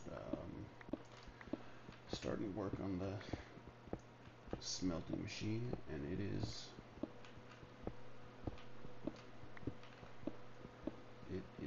quite a task right now without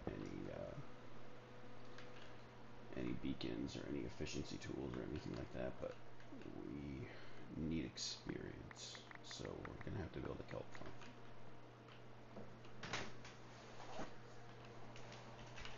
And now that we have the ability to craft dried kelp into kelp blocks, we're also gonna have to build a crafting system. That's gonna be fun. But right now, we're just mining out a lot of the space.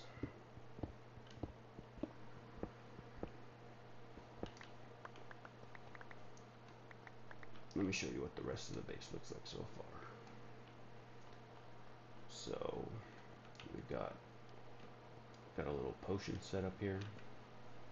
Just for, we're gonna make some slow falling potions at some point before we go take out the Ender Dragon. We've got an enchantment set up. I would be enchanting my things here if I had some levels. Got a little board shelf with some enchantment items, things like that. Just working on things. Here is the exit. It's night right now, so we're gonna just go back into the base. Still need some work in progress. Oh, you were gone.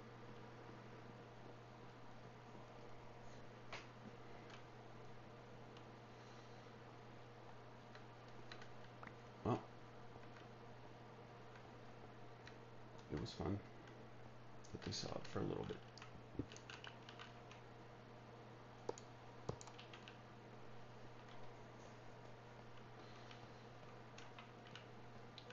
I mean, this is like such a boring part of the whole thing, but yeah.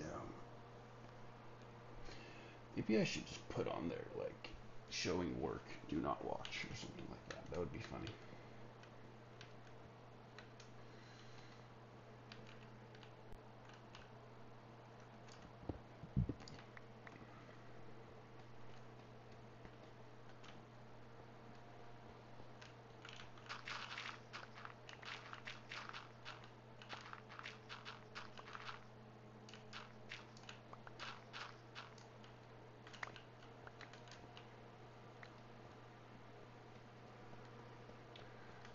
Working on a smelter, smelter.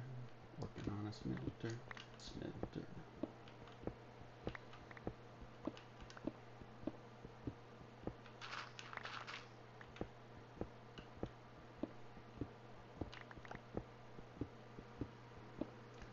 Working on a smelter, smelter. Working on a smelter, a smelter.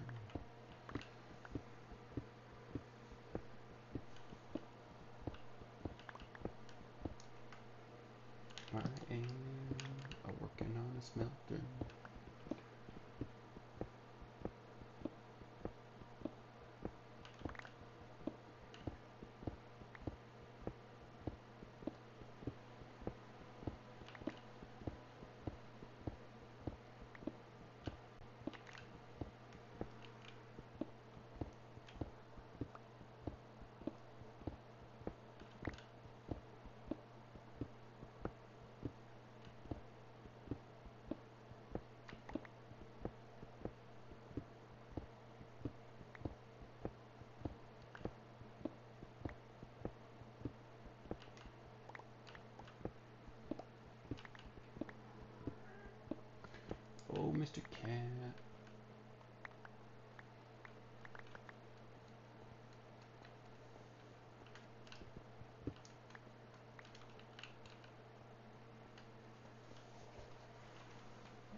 let's not do the top ones. Let's do the furnace ones right now.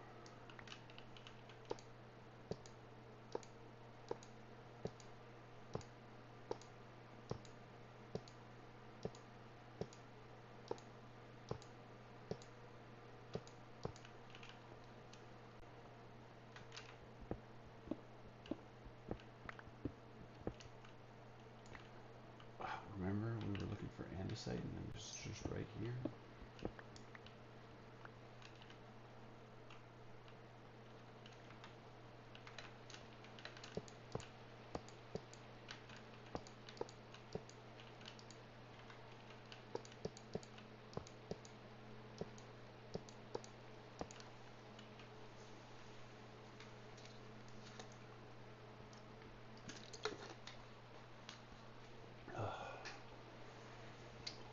You know, getting a couple of viewers, doing a little bit of chatting, I feel pretty satisfied about the progress that we've made tonight. So I might just call it here. Maybe do a little bit more, maybe just do a little bit more, but what we need to do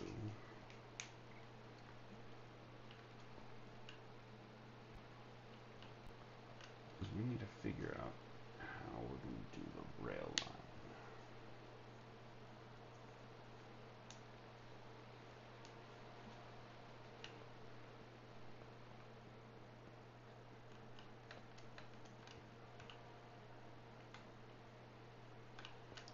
So let's take our tough bricks here.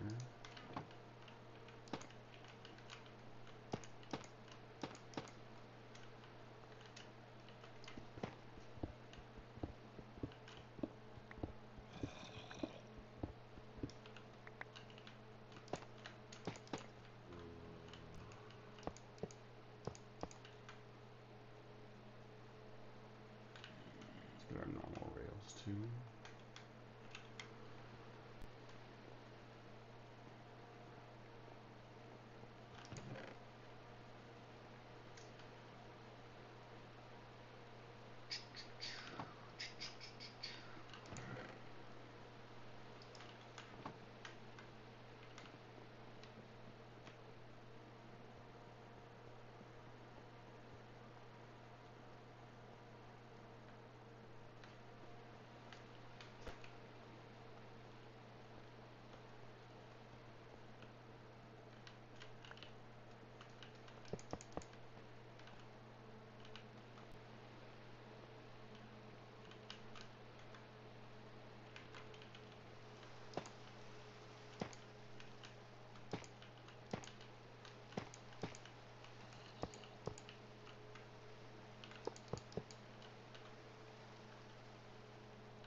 Okay, so how do we do this?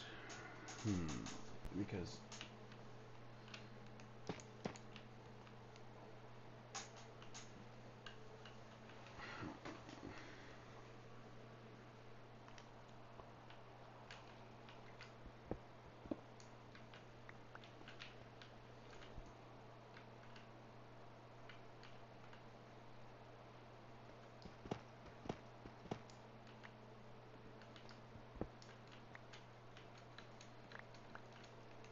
maybe just like that, actually. No, that should be two.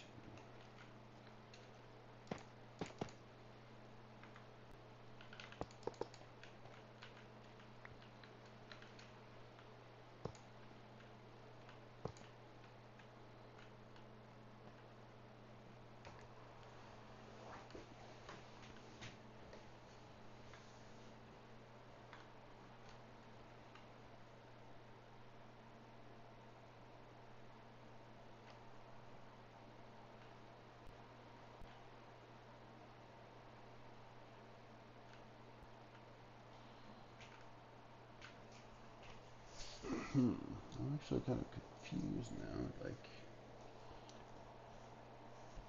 we're gonna have to get into like the crafter now.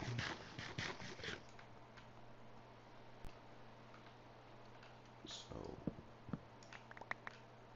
let's just put this over here for now.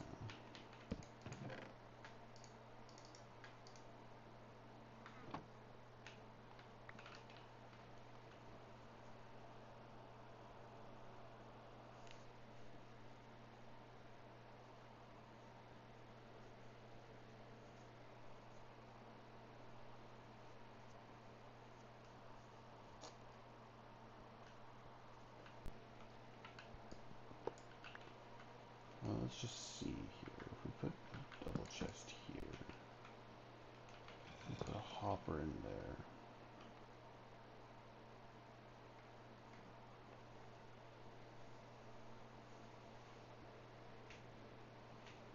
And we could have a hopper that's grabbing something from below this chest. Do we even care about dried kelp? I mean, because we can just... I think we really only care about the kelp blocks at this point. Like making sure that those are somewhere.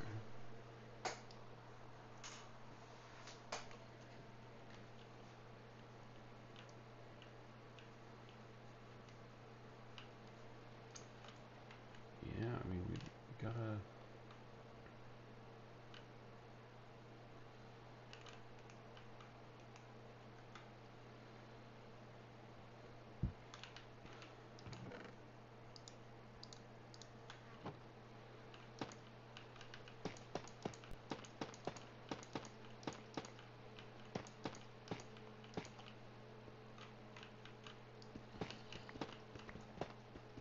And of course, all of these blocks are going to be making is just going to be lava. We don't need to do that right now, though.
Tough stairs? I can't remember.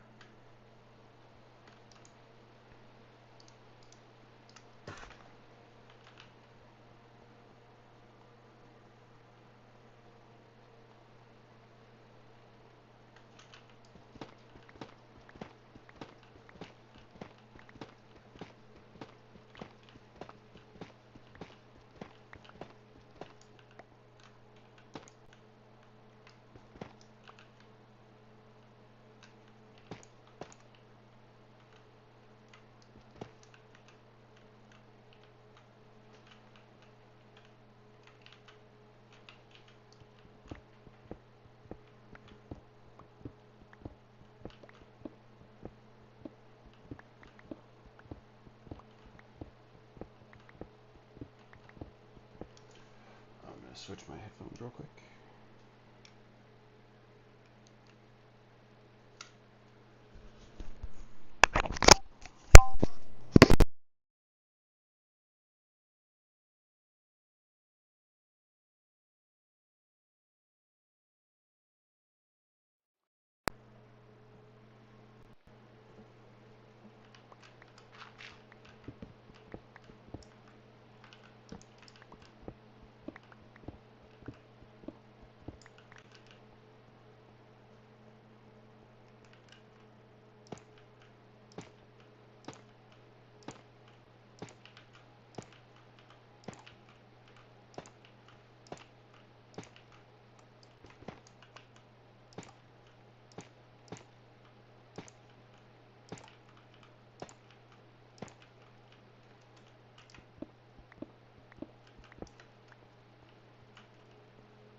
Alright, let's get this smelter done.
This is all lava here.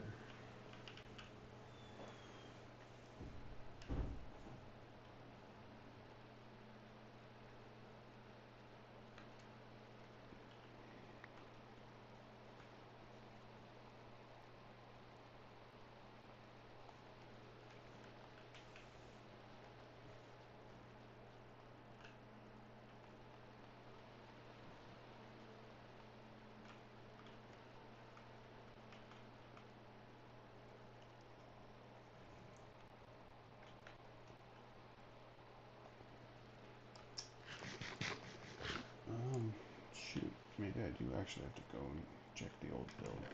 Just to, is this too narrow? Was it actually 7 wide?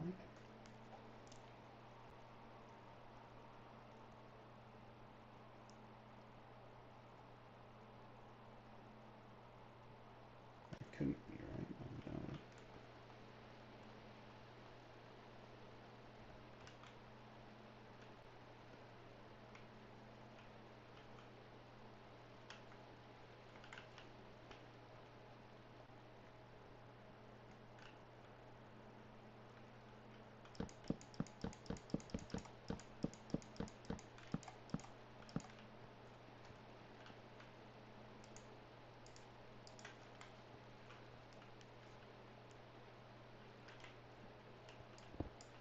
But these are lava.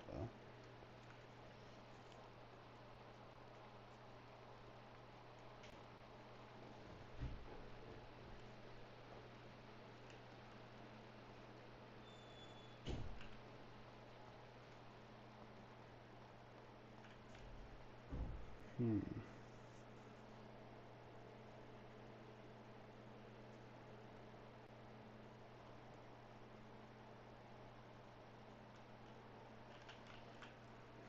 Now I'm gonna go back into the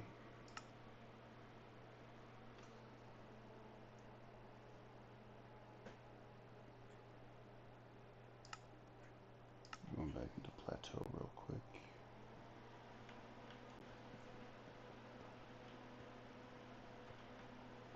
Wow, this is so small. Huh.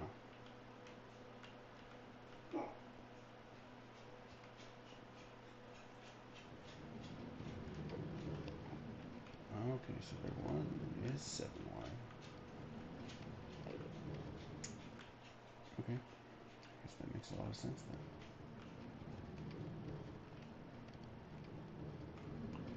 Feels really weird to put these slabs up like this though.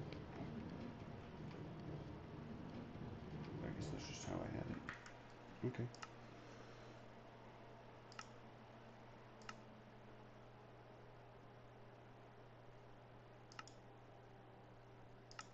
Huh.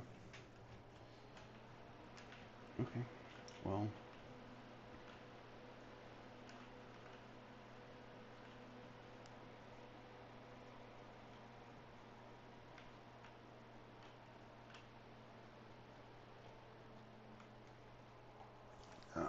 We gotta move solid blocks now.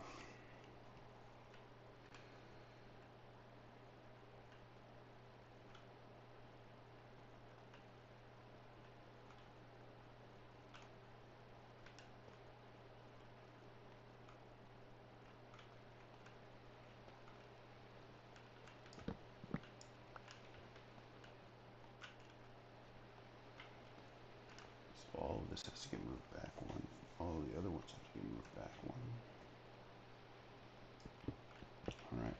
Well.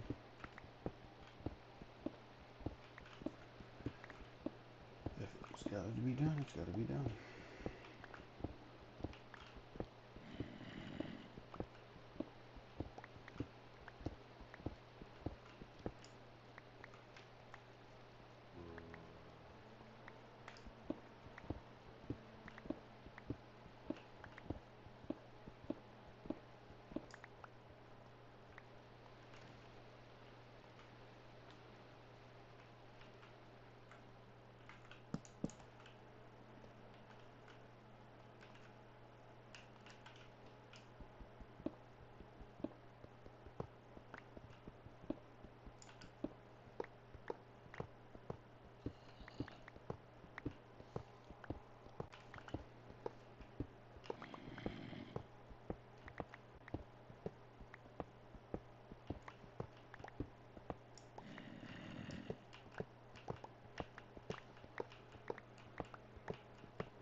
That's why I put the slabs up there, because they...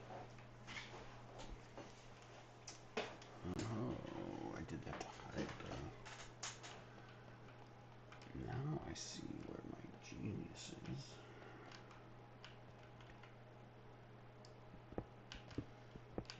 I see what I did.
Let's get rid of this once and for all.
Alright, yeah, now it's getting about time that we should be calling it.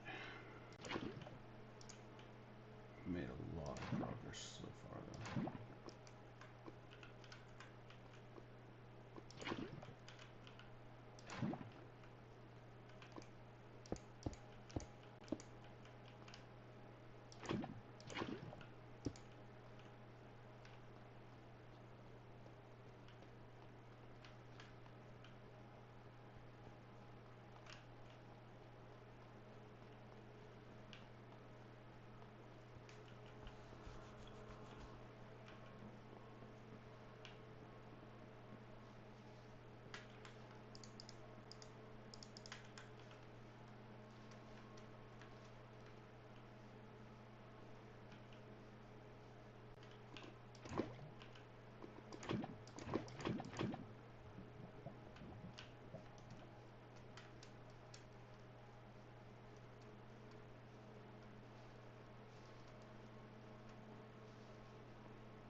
essentially just a one-to-one recreation, or it's almost going to be a one-to-one recreation. I think it's some ways it's going to be harder, in some ways it's going to be easier.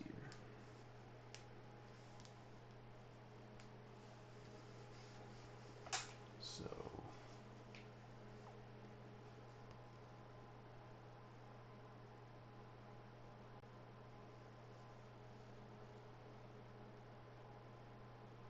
hmm.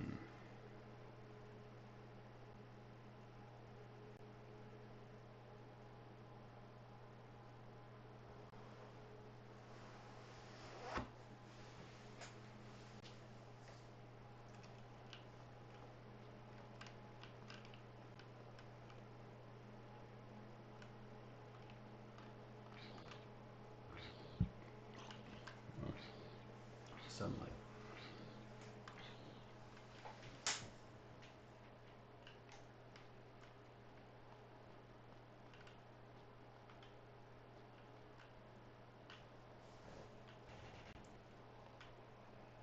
And then the enchanter's probably going to go here. Hmm. It's actually funny because we also have just one right here too, but it's still just gonna put one there because it's gonna be better. But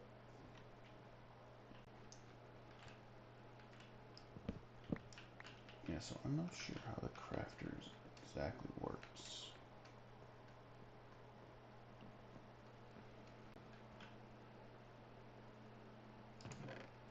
How do we even make a crafter?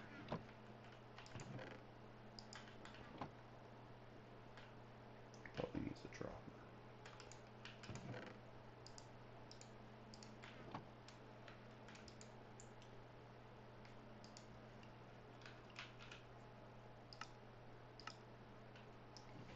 So I have iron.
Okay, we need to go to just.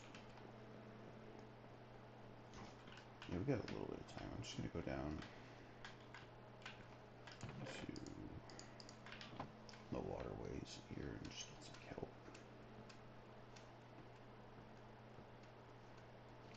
But we're really there. We're gonna be doing this.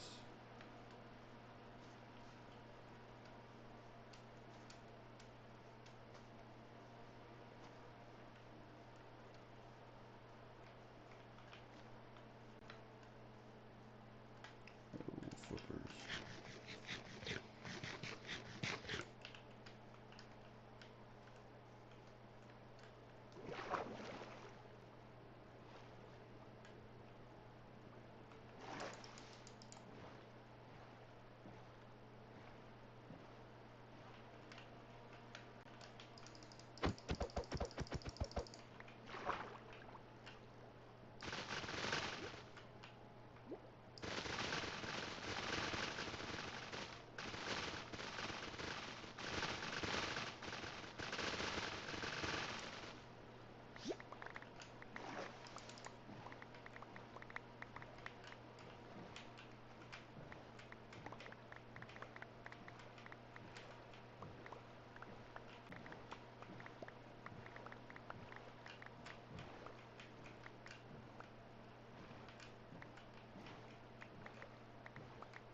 Ugh.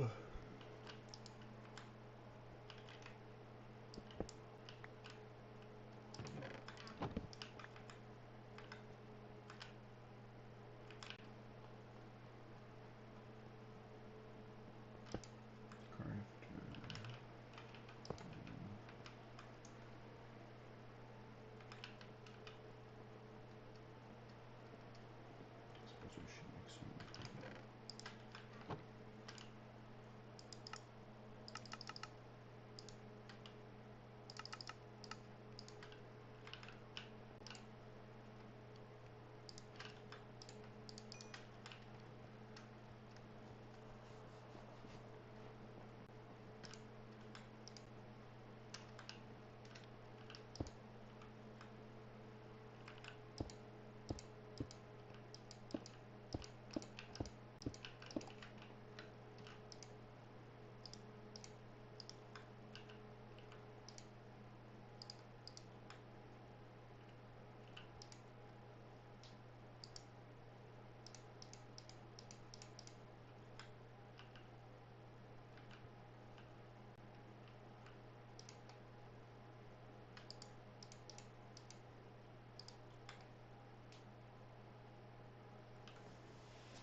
So it's just that easy, huh?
All right.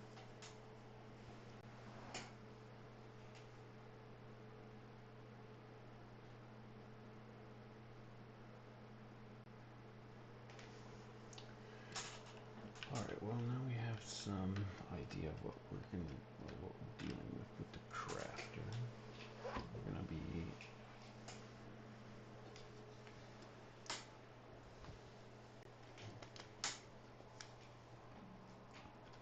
so essentially we'll just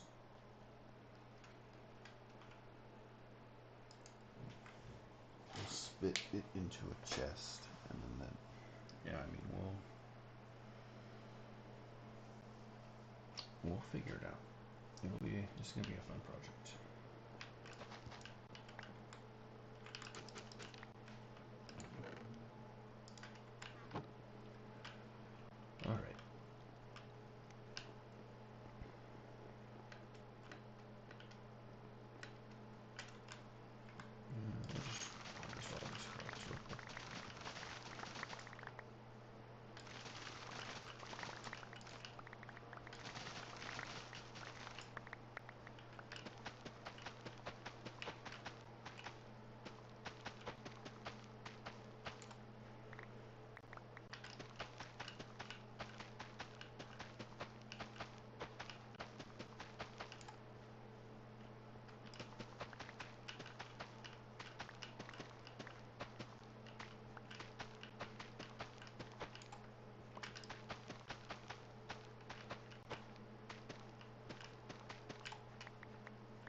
Alright.